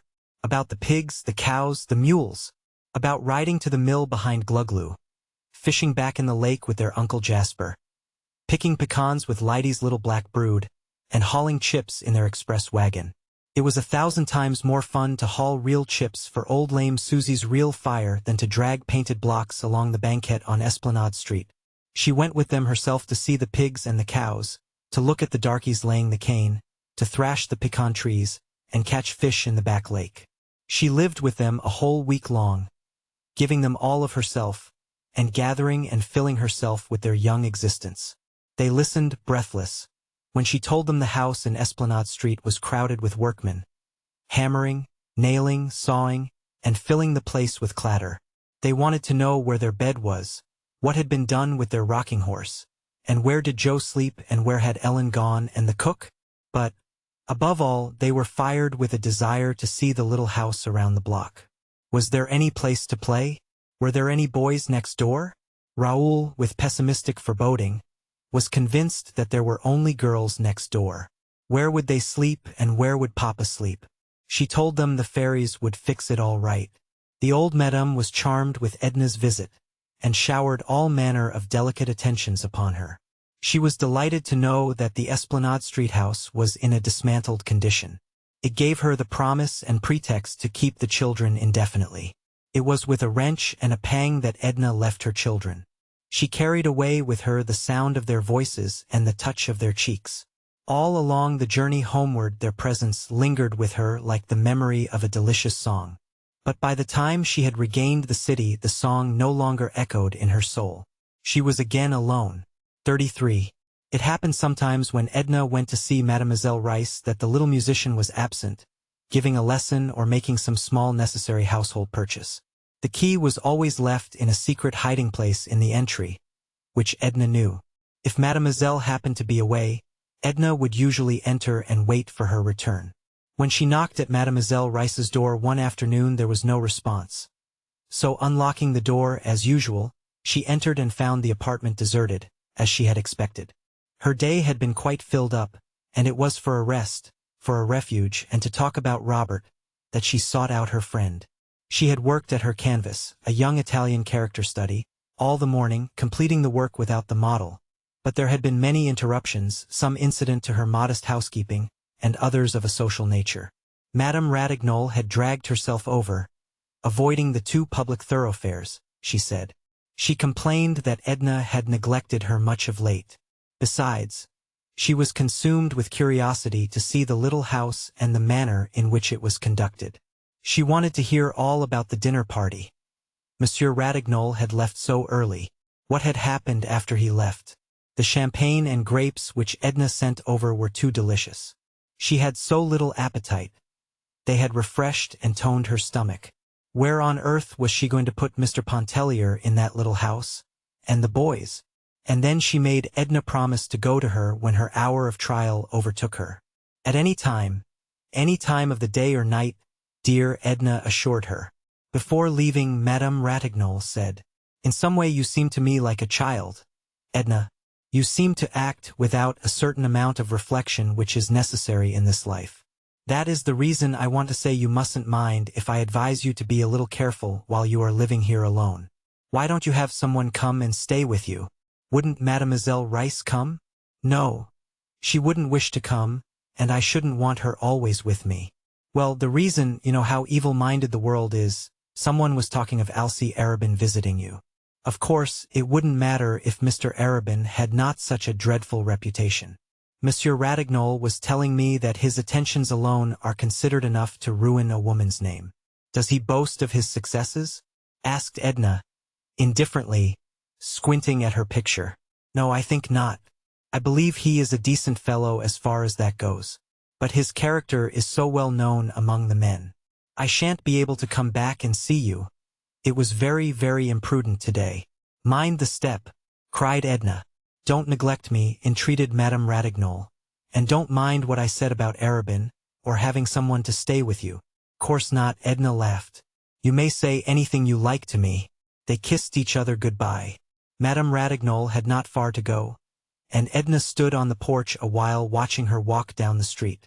Then, in the afternoon, Mrs. Merriman and Mrs. Highcamp had made their party call. Edna felt that they might have dispensed with the formality. They had also come to invite her to play Vingt-et-un one evening at Mrs. Merriman's. She was asked to go early to dinner, and Mr. Merriman or Mr. Arobin would take her home. Edna accepted in a half-hearted way. She sometimes felt very tired of Mrs. Highcamp and Mrs. Merriman. Late in the afternoon she sought refuge with Mademoiselle Reisz, and stayed there alone, waiting for her, feeling a kind of repose invade her with the very atmosphere of the shabby, unpretentious little room. Edna sat at the window, which looked out over the housetops and across the river. The window frame was filled with pots of flowers, and she sat and picked the dry leaves from a rose geranium. The day was warm, and the breeze which blew from the river was very pleasant. She removed her hat and laid it on the piano. She went on picking the leaves and digging around the plants with her hat pin. Once she thought she heard Mademoiselle Reisz approaching. But it was a young black girl who came in, bringing a small bundle of laundry, which she deposited in the adjoining room and went away. Edna seated herself at the piano, and softly picked out with one hand the bars of a piece of music which lay open before her. A half-hour went by. There was the occasional sound of people going and coming in the lower hall. She was growing interested in her occupation of picking out the aria, when there was a second rap at the door. She vaguely wondered what these people did when they found Mademoiselle's door locked. "Come in," she called, turning her face toward the door. And this time it was Robert Lebrun who presented himself. She attempted to rise. She could not have done so without betraying the agitation which mastered her at sight of him, so she fell back upon the stool, only exclaiming, "Why, Robert!" He came and clasped her hand, seemingly without knowing what he was saying or doing. "Mrs. Pontellier, how do you happen? Oh, how well you look! Is Mademoiselle Reisz not here? I never expected to see you. When did you come back?" asked Edna in an unsteady voice, wiping her face with her handkerchief. She seemed ill at ease on the piano stool, and he begged her to take the chair by the window. She did so mechanically while he seated himself on the stool. "I returned day before yesterday," he answered, while he leaned his arm on the keys, bringing forth a crash of discordant sound. "Day before yesterday," she repeated aloud, and went on thinking to herself, "Day before yesterday," in a sort of an uncomprehending way. She had pictured him seeking her at the very first hour, and he had lived under the same sky since day before yesterday, while only by accident had he stumbled upon her. Mademoiselle must have lied when she said, "Poor fool, he loves you." "Day before yesterday," she repeated, breaking off a spray of Mademoiselle's geranium. "Then if you had not met me here today you wouldn't. When that is, didn't you mean to come and see me? Of course I should have gone to see you. There have been so many things." He turned the leaves of Mademoiselle's music nervously. "I started in at once yesterday with the old firm. After all, there is as much chance for me here as there was there, that is, I might find it profitable some day. The Mexicans were not very congenial." So he had come back because the Mexicans were not congenial, because business was as profitable here as there, because of any reason and not because he cared to be near her. She remembered the day she sat on the floor, turning the pages of his letter, seeking the reason which was left untold. She had not noticed how he looked, only feeling his presence. But she turned deliberately and observed him. After all, he had been absent but a few months, and was not changed. His hair, the color of hers, waved back from his temples in the same way as before. His skin was not more burned than it had been at Grand Isle. She found in his eyes, when he looked at her for one silent moment, the same tender caress, with an added warmth and entreaty which had not been there before, the same glance which had penetrated to the sleeping places of her soul and awakened them. 100 times Edna had pictured Robert's return, and imagined their first meeting. It was usually at her home, whither he had sought her out at once. She always fancied him expressing or betraying in some way his love for her. And here, the reality was that they sat 10 feet apart, she at the window, crushing geranium leaves in her hand and smelling them, he twirling around on the piano stool, saying, "I was very much surprised to hear of Mr. Pontellier's absence. It's a wonder Mademoiselle Rice did not tell me, and you're moving, Mother told me yesterday. I should think you would have gone to New York with him or to Iberville with the children, rather than be bothered here with housekeeping. And you are going abroad too, I hear. We shan't have you at Grand Isle next summer. It won't seem. Do you see much of Mademoiselle Rice? She often spoke of you in the few letters she wrote. Do you remember that you promised to write to me when you went away?" A flush overspread his whole face. "I couldn't believe that my letters would be of any interest to you. That is an excuse. It isn't the truth." Edna reached for her hat on the piano. She adjusted it, sticking the hat pin through the heavy coil of hair with some deliberation. "Are you not going to wait for Mademoiselle Rice?" asked Robert. "No. I have found when she is absent this long, she is liable not to come back till late." She drew on her gloves, and Robert picked up his hat. "Won't you wait for her?" asked Edna. "Not if you think she will not be back till late," adding, as if suddenly aware of some discourtesy in his speech, "and I should miss the pleasure of walking home with you." Edna locked the door and put the key back in its hiding place. They went together, picking their way across muddy streets and sidewalks encumbered with the cheap display of small tradesmen. Part of the distance they rode in the car, and after disembarking, passed the Pontellier mansion, which looked broken and half torn asunder. Robert had never known the house, and looked at it with interest. "I never knew you in your home," he remarked. "I am glad you did not." "Why?" She did not answer. They went on around the corner, and it seemed as if her dreams were coming true after all, when he followed her into the little house. "You must stay and dine with me, Robert. You see I am all alone, and it is so long since I have seen you. There is so much I want to ask you." She took off her hat and gloves. He stood irresolute, making some excuse about his mother who expected him. He even muttered something about an engagement. She struck a match and lit the lamp on the table. It was growing dusk. When he saw her face in the lamplight, looking pained, with all the soft lines gone out of it, he threw his hat aside and seated himself. "Oh, you know I want to stay if you will let me," he exclaimed. All the softness came back. She laughed, and went and put her hand on his shoulder. "This is the first moment you have seemed like the old Robert. I'll go tell Celestine."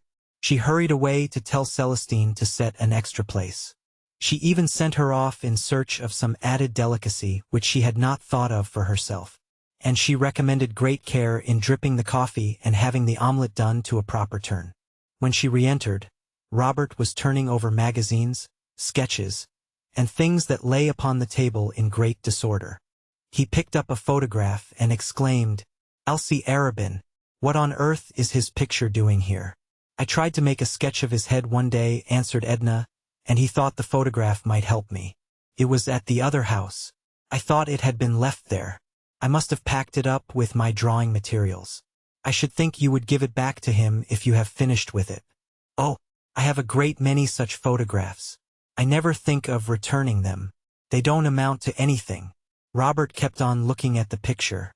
"Seems to me, do you think his head worth drawing? Is he a friend of Mr. Pontellier's?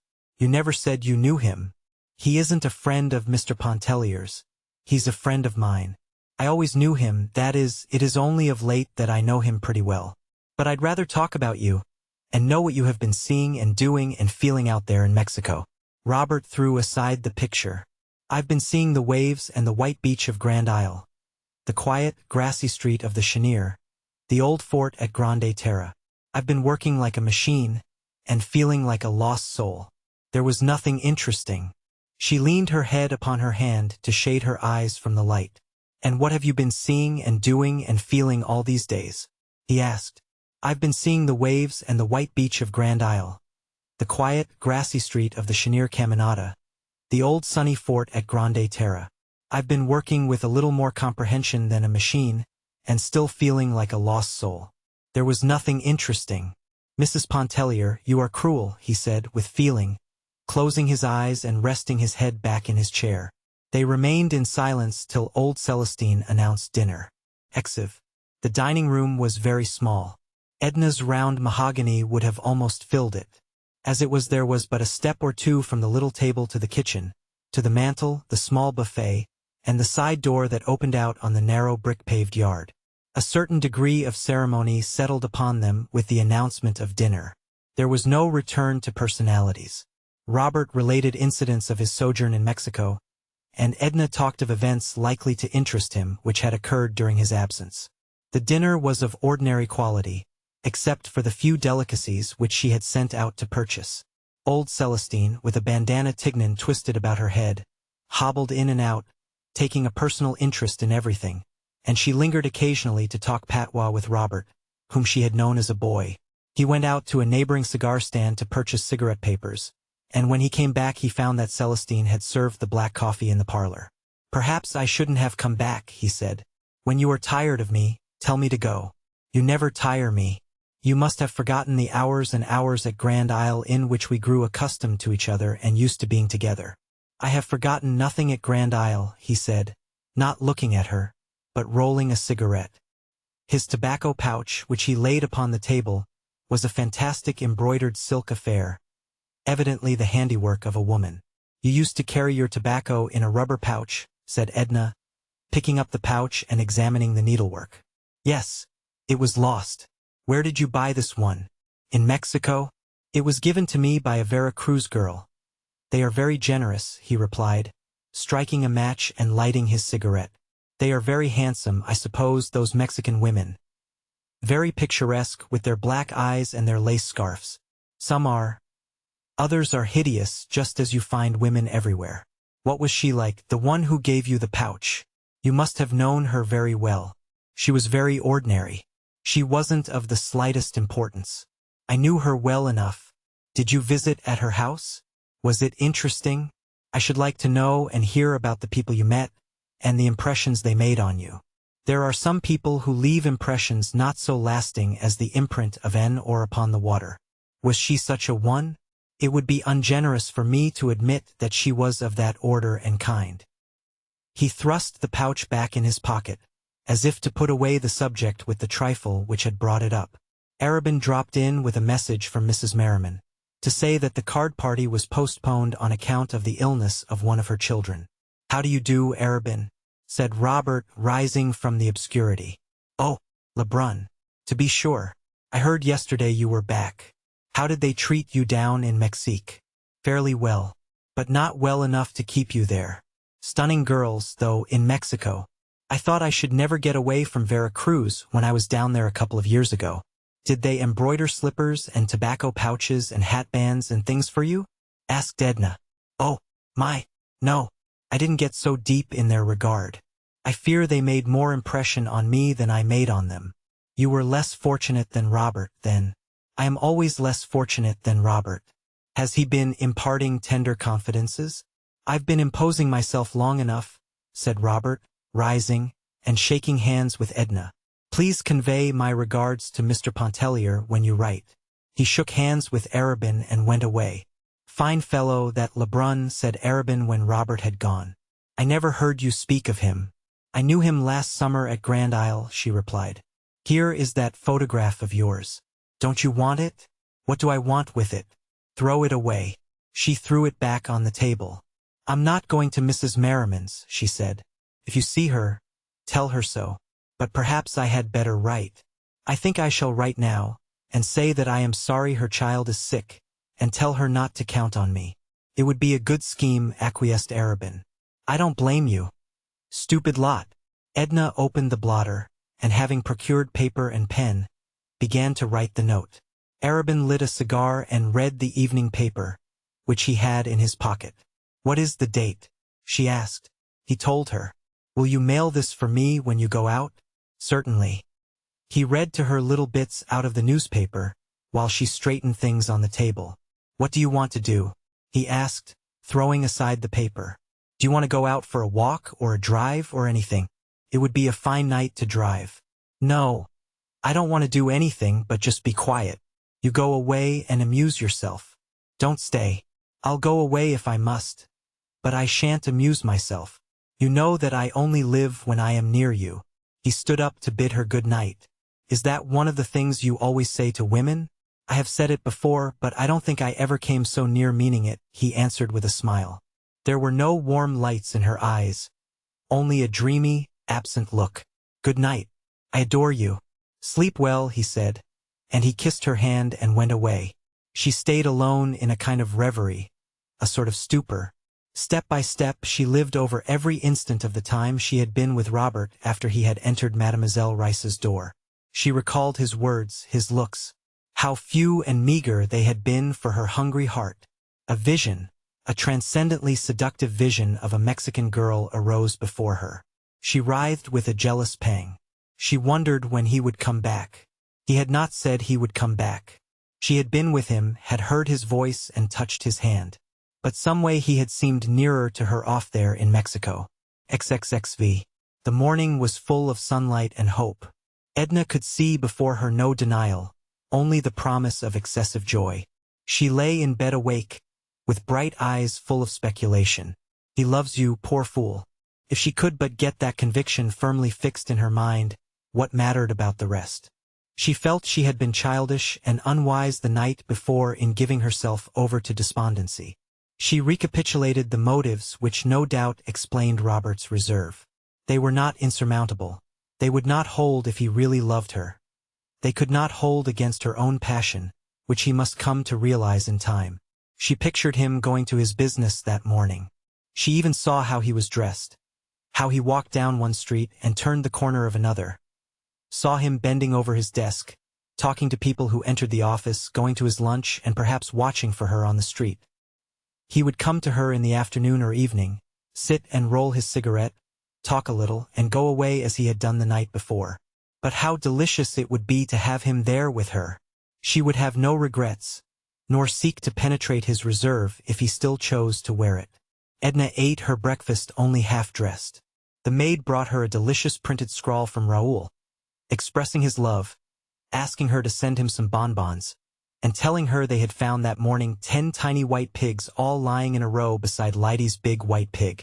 A letter also came from her husband, saying he hoped to be back early in March, and then they would get ready for that journey abroad which he had promised her so long, which he felt now fully able to afford. He felt able to travel as people should, without any thought of small economies, thanks to his recent speculations in Wall Street. Much to her surprise, she received a note from Arabin, written at midnight from the club. It was to say good morning to her, to hope she had slept well, to assure her of his devotion, which he trusted she in some faintest manner returned. All these letters were pleasing to her. She answered the children in a cheerful frame of mind, promising them bonbons, and congratulating them upon their happy find of the little pigs. She answered her husband with friendly evasiveness, not with any fixed design to mislead him, only because all sense of reality had gone out of her life. She had abandoned herself to fate, and awaited the consequences with indifference. To Arabin's note she made no reply. She put it under Celestine's stove lid. Edna worked several hours with much spirit. She saw no one but a picture dealer, who asked her if it were true that she was going abroad to study in Paris. She said possibly she might, and he negotiated with her for some Parisian studies to reach him in time for the holiday trade in December. Robert did not come that day. She was keenly disappointed. He did not come the following day, nor the next. Each morning she awoke with hope, and each night she was a prey to despondency. She was tempted to seek him out, but far from yielding to the impulse, she avoided any occasion which might throw her in his way. She did not go to Mademoiselle Rice's nor pass by Madame Lebrun's, as she might have done if he had still been in Mexico. When Arabin one night urged her to drive with him, she went out to the lake on the Shell Road. His horses were full of mettle, and even a little unmanageable. She liked the rapid gait at which they spun along, and the quick, sharp sound of the horses' hoofs on the hard road. They did not stop anywhere to eat or to drink. Arobin was not needlessly imprudent. But they ate and they drank when they regained Edna's little dining room, which was comparatively early in the evening. It was late when he left her. It was getting to be more than a passing whim with Arobin to see her and be with her. He had detected the latent sensuality, which unfolded under his delicate sense of her nature's requirements like a torpid, sensitive blossom. There was no despondency when she fell asleep that night, nor was there hope when she awoke in the morning. XXXVI. There was a garden out in the suburbs, a small, leafy corner, with a few green tables under the orange trees. An old cat slept all day on the stone step in the sun, and an old mulatresse slept her idle hours away in her chair at the open window, till someone happened to knock on one of the green tables. She had milk and cream cheese to sell and bread and butter. There was no one who could make such excellent coffee or fry a chicken so golden brown as she.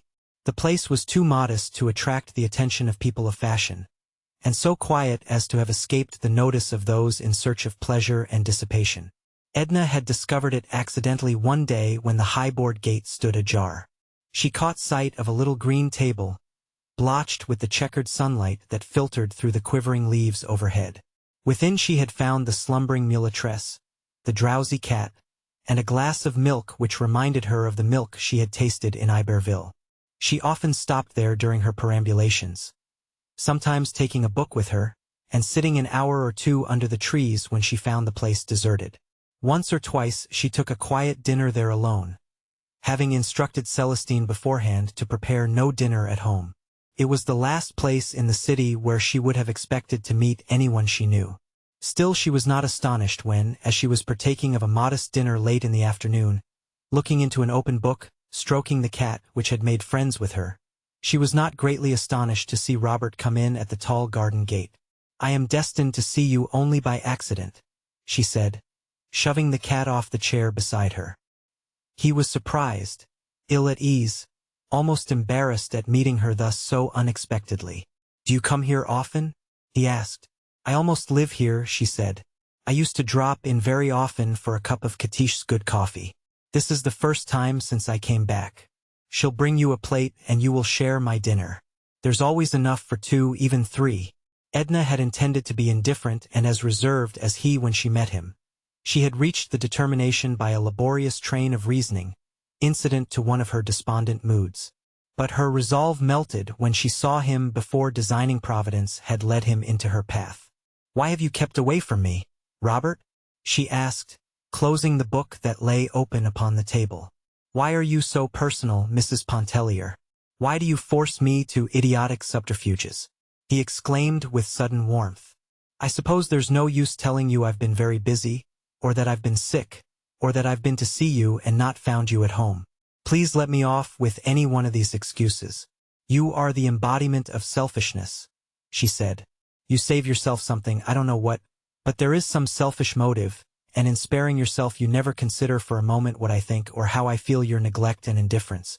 I suppose this is what you would call unwomanly, but I have got into a habit of expressing myself. It doesn't matter to me, and you may think me unwomanly if you like. No, I only think you cruel, as I said the other day. Maybe not intentionally cruel, but you seem to be forcing me into disclosures which can result in nothing, as if you would have me bear a wound for the pleasure of looking at it, without the intention or power of healing it. I'm spoiling your dinner, Robert. Never mind what I say. You haven't eaten a morsel. I only came in for a cup of coffee." His sensitive face was all disfigured with excitement. "Isn't this a delightful place?" she remarked. "I am so glad it has never actually been discovered. It is so quiet, so sweet here.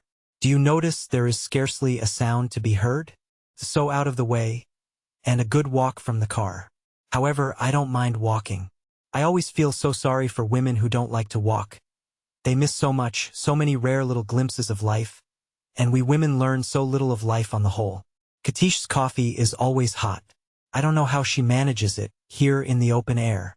Celestine's coffee gets cold, bringing it from the kitchen to the dining room. 3 lumps. How can you drink it so sweet? Take some of the cress with your chop, It's so biting and crisp.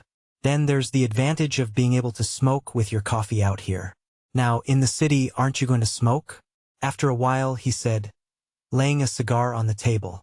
Who gave it to you? She laughed. I bought it. I suppose I'm getting reckless. I bought a whole box. She was determined not to be personal again and make him uncomfortable. The cat made friends with him and climbed into his lap when he smoked his cigar. He stroked her silky fur and talked a little about her. He looked at Edna's book, which he had read, and he told her the end, to save her the trouble of wading through it, he said. Again he accompanied her back to her home, and it was after dusk when they reached the little pigeon house. She did not ask him to remain, which he was grateful for, as it permitted him to stay without the discomfort of blundering through an excuse which he had no intention of considering. He helped her to light the lamp. Then she went into her room to take off her hat and to bathe her face and hands. When she came back, Robert was not examining the pictures and magazines as before. He sat off in the shadow, leaning his head back on the chair as if in a reverie. Edna lingered a moment beside the table, arranging the books there. Then she went across the room to where he sat. She bent over the arm of his chair and called his name. Robert, she said, are you asleep? No, he answered, looking up at her. She leaned over and kissed him. A soft, cool, delicate kiss, whose voluptuous sting penetrated his whole being. Then she moved away from him. He followed, and took her in his arms, just holding her close to him. She put her hand up to his face and pressed his cheek against her own. The action was full of love and tenderness. He sought her lips again. Then he drew her down upon the sofa beside him and held her hand in both of his. Now you know, he said, now you know what I have been fighting against since last summer at Grand Isle. What drove me away and drove me back again. Why have you been fighting against it? She asked. Her face glowed with soft lights. Why? Because you were not free. You were Leonce Pontellier's wife. I couldn't help loving you if you were 10 times his wife. But so long as I went away from you and kept away, I could help telling you so. She put her free hand up to his shoulder, and then against his cheek, rubbing it softly. He kissed her again. His face was warm and flushed. There in Mexico I was thinking of you all the time, and longing for you. But not writing to me, she interrupted. Something put into my head that you cared for me, and I lost my senses. I forgot everything but a wild dream of your some way becoming my wife. Your wife. Religion, loyalty, everything would give way if only you cared. Then you must have forgotten that I was Leonce Pontellier's wife. Oh, I was demented, dreaming of wild, impossible things, recalling men who had set their wives free. We have heard of such things. Yes, we have heard of such things. I came back full of vague, mad intentions. And when you got here, you never came near me. She was still caressing his cheek. I realized what a cur I was to dream of such a thing, even if you had been willing. She took his face between her hands and looked into it as if she would never withdraw her eyes more. She kissed him on the forehead, the eyes, the cheeks, and the lips. You have been a very, very foolish boy, wasting your time dreaming of impossible things when you speak of Mr. Pontellier setting me free. I am no longer one of Mr. Pontellier's possessions to dispose of or not. I give myself where I choose. If he were to say, "Here, Robert, take her and be happy. She is yours," I should laugh at you both. His face grew a little white. What do you mean? He asked. There was a knock at the door. Old Celestine came in to say that Madame Ratignolle's servant had come around the back way with a message that Madame had been taken sick and begged Mrs. Pontellier to go to her immediately. Yes, yes, said Edna, rising. I promised. Tell her yes, to wait for me. I'll go back with her. Let me walk over with you, offered Robert. No, she said. I will go with the servant. She went into her room to put on her hat, and when she came in again, she sat once more upon the sofa beside him. He had not stirred. She put her arms about his neck. Goodbye, my sweet Robert. Tell me goodbye. He kissed her with a degree of passion which had not before entered into his caress, and strained her to him. I love you, she whispered. Only you. No one but you. It was you who awoke me last summer out of a lifelong stupid dream. Oh, you have made me so unhappy with your indifference. Oh, I have suffered. Now you are here, we shall love each other. My Robert. We shall be everything to each other. Nothing else in the world is of any consequence. I must go to my friend. But you will wait for me? No matter how late. You will wait for me, Robert? Don't go. Don't go. Oh, Edna, stay with me, he pleaded. Why should you go? Stay with me, stay with me. I shall come back as soon as I can. I shall find you here. She buried her face in his neck and said goodbye again. Her seductive voice, together with his great love for her, had enthralled his senses, had deprived him of every impulse but the longing to hold her and keep her. XVI. Edna looked in at the drugstore. Monsieur Ratignolles was putting up a mixture himself, very carefully, dropping a red liquid into a tiny glass. He was grateful to Edna for having come. Her presence would be a comfort to his wife. Madame Ratignolles' sister, who had always been with her at such trying times, had not been able to come up from the plantation, and Adèle had been inconsolable until Mrs. Pontellier so kindly promised to come to her. The nurse had been with them at night for the past week, as she lived a great distance away, and Dr. Mandelet had been coming and going all the afternoon. They were then looking for him any moment. Edna hastened upstairs by a private stairway that led from the rear of the store to the apartments above. The children were all sleeping in a back room. Madame Ratignolles was in the salon, whither she had strayed in her suffering impatience. She sat on the sofa, clad in an ample white peignoir, holding a handkerchief tight in her hand with a nervous clutch. Her face was drawn and pinched, her sweet blue eyes haggard and unnatural. All her beautiful hair had been drawn back and plaited. It lay in a long braid on the sofa pillow, coiled like a golden serpent. The nurse, a comfortable-looking griff woman in white apron and cap, was urging her to return to her bedroom. There is no use, she said at once to Edna. We must get rid of Mandelet. He is getting too old and careless. He said he would be here at 7:30. Now it must be 8. See what time it is, Josephine. The woman was possessed of a cheerful nature, and refused to take any situation too seriously, especially a situation with which she was so familiar. She urged Madame to have courage and patience. But Madame only set her teeth hard into her under lip, and Edna saw the sweat gather in beads on her white forehead. After a moment or two she uttered a profound sigh and wiped her face with the handkerchief rolled in a ball. She appeared exhausted. The nurse gave her a fresh handkerchief, sprinkled with cologne water. This is too much, she cried. Mandelet ought to be killed. Where is Alphonse? Is it possible I am to be abandoned like this, neglected by everyone? Neglected, indeed, exclaimed the nurse. Wasn't she there? And here was Mrs. Pontellier leaving, no doubt, a pleasant evening at home to devote to her? And wasn't Monsieur Ratignolles coming that very instant through the hall? And Josephine was quite sure she had heard Dr. Mandelet's coupe. Yes, there it was, down at the door. Adèle consented to go back to her room. She sat on the edge of a little low couch next to her bed. Dr. Mandelet paid no attention to Madame Ratignolles' upbraidings. He was accustomed to them at such times, and was too well convinced of her loyalty to doubt it. He was glad to see Edna, and wanted her to go with him into the salon and entertain him. But Madame Ratignolles would not consent that Edna should leave her for an instant. Between agonizing moments, she chatted a little, and said it took her mind off her sufferings. Edna began to feel uneasy. She was seized with a vague dread. Her own like experiences seemed far away, unreal, and only half remembered. She recalled faintly an ecstasy of pain, the heavy odor of chloroform, a stupor which had deadened sensation, and an awakening to find a little new life to which she had given being, added to the great unnumbered multitude of souls that come and go. She began to wish she had not come. Her presence was not necessary. She might have invented a pretext for staying away. She might even invent a pretext now for going. But Edna did not go.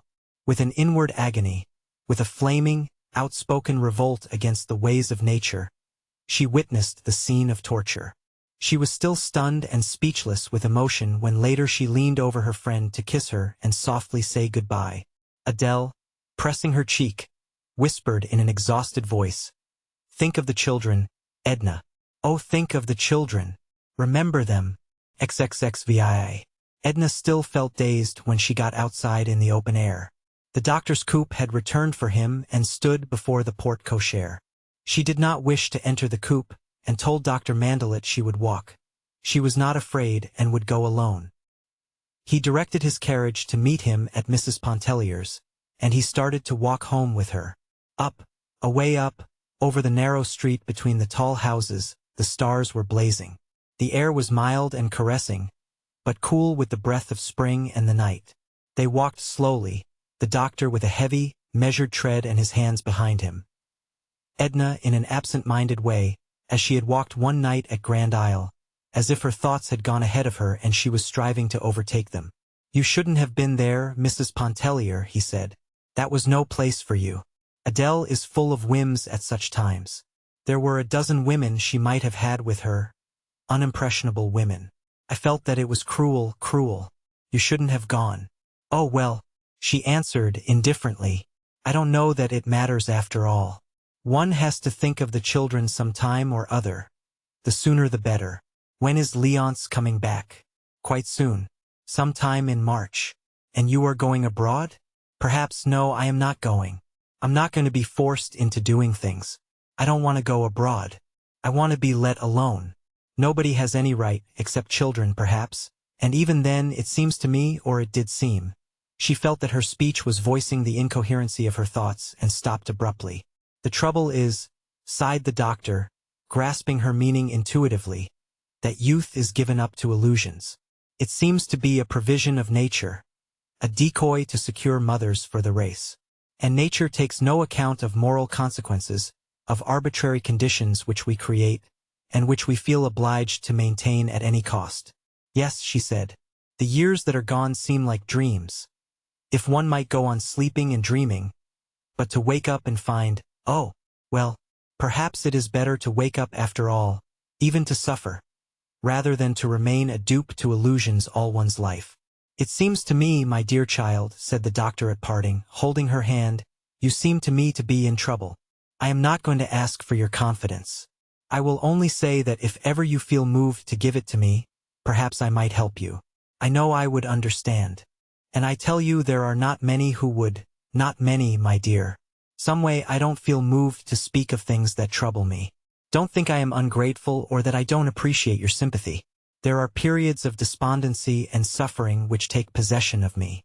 But I don't want anything but my own way.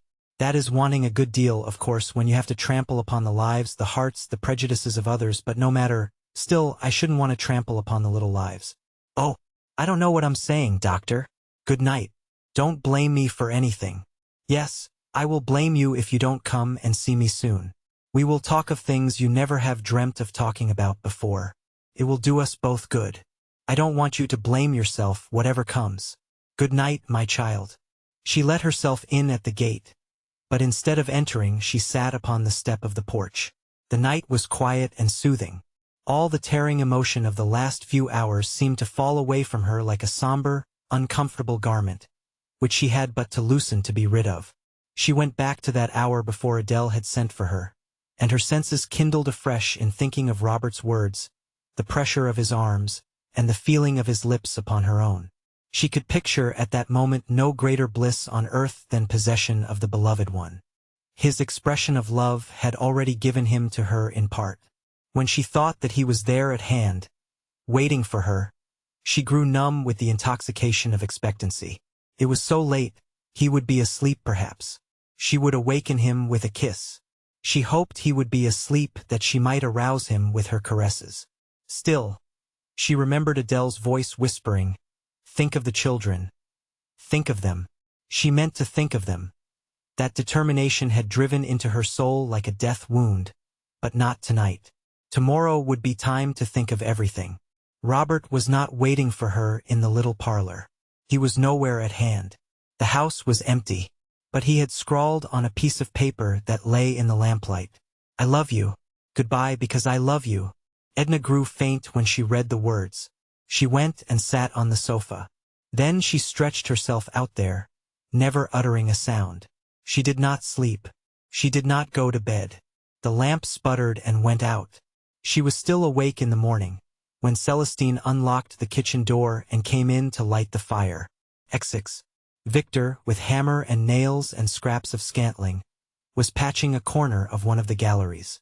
Mariquita sat nearby, dangling her legs, watching him work, and handing him nails from the toolbox. The sun was beating down upon them. The girl had covered her head with her apron folded into a square pad. They had been talking for an hour or more. She was never tired of hearing Victor describe the dinner at Mrs. Pontellier's. He exaggerated every detail, making it appear a veritable Lucalian feast. The flowers were in tubs, he said. The champagne was quaffed from huge golden goblets.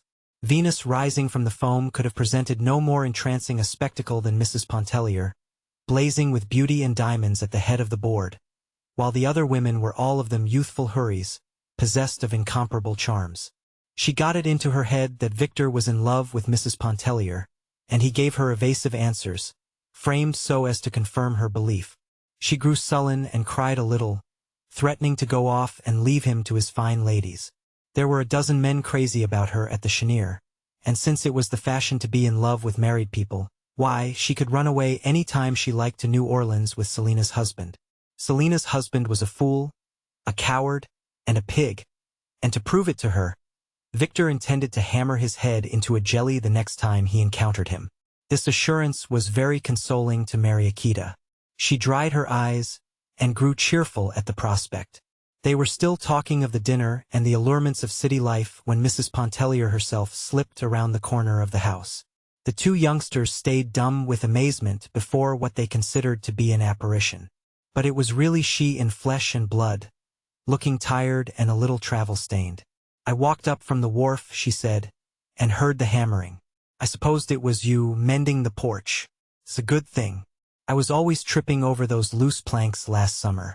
How dreary and deserted everything looks. It took Victor some little time to comprehend that she had come in Budlet's lugger, that she had come alone, and for no purpose but to rest. There's nothing fixed up yet, you see. I'll give you my room. It's the only place. Any corner will do, she assured him. And if you can stand Philomel's cooking, he went on, though I might try to get her mother while you are here. Do you think she would come? Turning to Mariquita. Mariquita thought that perhaps Philomel's mother might come for a few days, and money enough. Beholding Mrs. Pontellier make her appearance, the girl had at once suspected a lover's rendezvous. But Victor's astonishment was so genuine, and Mrs. Pontellier's indifference so apparent, that the disturbing notion did not lodge long in her brain. She contemplated with the greatest interest this woman who gave the most sumptuous dinners in America, and who had all the men in New Orleans at her feet. "What time will you have dinner?" asked Edna. "I'm very hungry, but don't get anything extra." "I'll have it ready in little or no time," he said, bustling and packing away his tools. "You may go to my room to brush up and rest yourself. Mariquita will show you." "Thank you," said Edna. "But, do you know, I have a notion to go down to the beach and take a good wash and even a little swim before dinner? The water is too cold." They both exclaimed. "Don't think of it." "Well, I might go down and dip my toes in. Why, it seems to me the sun is hot enough to have warmed the very depths of the ocean. Could you get me a couple of towels?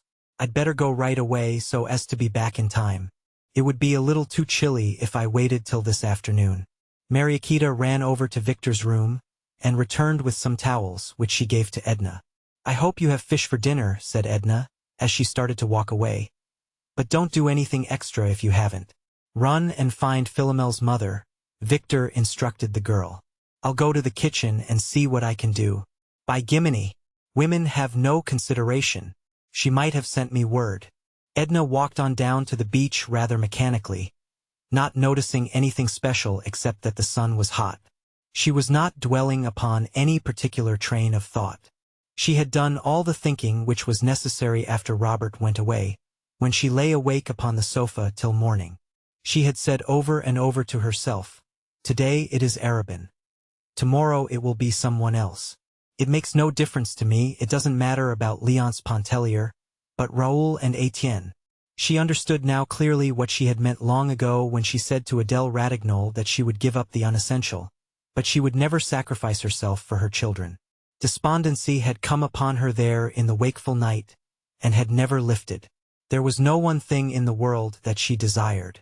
There was no human being whom she wanted near her except Robert, and she even realized that the day would come when he, too, and the thought of him would melt out of her existence, leaving her alone. The children appeared before her like antagonists who had overcome her, who had overpowered and sought to drag her into the soul's slavery for the rest of her days. But she knew a way to elude them. She was not thinking of these things when she walked down to the beach. The water of the gulf stretched out before her, gleaming with the million lights of the sun. The voice of the sea is seductive, never ceasing, whispering, clamoring, murmuring, inviting the soul to wander in abysses of solitude. All along the white beach, up and down, there was no living thing in sight. A bird with a broken wing was beating the air above, reeling, fluttering, circling disabled down to the water. Edna had found her old bathing suit still hanging, faded, upon its accustomed peg. She put it on, leaving her clothing in the bathhouse. But when she was there beside the sea, absolutely alone, she cast the unpleasant, pricking garments from her, and for the first time in her life she stood naked in the open air, at the mercy of the sun, the breeze that beat upon her, and the waves that invited her. How strange and awful it seemed to stand naked under the sky! How delicious! She felt like some newborn creature, opening its eyes in a familiar world that it had never known. The foamy wavelets curled up to her white feet, and coiled like serpents about her ankles. She walked out. The water was chill, but she walked on. The water was deep, but she lifted her white body and reached out with a long, sweeping stroke. The touch of the sea is sensuous, enfolding the body in its soft, close embrace. She went on and on. She remembered the night she swam far out, and recalled the terror that seized her at the fear of being unable to regain the shore. She did not look back now, but went on and on, thinking of the bluegrass meadow that she had traversed when a little child, believing that it had no beginning and no end. Her arms and legs were growing tired. She thought of Leonce and the children. They were a part of her life, but they need not have thought that they could possess her body and soul. How Mademoiselle Rice would have laughed, perhaps sneered, if she knew. And you call yourself an artist? What pretensions, madam! The artist must possess the courageous soul that dares and defies. Exhaustion was pressing upon and overpowering her. Goodbye, because I love you. He did not know. He did not understand. He would never understand. Perhaps Dr. Mandelet would have understood if she had seen him, but it was too late. The shore was far behind her, and her strength was gone. She looked into the distance, and the old terror flamed up for an instant, then sank again. Edna heard her father's voice and her sister Margaret's. She heard the barking of an old dog that was chained to the sycamore tree. The spurs of the cavalry officer clanged as he walked across the porch. There was the hum of bees, and the musky odor of pinks filled the air. Beyond the bayou curved like a crescent around the point of land on which La Falle's cabin stood. Between the stream and the hut lay a big abandoned field, where cattle were pastured when the bayou supplied them with water enough. Through the woods that spread back into unknown regions the woman had drawn an imaginary line, and past this circle she never stepped. This was the form of her only mania. She was now a large, gaunt black woman, past 35. Her real name was Jacqueline, but everyone on the plantation called her La Falle, because in childhood she had been frightened literally out of her senses, and had never wholly regained them. It was when there had been skirmishing and sharpshooting all day in the woods. Evening was near when Petit Maître, black with powder and crimson with blood, had staggered into the cabin of Jacqueline's mother, his pursuers close at his heels. The sight had stunned her childish reason. She dwelt alone in her solitary cabin, for the rest of the quarters had long since been removed beyond her sight and knowledge. She had more physical strength than most men, and made her patch of cotton and corn and tobacco like the best of them. But of the world beyond the bayou she had long known nothing, save what her morbid fancy conceived. People at Bellisheim had grown used to her and her way, and they thought nothing of it. Even when old Miss died, they did not wonder that La Falle had not crossed the bayou, but had stood upon her side of it, wailing and lamenting. Petit Maître was now the owner of Bellisheim. He was a middle-aged man with a family of beautiful daughters about him, and a little son whom La Fall loved as if he had been her own. She called him Sherry, and so did everyone else because she did. None of the girls had ever been to her what Sherry was. They had each and all loved to be with her, and to listen to her wondrous stories of things that always happened beyond the bayou. But none of them had stroked her black hand quite as Sherry did, nor rested their heads against her knee so confidingly, nor fallen asleep in her arms as he used to do. For Sherry hardly did such things now, since he had become the proud possessor of a gun, and had had his black curls cut off. That summer, the summer Sherry gave La Fall 2 black curls tied with a knot of red ribbon. The water ran so low in the bayou that even the little children at Bellisheim were able to cross it on foot, and the cattle were sent to pasture down by the river. La Fall was sorry when they were gone, for she loved these dumb companions well, and liked to feel that they were there, and to hear them browsing by night up to her own enclosure. It was Saturday afternoon, when the fields were deserted. The men had flocked to a neighboring village to do their week's trading, and the women were occupied with household affairs, La Fall as well as the others. It was then she mended and washed her handful of clothes, scoured her house, and did her baking. In this last employment she never forgot Sherry. Today she had fashioned croquignoles of the most fantastic and alluring shapes for him. So when she saw the boy come trudging across the old field with his gleaming little new rifle on his shoulder, she called out gaily to him, "Sherry! Sherry!" But Sherry did not need the summons, for he was coming straight to her. His pockets all bulged out with almonds and raisins and an orange that he had secured for her from the very fine dinner which had been given that day up at his father's house. He was a sunny-faced youngster of 10. When he had emptied his pockets, La Fall patted his round red cheek, wiped his soiled hands on her apron, and smoothed his hair. Then she watched him as, with his cakes in his hand, he crossed her strip of cotton back of the cabin, and disappeared into the wood. He had boasted of the things he was going to do with his gun out there. "You think they got plenty deer in the wood, La Fall?" he had inquired, with the calculating air of an experienced hunter. "Non, non," the woman laughed. "Don't you look fo no deer, Sherry. That's too big. But you bring La Fall one good fat squirrel fo her dinner tomorrow, and she go and be satisfy. One squirrel ain't a bite. I'll bring you mo. And one, La Fall," he had boasted pompously as he went away. When the woman, an hour later, heard the report of the boy's rifle close to the wood's edge, she would have thought nothing of it if a sharp cry of distress had not followed the sound. She withdrew her arms from the tub of suds in which they had been plunged, dried them upon her apron, and as quickly as her trembling limbs would bear her, hurried to the spot whence the ominous report had come. It was as she feared. There she found Sherry stretched upon the ground, with his rifle beside him. He moaned piteously, "I'm dead. La Fall. I'm dead. I'm gone. Non, non," she exclaimed resolutely, as she knelt beside him. "Put you arm roon La Fall's neck, Sherry. Dat's nuttin'. Dat goin' be nuttin'." She lifted him in her powerful arms. Sherry had carried his gun muzzle downward. He had stumbled, he did not know how. He only knew that he had a ball lodged somewhere in his leg, and he thought that his end was at hand. Now, with his head upon the woman's shoulder, he moaned and wept with pain and fright. "Oh, La Fall! La Fall! It hurts so bad. I can stan it, La Fall.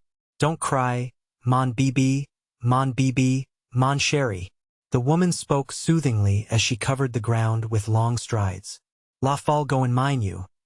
Dr. Bonefeast go and come make mon Sherry well again." She had reached the abandoned field.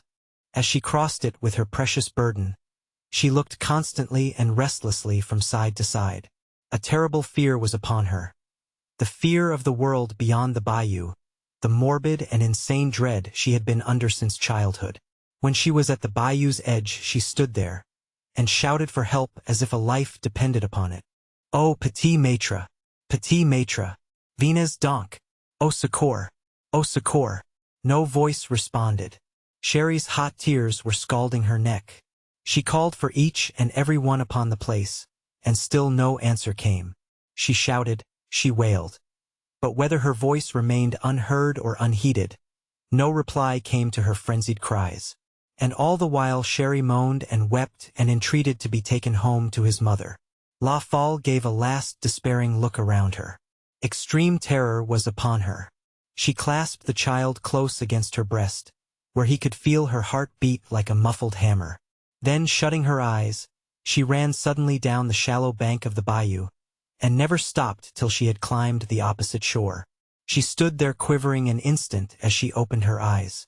Then she plunged into the footpath through the trees.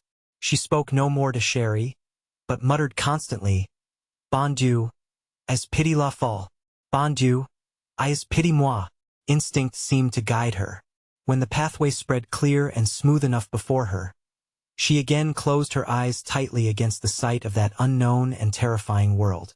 A child, playing in some weeds, caught sight of her as she neared the quarters. The little one uttered a cry of dismay. "La folle!" she screamed, in her piercing treble. "La folle done crossed de Bayer." Quickly the cry passed down the line of cabins. "Yonda, la folle done crossed de bayou." Children, old men, old women, young ones with infants in their arms, flocked to doors and windows to see this awe-inspiring spectacle. Most of them shuddered with superstitious dread of what it might portend. She tautened Sherry. Some of them shouted. Some of the more daring gathered about her, and followed at her heels, only to fall back with new terror when she turned her distorted face upon them. Her eyes were bloodshot and the saliva had gathered in a white foam on her black lips.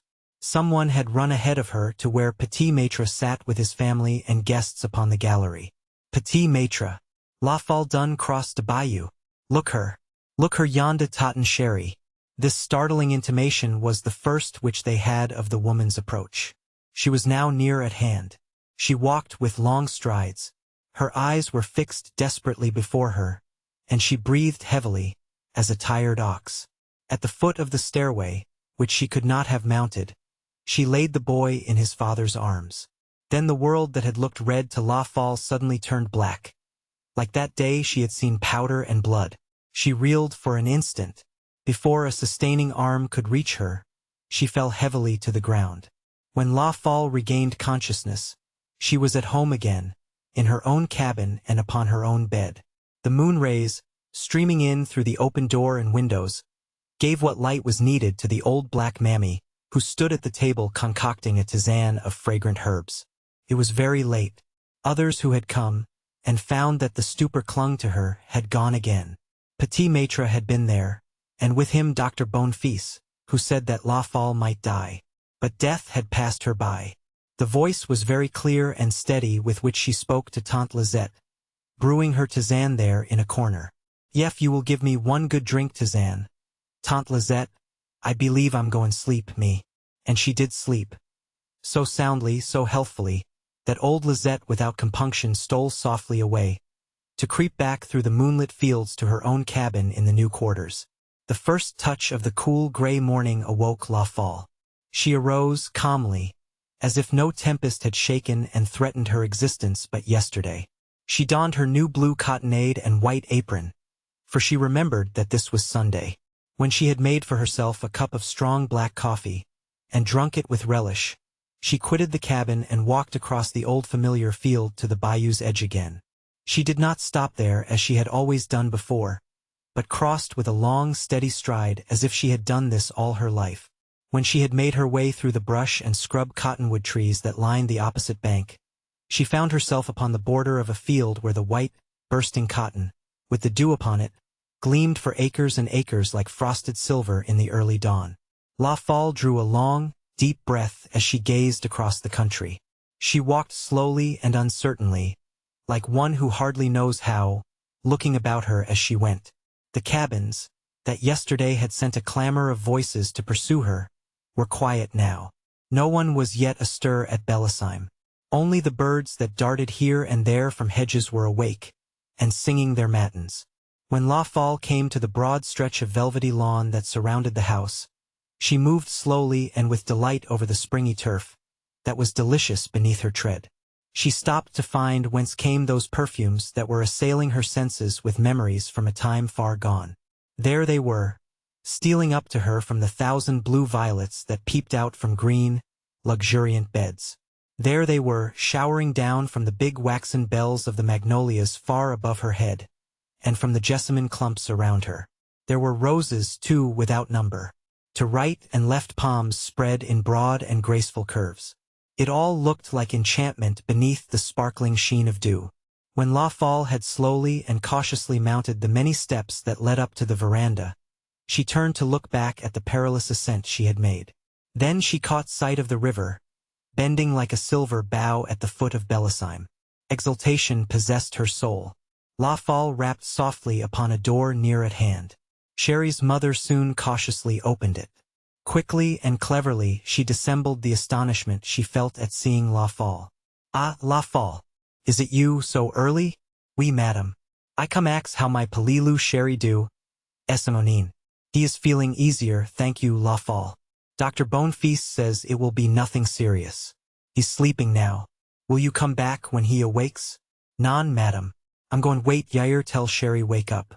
La Folle seated herself upon the topmost step of the veranda. A look of wonder and deep content crept into her face as she watched for the first time the sun rise upon the beautiful world beyond the bayou. Mes amis Pélage. When the war began, there stood on Côte Joyeuse an imposing mansion of red brick, shaped like the Pantheon. A grove of majestic live oaks surrounded it. 30 years later, only the thick walls were standing, with the dull red brick showing here and there through a matted growth of clinging vines. The huge round pillars were intact. So to some extent was the stone flagging of hall and portico. There had been no home so stately along the whole stretch of Côte Joyeuse. Everyone knew that, as they knew it had cost Philippe Valmont $60,000 to build, away back in 1840. No one was in danger of forgetting that fact, so long as his daughter Pélage survived. She was a queenly, white-haired woman of 50. Mayim Pélage, they called her, though she was unmarried, as was her sister Pauline, a child in Mayim Pélage's eyes. A child of 35.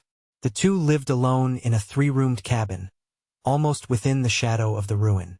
They lived for a dream, for Mayim Pélage's dream, which was to rebuild the old home. It would be pitiful to tell how their days were spent to accomplish this end. How the dollars had been saved for 30 years and the picayunes hoarded, and yet not half enough gathered. But Mayim Pélage felt sure of 20 years of life before her, and counted upon as many more for her sister. And what could not come to pass in 40 years? Often, of pleasant afternoons, the two would drink their black coffee, seated upon the stone-flagged portico whose canopy was the blue sky of Louisiana. They loved to sit there in the silence, with only each other and the sheeny, prying lizards for company, talking of the old times and planning for the new, while light breezes stirred the tattered vines high up among the columns, where owls nested. "We can never hope to have all just as it was," Pauline Mayim Pélage would say. "Perhaps the marble pillars of the salon will have to be replaced by wooden ones, and the crystal candelabra left out. Should you be willing, Pauline?" "Oh yes, sir, I shall be willing." It was always yes, sir, or no, sir, just as you please, sir, with poor little Mamselle Pauline. For what did she remember of that old life and that old spender? Only a faint gleam here and there, the half-consciousness of a young, uneventful existence, and then a great crash that meant the nearness of war, the revolt of slaves, confusion ending in fire and flame through which she was borne safely in the strong arms of Pélage, and carried to the log cabin which was still their home. Their brother, Leandre, had known more of it all than Pauline, and not so much as Pélage. He had left the management of the big plantation with all its memories and traditions to his older sister, and had gone away to dwell in cities. That was many years ago. Now, Leandre's business called him frequently and upon long journeys from home, and his motherless daughter was coming to stay with her aunts at Côte Joyeuse. They talked about it, sipping their coffee on the ruined portico. Mamselle Pauline was terribly excited. The flush that throbbed into her pale, nervous face showed it, and she locked her thin fingers in and out incessantly. "But what shall we do with La Petite, sir? Where shall we put her? How shall we amuse her?" "Ah, seigneur. She will sleep upon a cot in the room next to ours," responded Mayim Pélage, "and live as we do. She knows how we live and why we live, her father has told her. She knows we have money and could squander it if we chose. Do not fret, Pauline. Let us hope La Petite is a true Valmont." Then Mayim Pélage rose with stately deliberation and went to saddle her horse, for she had yet to make her last daily round through the fields, and Mamselle Pauline threaded her way slowly among the tangled grasses toward the cabin. The coming of La Petite, bringing with her as she did the pungent atmosphere of an outside and dimly known world, was a shock to these two, living their dream life. The girl was quite as tall as her Aunt Pélagie, with dark eyes that reflected joy as a still pool reflects the light of stars, and her rounded cheek was tinged like the pink crepe myrtle. Mamselle Pauline kissed her and trembled. Mame Pélagie looked into her eyes with a searching gaze, which seemed to seek a likeness of the past in the living present. And they made room between them for this young life, too. La Petite had determined upon trying to fit herself to the strange, narrow existence which she knew awaited her at Côte Joyeuse. It went well enough at first. Sometimes she followed Mame Pélagie into the fields to note how the cotton was opening, ripe and white, or to count the ears of corn upon the hardy stalks. But oftener she was with her Aunt Pauline, assisting in household offices, chattering of her brief past, or walking with the older woman arm in arm under the trailing moss of the giant oaks. Mamselle Pauline's steps grew very buoyant that summer, and her eyes were sometimes as bright as a bird's, unless La Petite were away from her side, when they would lose all other light but one of uneasy expectancy. The girl seemed to love her well in return, and called her endearingly Tantante. But as the time went by, La Petite became very quiet, not listless, but thoughtful, and slow in her movements. Then her cheeks began to pale, till they were tinged like the creamy plumes of the white crepe myrtle that grew in the ruin. One day when she sat within its shadow, between her aunts, holding a hand of each, she said, "Tante Pélagie, I must tell you something, you and Tantante." She spoke low, but clearly and firmly. "I love you both. Please remember that I love you both. But I must go away from you. I can't live any longer here at Côte Joyeuse." A spasm passed through Mamselle Pauline's delicate frame. La Petite could feel the twitch of it in the wiry fingers that were intertwined with her own. Mame Pélagie remained unchanged and motionless. No human eye could penetrate so deep as to see the satisfaction which her soul felt. She said, "What do you mean, Petite? Your father has sent you to us, and I am sure it is his wish that you remain. My father loves me, Tante Pélagie, and such will not be his wish when he knows. Oh," she continued with a restless movement, "it is as though a weight were pressing me backward here. I must live another life, the life I lived before. I want to know things that are happening from day to day over the world, and hear them talked about. I want my music, my books, my companions. If I had known no other life but this one of privation, I suppose it would be different. If I had to live this life, I should make the best of it. But I do not have to. And, Tante Pélagie, you do not need to. It seems to me," she added in a whisper, "that it is a sin against myself." "Ah, Tantante. What is the matter with Tantante?" It was nothing, only a slight feeling of faintness that would soon pass. She entreated them to take no notice, but they brought her some water and fanned her with a palmetto leaf. But that night, in the stillness of the room, Mamselle Pauline sobbed and would not be comforted. Mame Pélagie took her in her arms. "Pauline, my little sister Pauline," she entreated, "I never have seen you like this before. Do you no longer love me? Have we not been happy together, you and I?" "Oh yes, César." "Is it because La Petite is going away?" "Yes, César." "Then she is dearer to you than I," spoke Mame Pélagie with sharp resentment. "Than I, who held you and warmed you in my arms the day you were born. Than I, your mother, father, sister, everything that could cherish you." "Pauline, don't tell me that." Mamselle Pauline tried to talk through her sobs. "I can't explain it to you, César. I don't understand it myself. I love you as I have always loved you, next to God. But if La Petite goes away, I shall die. I can't understand.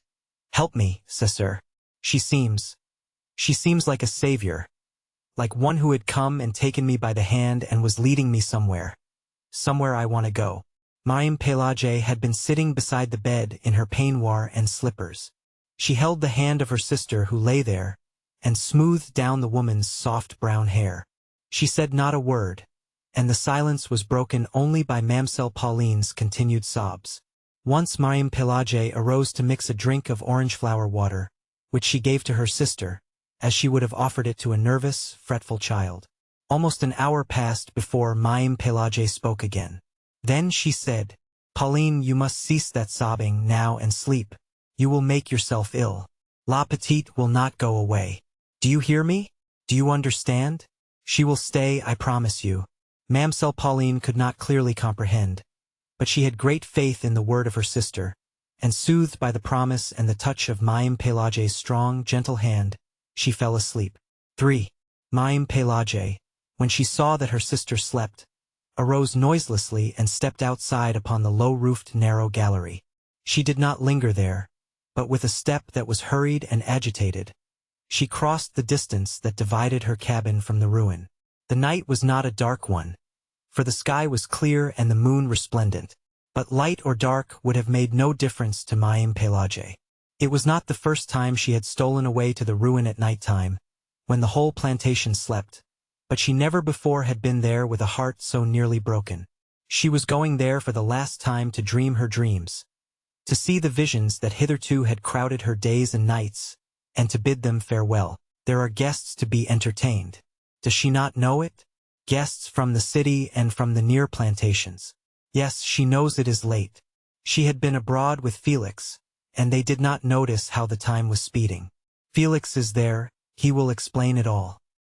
He is there beside her, but she does not want to hear what he will tell her father. Mayim Pelagie had sunk upon the bench where she and her sister so often came to sit. Turning, she gazed in through the gaping chasm of the window at her side. The interior of the ruin is ablaze. Not with the moonlight, for that is faint beside the other one, the sparkle from the crystal candelabra, which Negroes, moving noiselessly and respectfully about, are lighting, one after the other. How the gleam of them reflects and glances from the polished marble pillars. The room holds a number of guests. There is old Monsieur Lucien Santienne, leaning against one of the pillars, and laughing at something which Monsieur Lafferme is telling him, till his fat shoulders shake. His son Jules is with him, Jules who wants to marry her. She laughs. She wonders if Felix has told her father yet. There is young Jerome Lafferme playing at checkers upon the sofa with Leandre. Little Pauline stands annoying them and disturbing the game. Leandre reproves her. She begins to cry, and old Black Clementine, her nurse, who is not far off, limps across the room to pick her up and carry her away. How sensitive the little one is, but she trots about and takes care of herself better than she did a year or two ago, when she fell upon the stone hall floor and raised a great bobo on her forehead. Pelagie was hurt and angry enough about it, and she ordered rugs and buffalo robes to be brought and laid thick upon the tiles, till the little one's steps were surer. "Il ne faut pas faire mal à Pauline." She was saying it aloud. Faire mal à Pauline. But she gazes beyond the salon, back into the big dining hall, where the white crepe myrtle grows. Ha! How low that bat has circled. It has struck Mayim Pelagie full on the breast. She does not know it. She is beyond there in the dining hall, where her father sits with a group of friends over their wine. As usual they are talking politics. How tiresome. She has heard them say la guerre oftener than once. La guerre. Bah! She and Felix have something pleasanter to talk about, out under the oaks, or back in the shadow of the oleanders. But they were right. The sound of a cannon, shot at Sumter, has rolled across the southern states, and its echo is heard along the whole stretch of Côte Joyeuse. Yet Pelagie does not believe it. Not till La Ricania stands before her with bare, black arms akimbo, uttering a volley of vile abuse and of brazen impudence. Pelagie wants to kill her, but yet she will not believe. Not till Felix comes to her in the chamber above the dining hall, there where that trumpet vine hangs, comes to say goodbye to her. The hurt which the big brass buttons of his new gray uniform pressed into the tender flesh of her bosom has never left it. She sits upon the sofa, and he beside her, both speechless with pain. That room would not have been altered.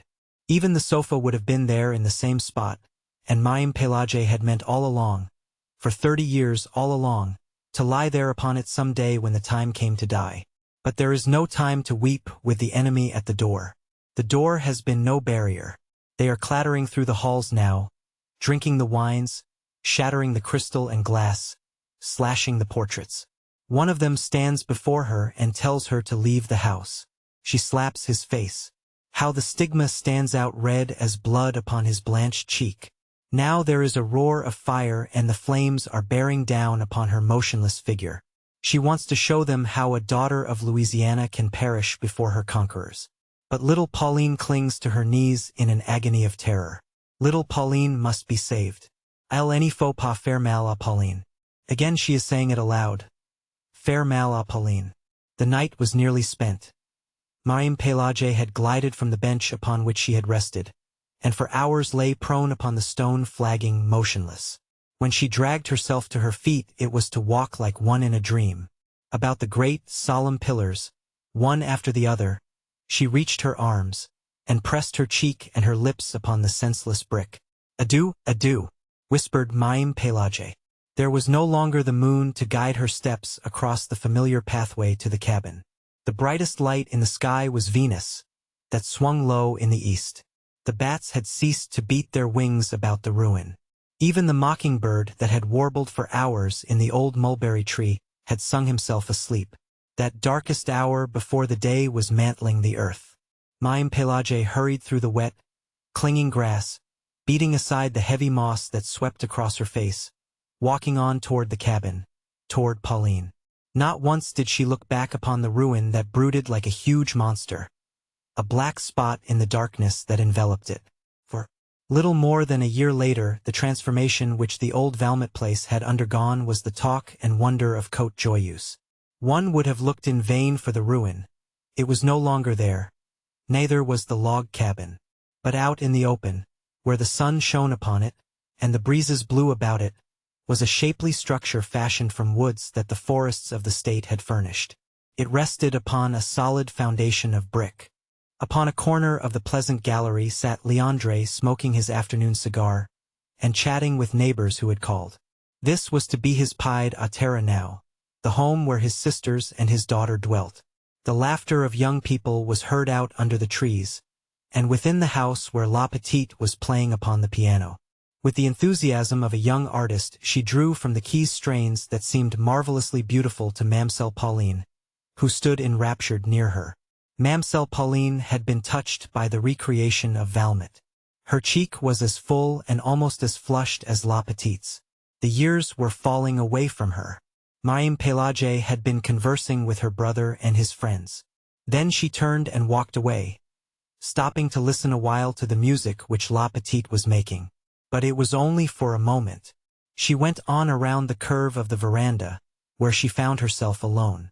She stayed there, erect, holding to the banister rail and looking out calmly in the distance across the fields.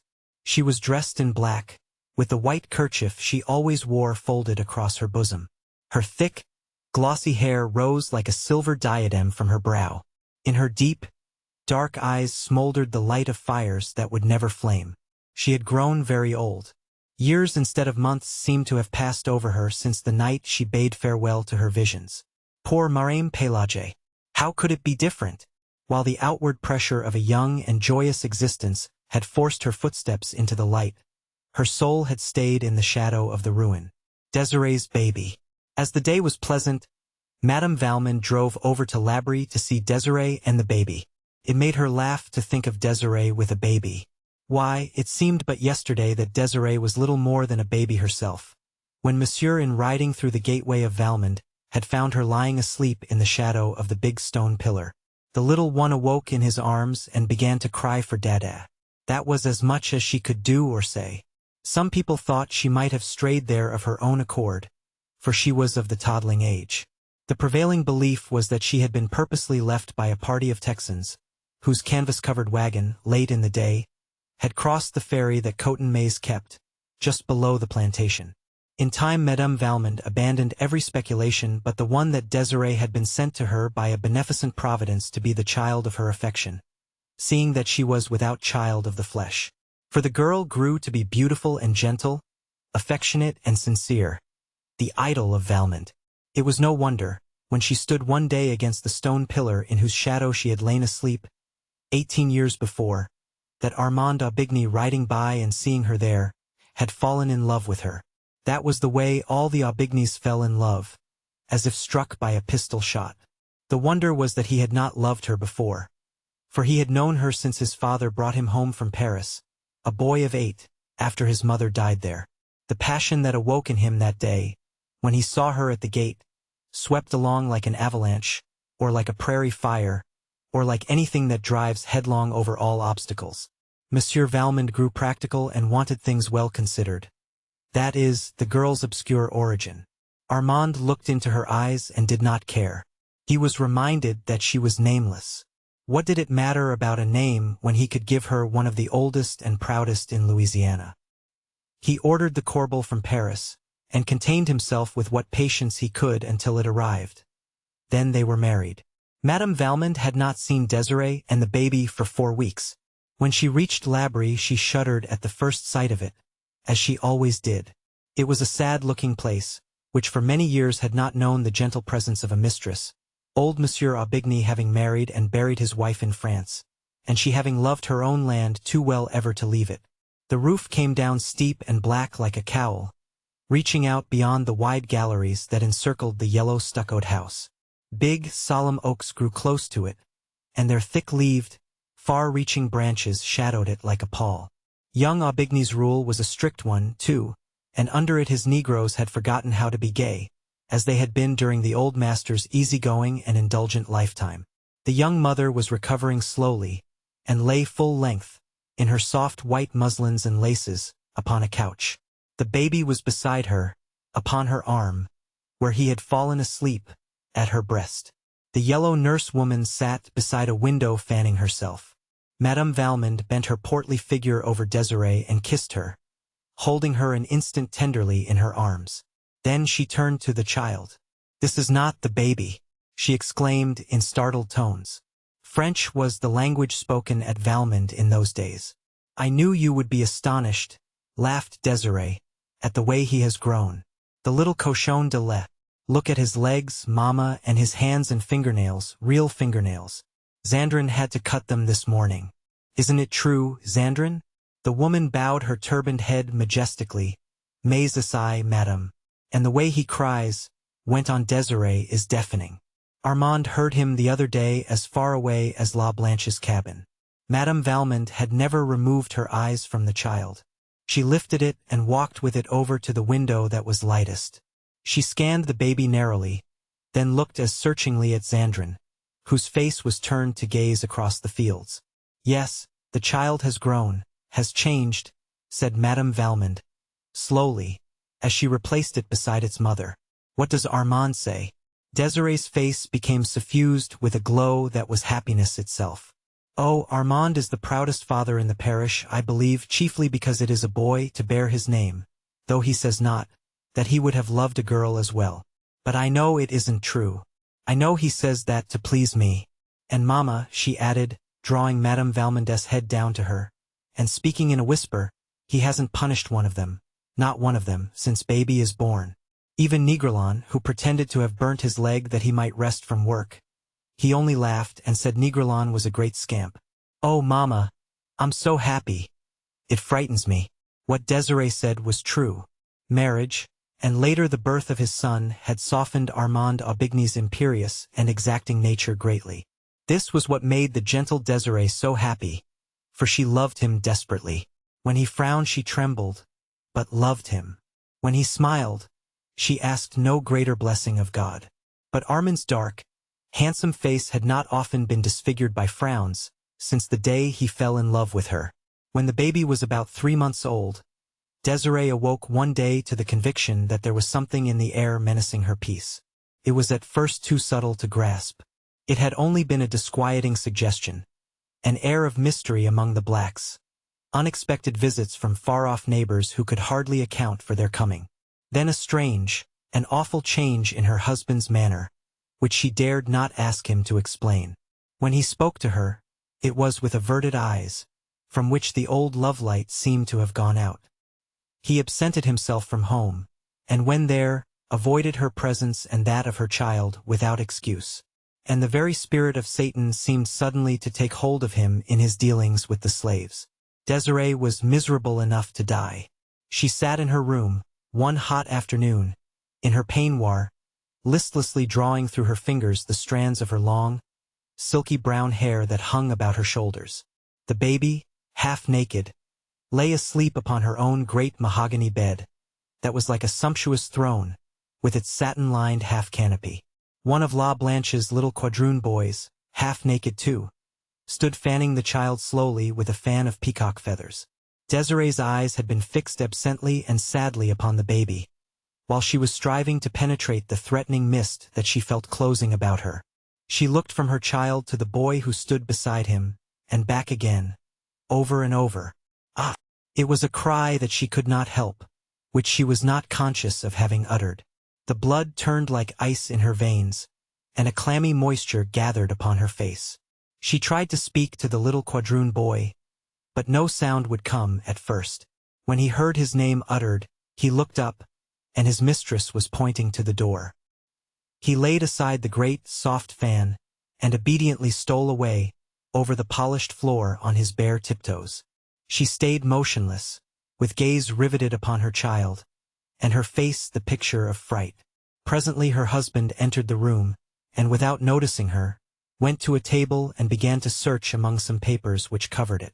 "Armand," she called to him, in a voice which must have stabbed him, if he was human. But he did not notice.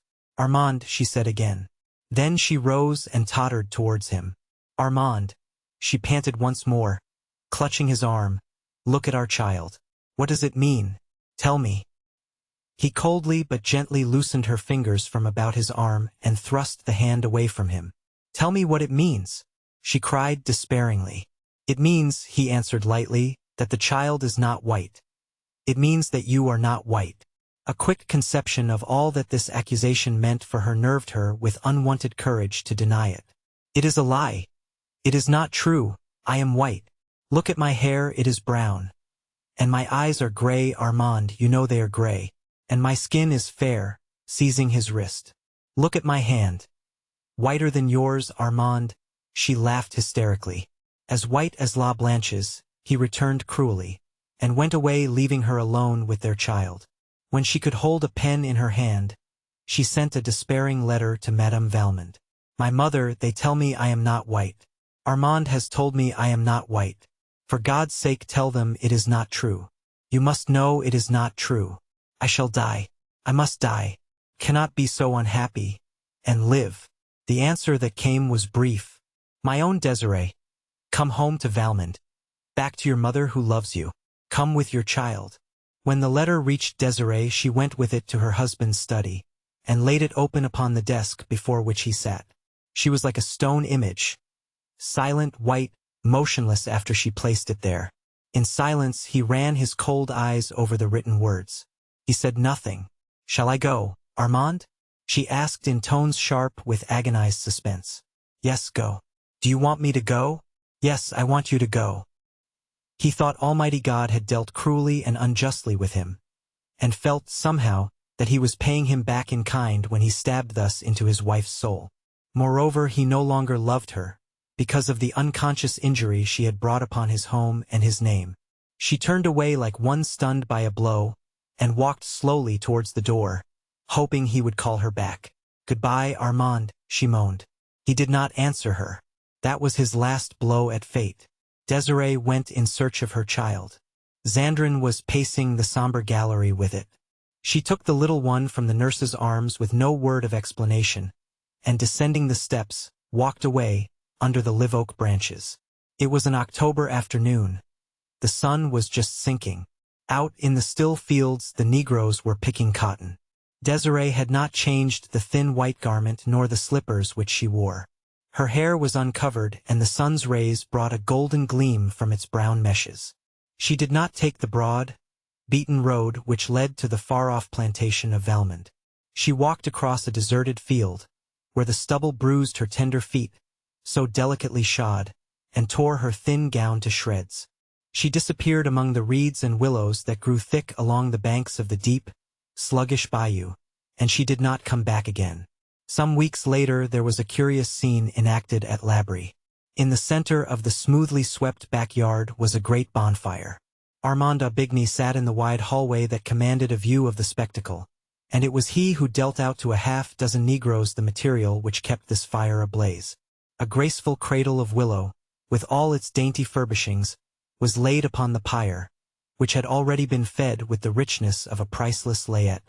Then there were silk gowns and velvet and satin ones added to these, laces, too, and embroideries, bonnets and gloves, for the corbel had been of rare quality.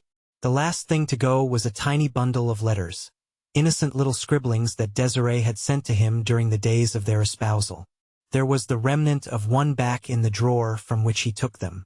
But it was not Desiree's. It was part of an old letter from his mother to his father. He read it. She was thanking God for the blessing of her husband's love. But above all, she wrote night and day, "I thank the good God for having so arranged our lives that our dear Armand will never know that his mother, who adores him, belongs to the race that is cursed with the brand of slavery. A respectable woman." Mrs. Baroda was a little provoked to learn that her husband expected his friend, Gouvernail, up to spend a week or two on the plantation. They had entertained a good deal during the winter. Much of the time had also been passed in New Orleans in various forms of mild dissipation. She was looking forward to a period of unbroken rest, now, an undisturbed tête-à-tête with her husband, when he informed her that Gouvernail was coming up to stay a week or two. This was a man she had heard much of but never seen. He had been her husband's college friend, was now a journalist, and in no sense a society man or a man about town, which were, perhaps, some of the reasons she had never met him. But she had unconsciously formed an image of him in her mind. She pictured him tall, slim, cynical, with eyeglasses and his hands in his pockets, and she did not like him. Gouvernail was slim enough, but he wasn't very tall nor very cynical. Neither did he wear eyeglasses nor carry his hands in his pockets. And she rather liked him when he first presented himself. But why she liked him she could not explain satisfactorily to herself when she partly attempted to do so. She could discover in him none of those brilliant and promising traits which Gaston, her husband, had often assured her that he possessed. On the contrary, he sat rather mute and receptive before her chatty eagerness to make him feel at home and in face of Gaston's frank and wordy hospitality. His manner was as courteous toward her as the most exacting woman could require, but he made no direct appeal to her approval or even esteem. Once settled at the plantation, he seemed to like to sit upon the wide portico in the shade of one of the big Corinthian pillars, smoking his cigar lazily and listening attentively to Gaston's experience as a sugar planter. "This is what I call living," he would utter with deep satisfaction, as the air that swept across the sugar field caressed him with its warm and scented velvety touch. It pleased him also to get on familiar terms with the big dogs that came about him, rubbing themselves sociably against his legs. He did not care to fish, and displayed no eagerness to go out and kill grosbecs when Gaston proposed doing so. Gouvernail's personality puzzled Mrs. Baroda, but she liked him. Indeed, he was a lovable, inoffensive fellow. After a few days, when she could understand him no better than at first, she gave over being puzzled and remained piqued. In this mood she left her husband and her guest, for the most part, alone together.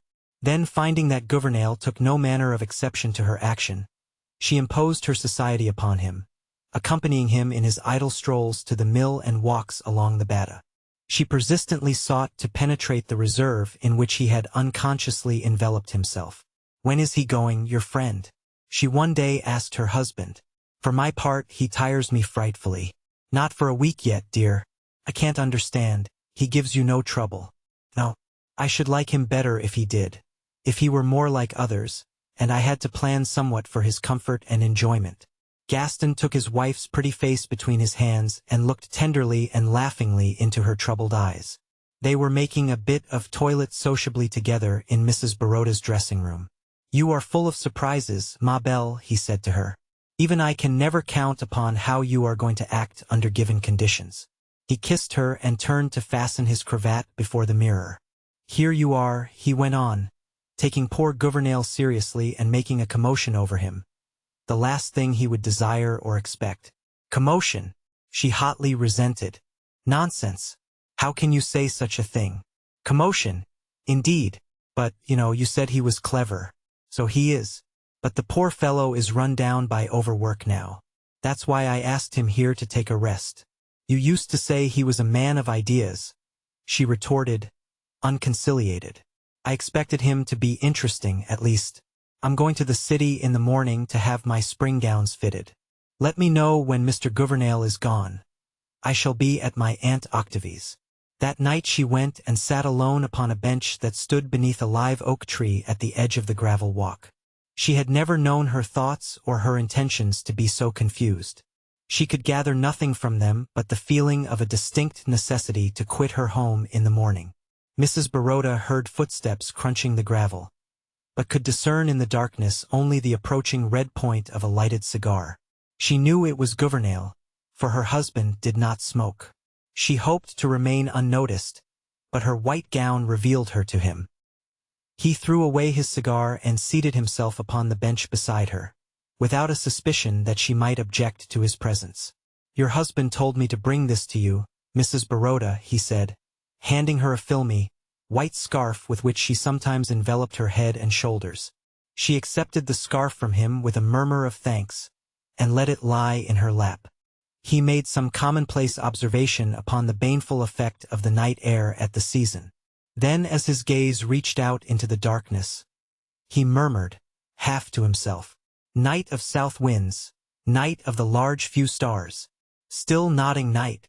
She made no reply to this apostrophe to the night, which, indeed, was not addressed to her.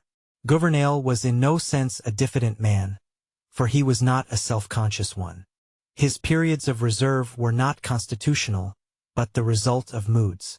Sitting there beside Mrs. Baroda, his silence melted for the time. He talked freely and intimately in a low, hesitating drawl that was not unpleasant to hear. He talked of the old college days when he and Gaston had been a good deal to each other, of the days of keen and blind ambitions and large intentions. Now there was left with him, at least, a philosophic acquiescence to the existing order, only a desire to be permitted to exist, with now and then a little whiff of genuine life, such as he was breathing now. Her mind only vaguely grasped what he was saying. Her physical being was, for the moment, predominant. She was not thinking of his words, only drinking in the tones of his voice. She wanted to reach out her hand in the darkness and touch him with the sensitive tips of her fingers upon the face or the lips. She wanted to draw close to him and whisper against his cheek. She did not care what, as she might have done if she had not been a respectable woman. The stronger the impulse grew to bring herself near him, the further, in fact, did she draw away from him. As soon as she could do so without an appearance of too great rudeness, she rose and left him there alone. Before she reached the house, Gouvernail had lighted a fresh cigar and ended his apostrophe to the night. Mrs. Baroda was greatly tempted that night to tell her husband, who was also her friend, of this folly that had seized her. But she did not yield to the temptation. Beside being a respectable woman, she was a very sensible one, and she knew there are some battles in life which a human being must fight alone. When Gaston arose in the morning, his wife had already departed. She had taken an early morning train to the city. She did not return till Gouvernail was gone from under her roof. There was some talk of having him back during the summer that followed. That is, Gaston greatly desired it. But this desire yielded to his wife's strenuous opposition. However, before the year ended, she proposed, wholly from herself, to have Gouvernail visit them again. Her husband was surprised and delighted with the suggestion coming from her. "I am glad, chère Amy, to know that you have finally overcome your dislike for him. Truly he did not deserve it." "Oh," she told him, laughingly, after pressing a long, tender kiss upon his lips, "I have overcome everything. You will see. This time I shall be very nice to him." The kiss.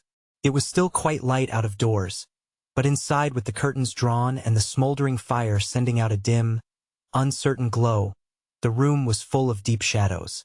Brant Ines sat in one of these shadows. It had overtaken him, and he did not mind. The obscurity lent him courage to keep his eyes fastened as ardently as he liked upon the girl who sat in the firelight. She was very handsome, with a certain fine, rich coloring that belongs to the healthy brune type. She was quite composed, as she idly stroked the satiny coat of the cat that lay curled in her lap, and she occasionally sent a slow glance into the shadow where her companion sat. They were talking low, of indifferent things which plainly were not the things that occupied their thoughts. She knew that he loved her. A frank, blustering fellow without guile enough to conceal his feelings, and no desire to do so. For 2 weeks past he had sought her society eagerly and persistently. She was confidently waiting for him to declare himself, and she meant to accept him. The rather insignificant and unattractive Brandt was enormously rich, and she liked and required the entourage which wealth could give her. During one of the pauses between their talk of the last tea and the next reception, the door opened and a young man entered whom Brandt knew quite well. The girl turned her face toward him. A stride or two brought him to her side, and bending over her chair, before she could suspect his intention, for she did not realize that he had not seen her visitor. He pressed an ardent, lingering kiss upon her lips. Brandt slowly arose. So did the girl arise, but quickly, and the newcomer stood between them, a little amusement and some defiance struggling with the confusion in his face. "I believe," stammered Brandt, "I see that I have stayed too long. I had no idea, that is, I must wish you goodbye." He was clutching his hat with both hands, and probably did not perceive that she was extending her hand to him. Her presence of mind had not completely deserted her, but she could not have trusted herself to speak. "Hang me if I saw him sitting there. Natty, I know it's deuced awkward for you, but I hope you'll forgive me this once. This very first break." "Why, what's the matter? Don't touch me. Don't come near me," she returned angrily. "What do you mean by entering the house without ringing?" "I came in with your brother, as I often do," he answered coldly, in self-justification. "We came in the side way. He went upstairs and I came in here hoping to find you. The explanation is simple enough and ought to satisfy you that the misadventure was unavoidable. But do say that you forgive me, Natalie," he entreated, softening. "Forgive you? You don't know what you are talking about. Let me pass. It depends upon a good deal whether I ever forgive you." At that next reception which she and Brandt had been talking about, she approached the young man with a delicious frankness of manner when she saw him there. "Will you let me speak to you a moment or two, Mr. Brandt?" she asked with an engaging but perturbed smile.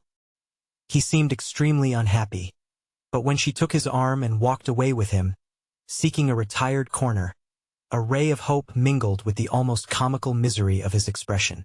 She was apparently very outspoken. "Perhaps I should not have sought this interview, Mr. Brandt. But, oh, I have been very uncomfortable, almost miserable since that little encounter the other afternoon. When I thought how you might have misinterpreted it, and believed things." Hope was plainly gaining the ascendancy over misery in Brandt's round, guileless face. "Of course, I know it is nothing to you, but for my own sake I do want you to understand that Mr. Harvey is an intimate friend of long standing. Why, we have always been like cousins, like brother and sister, I may say. He is my brother's most intimate associate and often fancies that he is entitled to the same privileges as the family.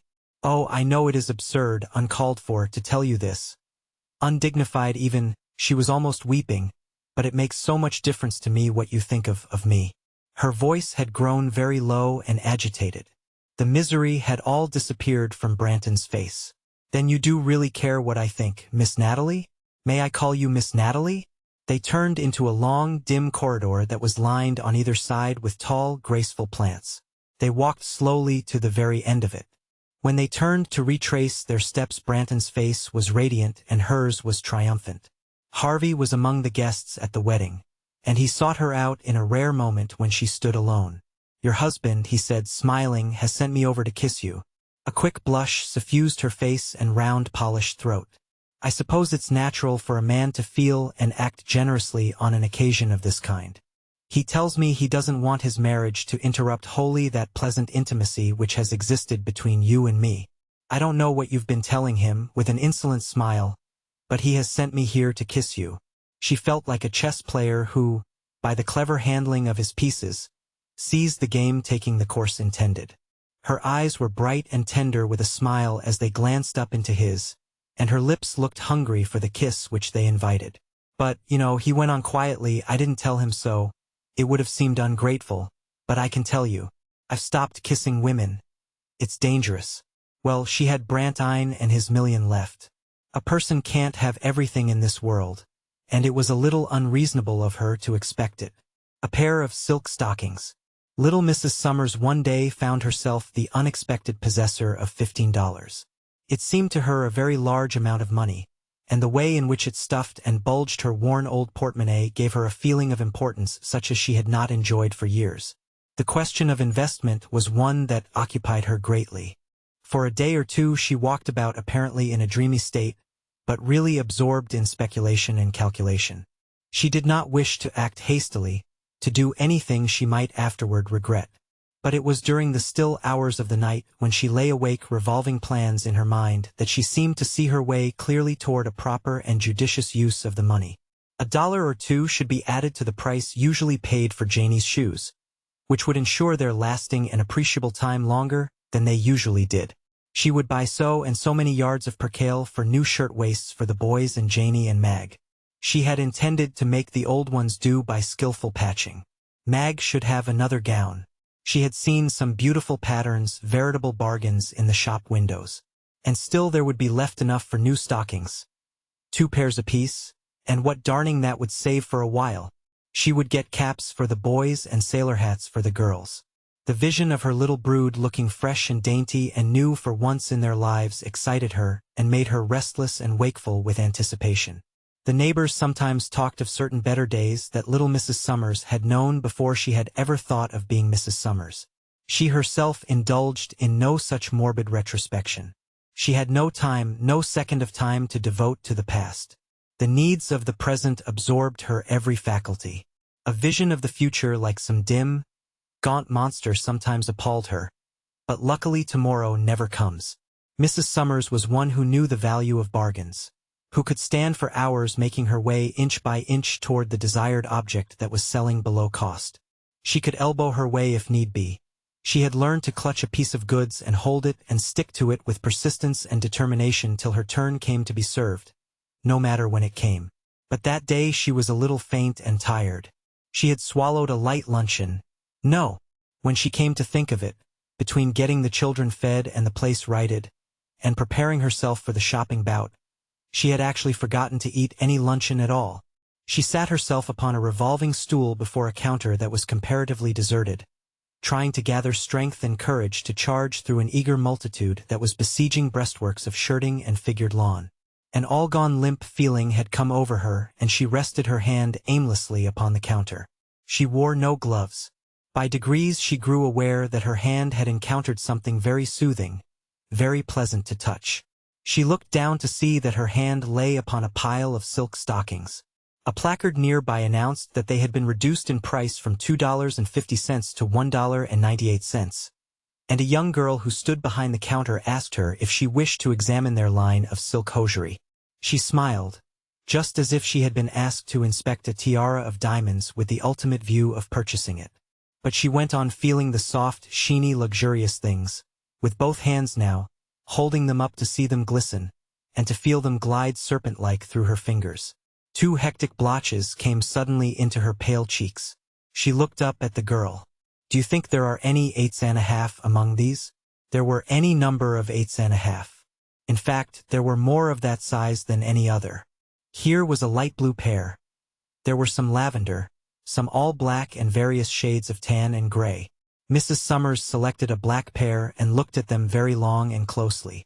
She pretended to be examining their texture, which the clerk assured her was excellent. $1.98, she mused aloud. "Well, I'll take this pair." She handed the girl a $5 bill and waited for her change and for her parcel. What a very small parcel it was. It seemed lost in the depths of her shabby old shopping bag.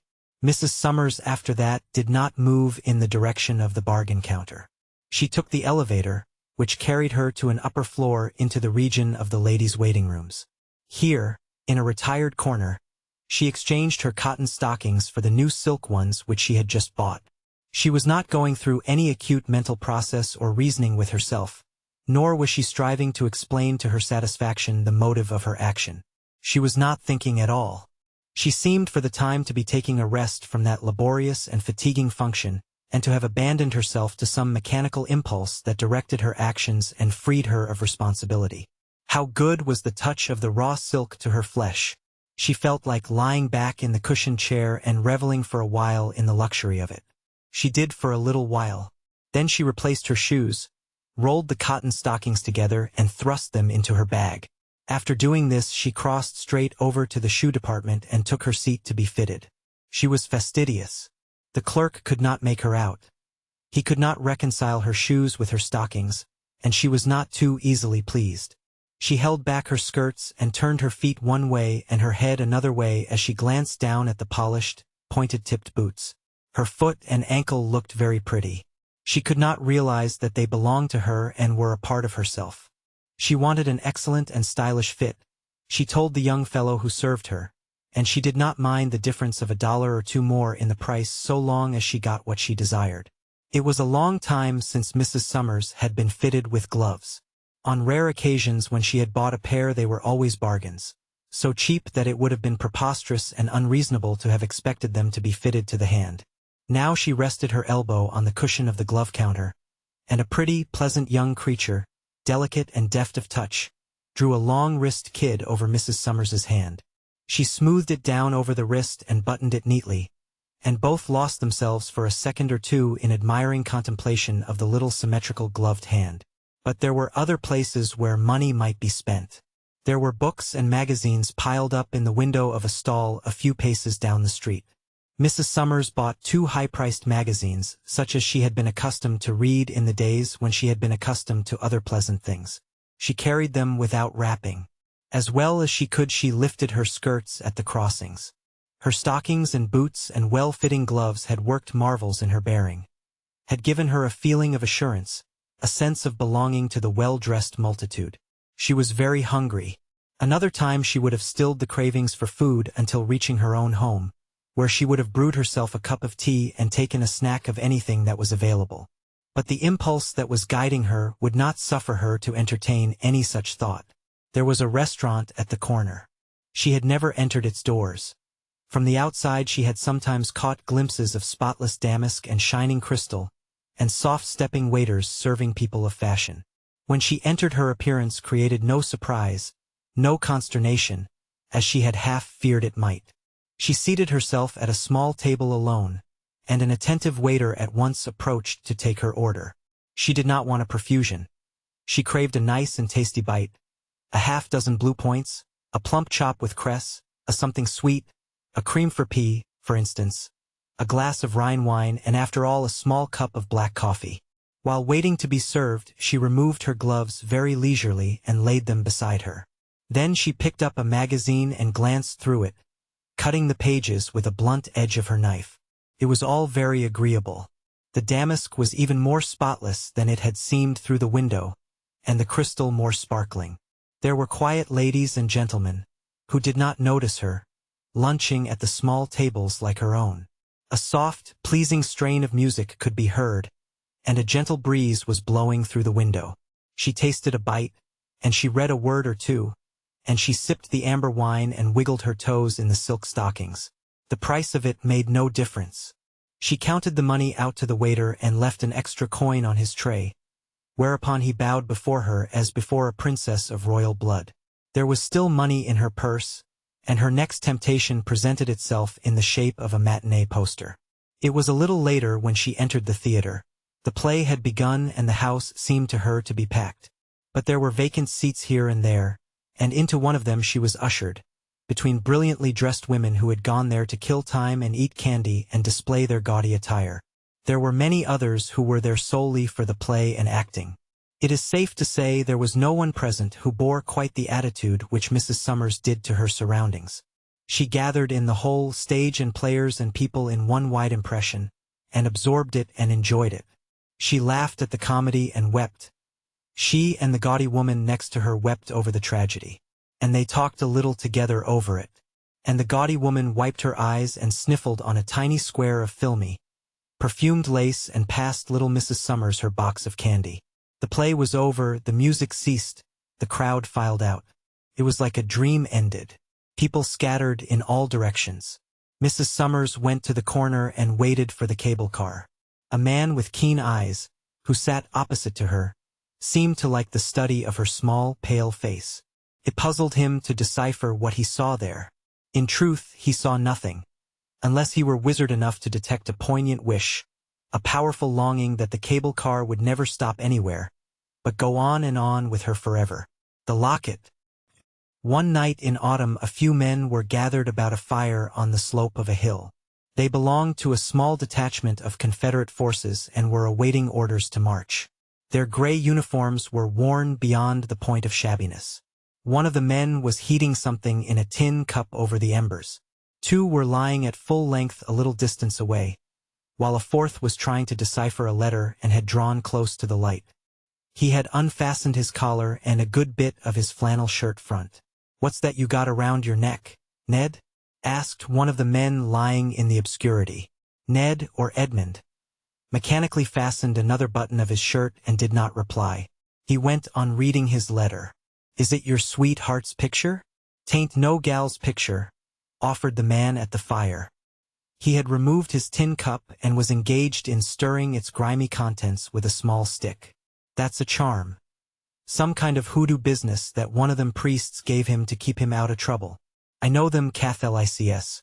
That's how come Frenchy got promoted and never got a scratch since he's been in the ranks." "Hey, French, ain't I right?"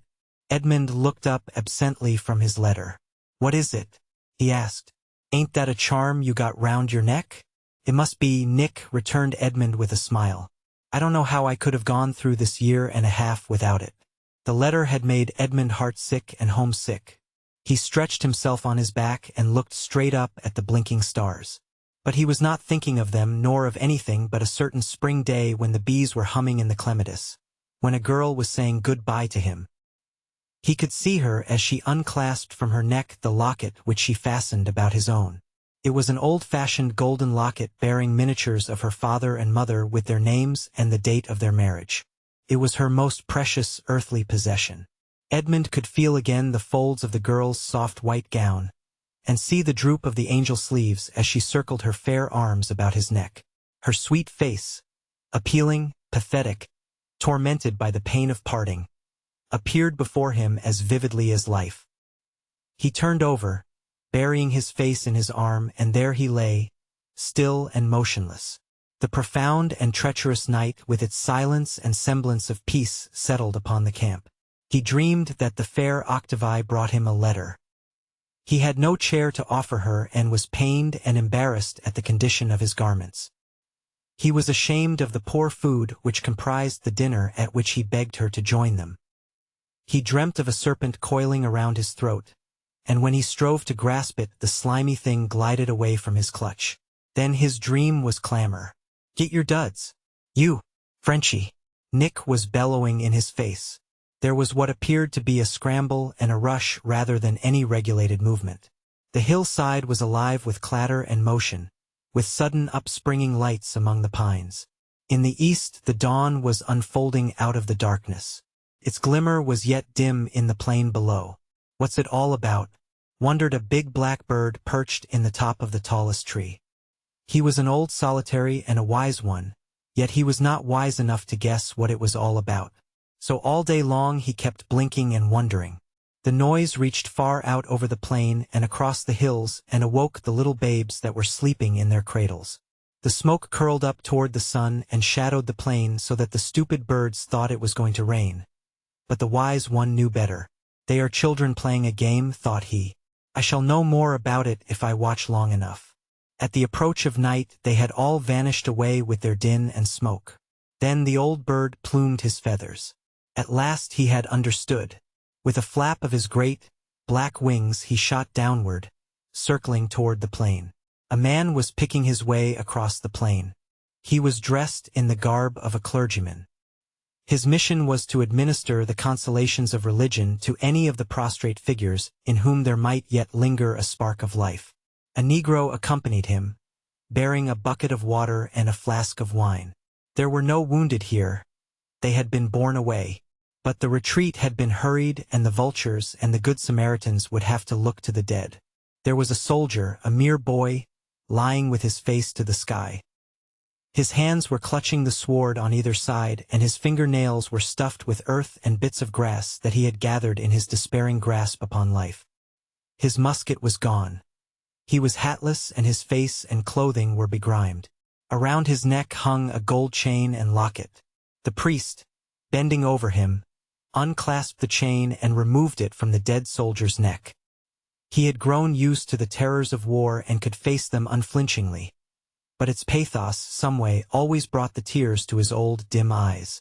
The Angelus was ringing half a mile away. The priest and the Negro knelt and murmured together the evening benediction and a prayer for the dead. 2. The peace and beauty of a spring day had descended upon the earth like a benediction. Along the leafy road which skirted a narrow, tortuous stream in central Louisiana, rumbled an old-fashioned cabriolet, much the worse for hard and rough usage over country roads and lanes. The fat, black horses went in a slow, measured trot, notwithstanding constant urging on the part of the fat, black coachman. Within the vehicle were seated the fair Octavie and her old friend and neighbor, Judge Pillier, who had come to take her for a morning drive. Octavie wore a plain black dress, severe in its simplicity. A narrow belt held it at the waist and the sleeves were gathered into close-fitting wristbands. She had discarded her hoop skirt and appeared not unlike a nun. Beneath the folds of her bodice nestled the old locket. She never displayed it now. It had returned to her sanctified in her eyes, made precious as material things sometimes are by being forever identified with a significant moment of one's existence. 100 times she had read over the letter with which the locket had come back to her. No later than that morning she had again pored over it. As she sat beside the window, smoothing the letter out upon her knee, heavy and spiced odors stole into her with the songs of birds and the humming of insects in the air. She was so young and the world was so beautiful that there came over her a sense of unreality as she read again and again the priest's letter. He told of that autumn day drawing to its close, with the gold and the red fading out of the west, and the night gathering its shadows to cover the faces of the dead. Oh, she could not believe that one of those dead was her own, with visage uplifted to the gray sky in an agony of supplication. A spasm of resistance and rebellion seized and swept over her. Why was the spring here with its flowers and its seductive breath if he was dead? Why was she here? What further had she to do with life and the living? Octavie had experienced many such moments of despair, but a blessed resignation had never failed to follow, and it fell then upon her like a mantle and enveloped her.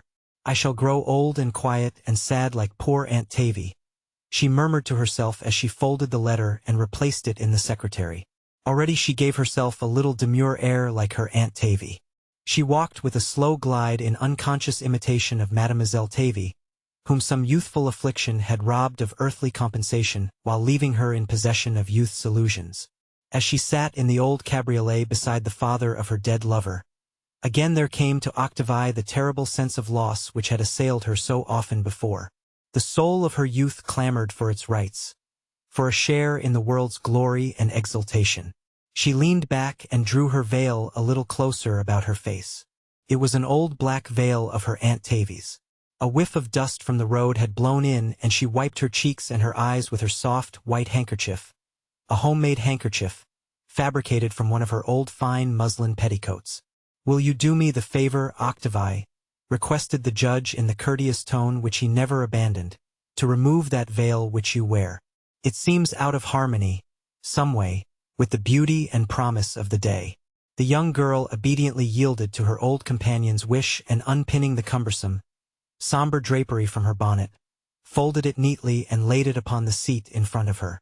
"Ah, that is better. Far better," he said in a tone expressing unbounded relief. "Never put it on again, dear." Octavie felt a little hurt, as if he wished to debar her from share and parcel in the burden of affliction which had been placed upon all of them. Again she drew forth the old muslin handkerchief. They had left the big road and turned into a level plain which had formerly been an old meadow. There were clumps of thorn trees here and there, gorgeous in their spring radiance. Some cattle were grazing off in the distance in spots where the grass was tall and luscious. At the far end of the meadow was the towering lilac hedge, skirting the lane that led to Judge Pillier's house, and the scent of its heavy blossoms met them like a soft and tender embrace of welcome. As they neared the house, the old gentleman placed an arm around the girl's shoulders and turning her face up to him he said, "Do you not think that on a day like this, miracles might happen? When the whole earth is vibrant with life, does it not seem to you, Octavie, that heaven might for once relent and give us back our dead?" He spoke very low, advisedly, and impressively. In his voice was an old quaver which was not habitual, and there was agitation in every line of his visage. She gazed at him with eyes that were full of supplication and a certain terror of joy. They had been driving through the lane with the towering hedge on one side and the open meadow on the other. The horses had somewhat quickened their lazy pace. As they turned into the avenue leading to the house, a whole choir of feathered songsters fluted a sudden torrent of melodious greeting from their leafy hiding places. Octavie felt as if she had passed into a stage of existence which was like a dream, more poignant and real than life. There was the old gray house with its sloping eaves. Amid the blur of green and dimly, she saw familiar faces and heard voices as if they came from far across the fields, and Edmund was holding her. Her dead Edmund. Her living Edmund, and she felt the beating of his heart against her and the agonizing rapture of his kisses striving to awake her. It was as if the spirit of life and the awakening spring had given back the soul to her youth and bade her rejoice. It was many hours later that Octavie drew the locket from her bosom and looked at Edmund with a questioning appeal in her glance. "It was the night before an engagement," he said. "In the hurry of the encounter, and the retreat next day, I never missed it till the fight was over. I thought of course I had lost it in the heat of the struggle, but it was stolen." Stolen? She shuddered, and thought of the dead soldier with his face uplifted to the sky in an agony of supplication. Edmund said nothing, but he thought of his messmate, the one who had lain far back in the shadow, the one who had said nothing. A reflection. Some people are born with a vital and responsive energy. It not only enables them to keep abreast of the times, it qualifies them to furnish in their own personality a good bit of the motive power to the mad pace. They are fortunate beings. They do not need to apprehend the significance of things. They do not grow weary nor misstep, nor do they fall out of rank and sink by the wayside to be left contemplating the moving procession. Ah, that moving procession that has left me by the roadside. Its fantastic colors are more brilliant and beautiful than the sun on the undulating waters. What matter if souls and bodies are falling beneath the feet of the ever-pressing multitude? It moves with the majestic rhythm of the spheres. Its discordant clashes sweep upward in one harmonious tone that blends with the music of other worlds, to complete God's orchestra. It is greater than the stars, that moving procession of human energy, greater than the palpitating earth and the things growing thereon. Oh, I could weep at being left by the wayside, left with the grass and the clouds and a few dumb animals. True, I feel at home in the society of these symbols of life's immutability. In the procession I should feel the crushing feet, the clashing discords, the ruthless hands and stifling breath. I could not hear the rhythm of the march. Salve, ye dumb hearts, let us be still and wait by the roadside. End of the Project Gutenberg ebook The Awakening, and selected short stories. Updated editions will replace the previous one. The old editions will be renamed. Creating the works from print editions not protected by U.S. copyright law means that no one owns a United States copyright in these works, so the Foundation and you can copy and distribute it in the United States without permission and without paying copyright royalties.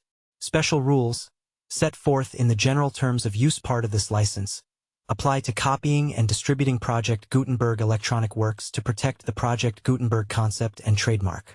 Project Gutenberg is a registered trademark and may not be used if you charge for an ebook, except by following the terms of the trademark license, including paying royalties for use of the Project Gutenberg trademark. If you do not charge anything for copies of this ebook, complying with the trademark license is very easy. You may use this ebook for nearly any purpose such as creation of derivative works, reports, performances, and research. Project Gutenberg ebooks may be modified and printed and given away. You may do practically anything in the United States with ebooks not protected by U.S. copyright law. Redistribution is subject to the trademark license, especially commercial redistribution. Start. Full license. The full Project Gutenberg license.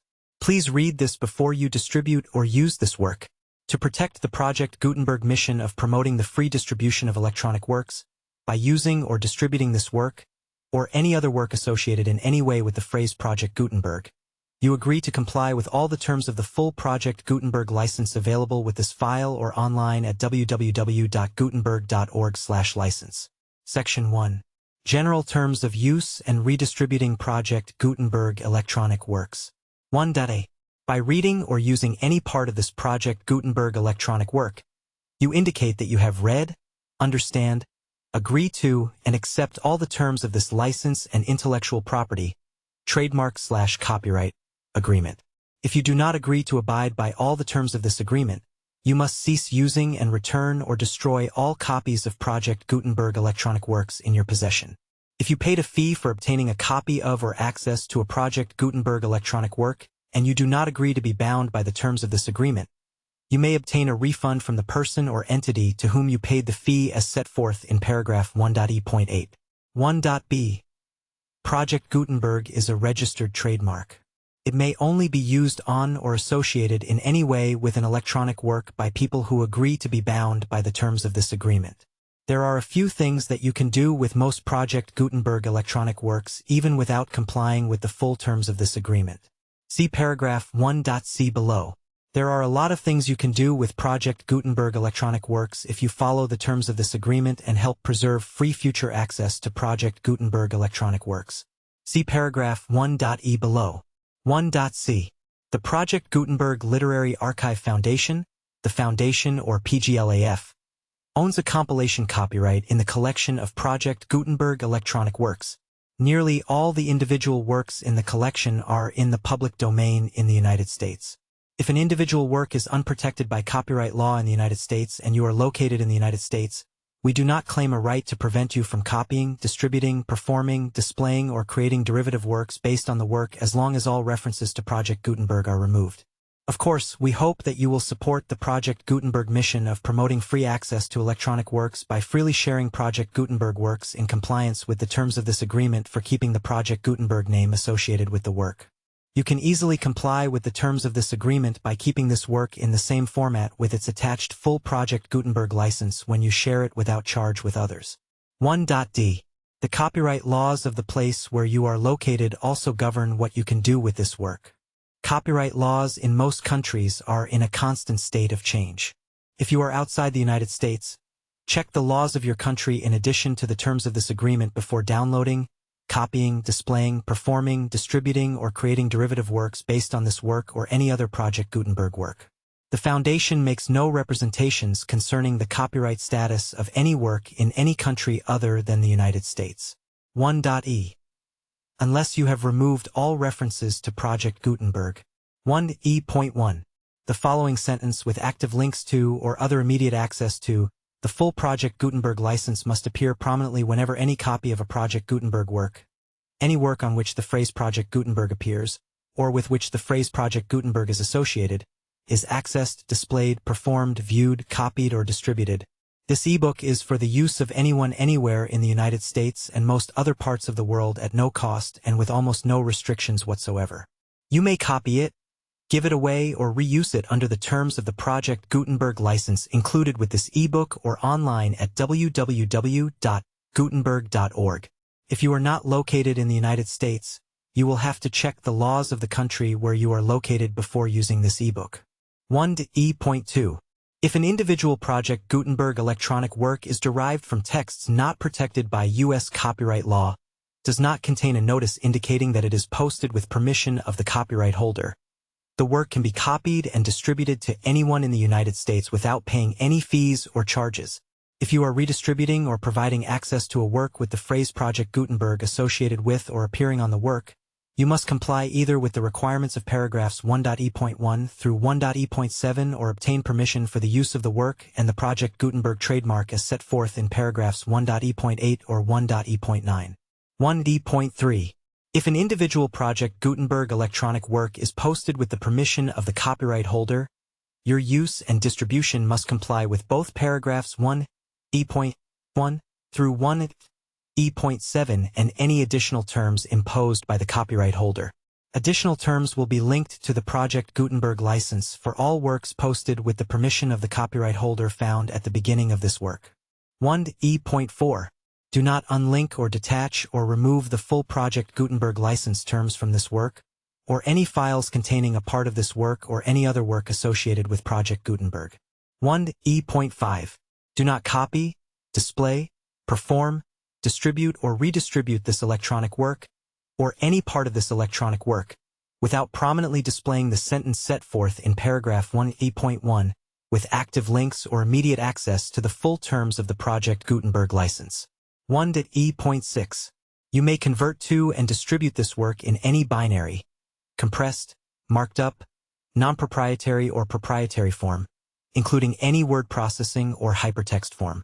However, if you provide access to or distribute copies of a Project Gutenberg work in a format other than plain vanilla ASCII or other format used in the official version posted on the official Project Gutenberg website, www.gutenberg.org, you must, at no additional cost, fee, or expense to the user, provide a copy, a means of exporting a copy, or a means of obtaining a copy upon request, of the work in its original plain vanilla ASCII or other form. Any alternate format must include the full Project Gutenberg license as specified in paragraph 1.E.1. 1.E.7. Do not charge a fee for access to, viewing, displaying, performing, copying or distributing any Project Gutenberg works unless you comply with paragraph 1E.8 or 1.E.9. 1E.8. You may charge a reasonable fee for copies of or providing access to or distributing Project Gutenberg electronic works provided that, do you pay a royalty fee of 20% of the gross profits you derive from the use of Project Gutenberg works calculated using the method you already used to calculate your applicable taxes. The fee is owed to the owner of the Project Gutenberg trademark, but he has agreed to donate royalties under this paragraph to the Project Gutenberg Literary Archive Foundation. Royalty payments must be paid within 60 days following each date on which you prepare, or are legally required to prepare, your periodic tax returns. Royalty payments should be clearly marked as such and sent to the Project Gutenberg Literary Archive Foundation at the address specified in Section 4. Information about donations to the Project Gutenberg Literary Archive Foundation. Do you provide a full refund of any money paid by a user who notifies you in writing, or by email, within 30 days of receipt that he does not agree to the terms of the full Project Gutenberg license? You must require such a user to return or destroy all copies of the works possessed in a physical medium and discontinue all use of and all access to other copies of Project Gutenberg works. Do you provide, in accordance with paragraph 1.F.3, a full refund of any money paid for a work or a replacement copy, if a defect in the electronic work is discovered and reported to you within 90 days of receipt of the work? Do you comply with all other terms of this agreement for free distribution of Project Gutenberg works? 1E.9. If you wish to charge a fee or distribute a Project Gutenberg electronic work or group of works on different terms than are set forth in this agreement, you must obtain permission in writing from the Project Gutenberg Literary Archive Foundation, the manager of the Project Gutenberg trademark. Contact the Foundation as set forth in Section 3 below. 1F. 1F.1. Project Gutenberg volunteers and employees expend considerable effort to identify, do copyright research on, transcribe and proofread works not protected by U.S. copyright law in creating the Project Gutenberg collection. Despite these efforts, Project Gutenberg electronic works, and the medium on which they may be stored, may contain defects, such as, but not limited to, incomplete, inaccurate or corrupt data, transcription errors, a copyright or other intellectual property infringement, a defective or damaged disk or other medium, a computer virus, or computer codes that damage or cannot be read by your equipment. 1F.2. Limited warranty, disclaimer of damages, except for the right of replacement or refund described in paragraph 1F.3. The Project Gutenberg Literary Archive Foundation, the owner of the Project Gutenberg trademark, and any other party distributing a Project Gutenberg electronic work under this agreement, disclaim all liability to you for damages, costs, and expenses, including legal fees. You agree that you have no remedies for negligence, strict liability, breach of warranty, or breach of contract except those provided in paragraph 1F.3. You agree that the Foundation, the trademark owner, and any distributor under this agreement will not be liable to you for actual, direct, indirect, consequential, punitive, or incidental damages even if you give notice of the possibility of such damage. 1F.3. Limited right of replacement or refund. If you discover a defect in this electronic work within 90 days of receiving it, you can receive a refund of the money, if any, you paid for it by sending a written explanation to the person you received the work from. If you receive the work on a physical medium, you must return the medium with your written explanation. The person or entity that provided you with the defective work may elect to provide a replacement copy in lieu of a refund. If you receive the work electronically, the person or entity providing it to you may choose to give you a second opportunity to receive the work electronically in lieu of a refund. If the second copy is also defective, you may demand a refund in writing without further opportunities to fix the problem. 1F.4. Except for the limited right of replacement or refund set forth in paragraph 1F.3, this work is provided to you ASIS, with no other warranties of any kind, express or implied, including but not limited to warranties of merchantability or fitness for any purpose. 1F.5. Some states do not allow disclaimers of certain implied warranties or the exclusion or limitation of certain types of damages. If any disclaimer or limitation set forth in this agreement violates the law of the state applicable to this agreement, the agreement shall be interpreted to make the maximum disclaimer or limitation permitted by the applicable state law. The invalidity or unenforceability of any provision of this agreement shall not void the remaining provisions. 1F.6. Indemnity.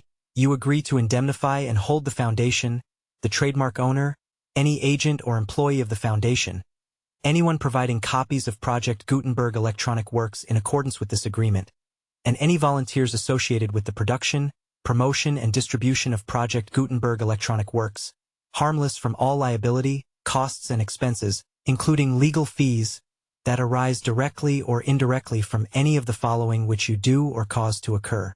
A. Distribution of this or any Project Gutenberg work. B. Alteration, modification or additions or deletions to any Project Gutenberg work. And C. Any defect you cause. Section 2. Information about the mission of Project Gutenberg. Project Gutenberg is synonymous with the free distribution of electronic works in formats readable by the widest variety of computers including obsolete, old, middle-aged, and new computers. It exists because of the efforts of hundreds of volunteers and donations from people in all walks of life. Volunteers and financial support to provide volunteers with the assistance they need are critical to reaching Project Gutenberg's goals and ensuring that the Project Gutenberg collection will remain freely available for generations to come. In 2001, the Project Gutenberg Literary Archive Foundation was created to provide a secure and permanent future for Project Gutenberg and future generations. To learn more about the Project Gutenberg Literary Archive Foundation and how your efforts and donations can help, see Sections 3 and 4 and the Foundation information page at www.gutenberg.org. Section 3. Information about the Project Gutenberg Literary Archive Foundation. The Project Gutenberg Literary Archive Foundation is a non-profit 501(c)(3) educational corporation organized under the laws of the state of Mississippi and granted tax-exempt status by the Internal Revenue Service. The Foundation's EIN or Federal Tax Identification Number is 64-6221541. Contributions to the Project Gutenberg Literary Archive Foundation are tax-deductible to the full extent permitted by U.S. federal laws and your state's laws.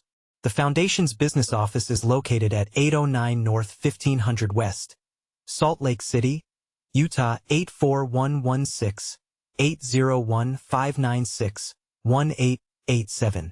Email contact links and up-to-date contact information can be found at the Foundation's website and official page at www.gutenberg.org/contact. Section 4. Information about donations to the Project Gutenberg Literary Archive Foundation.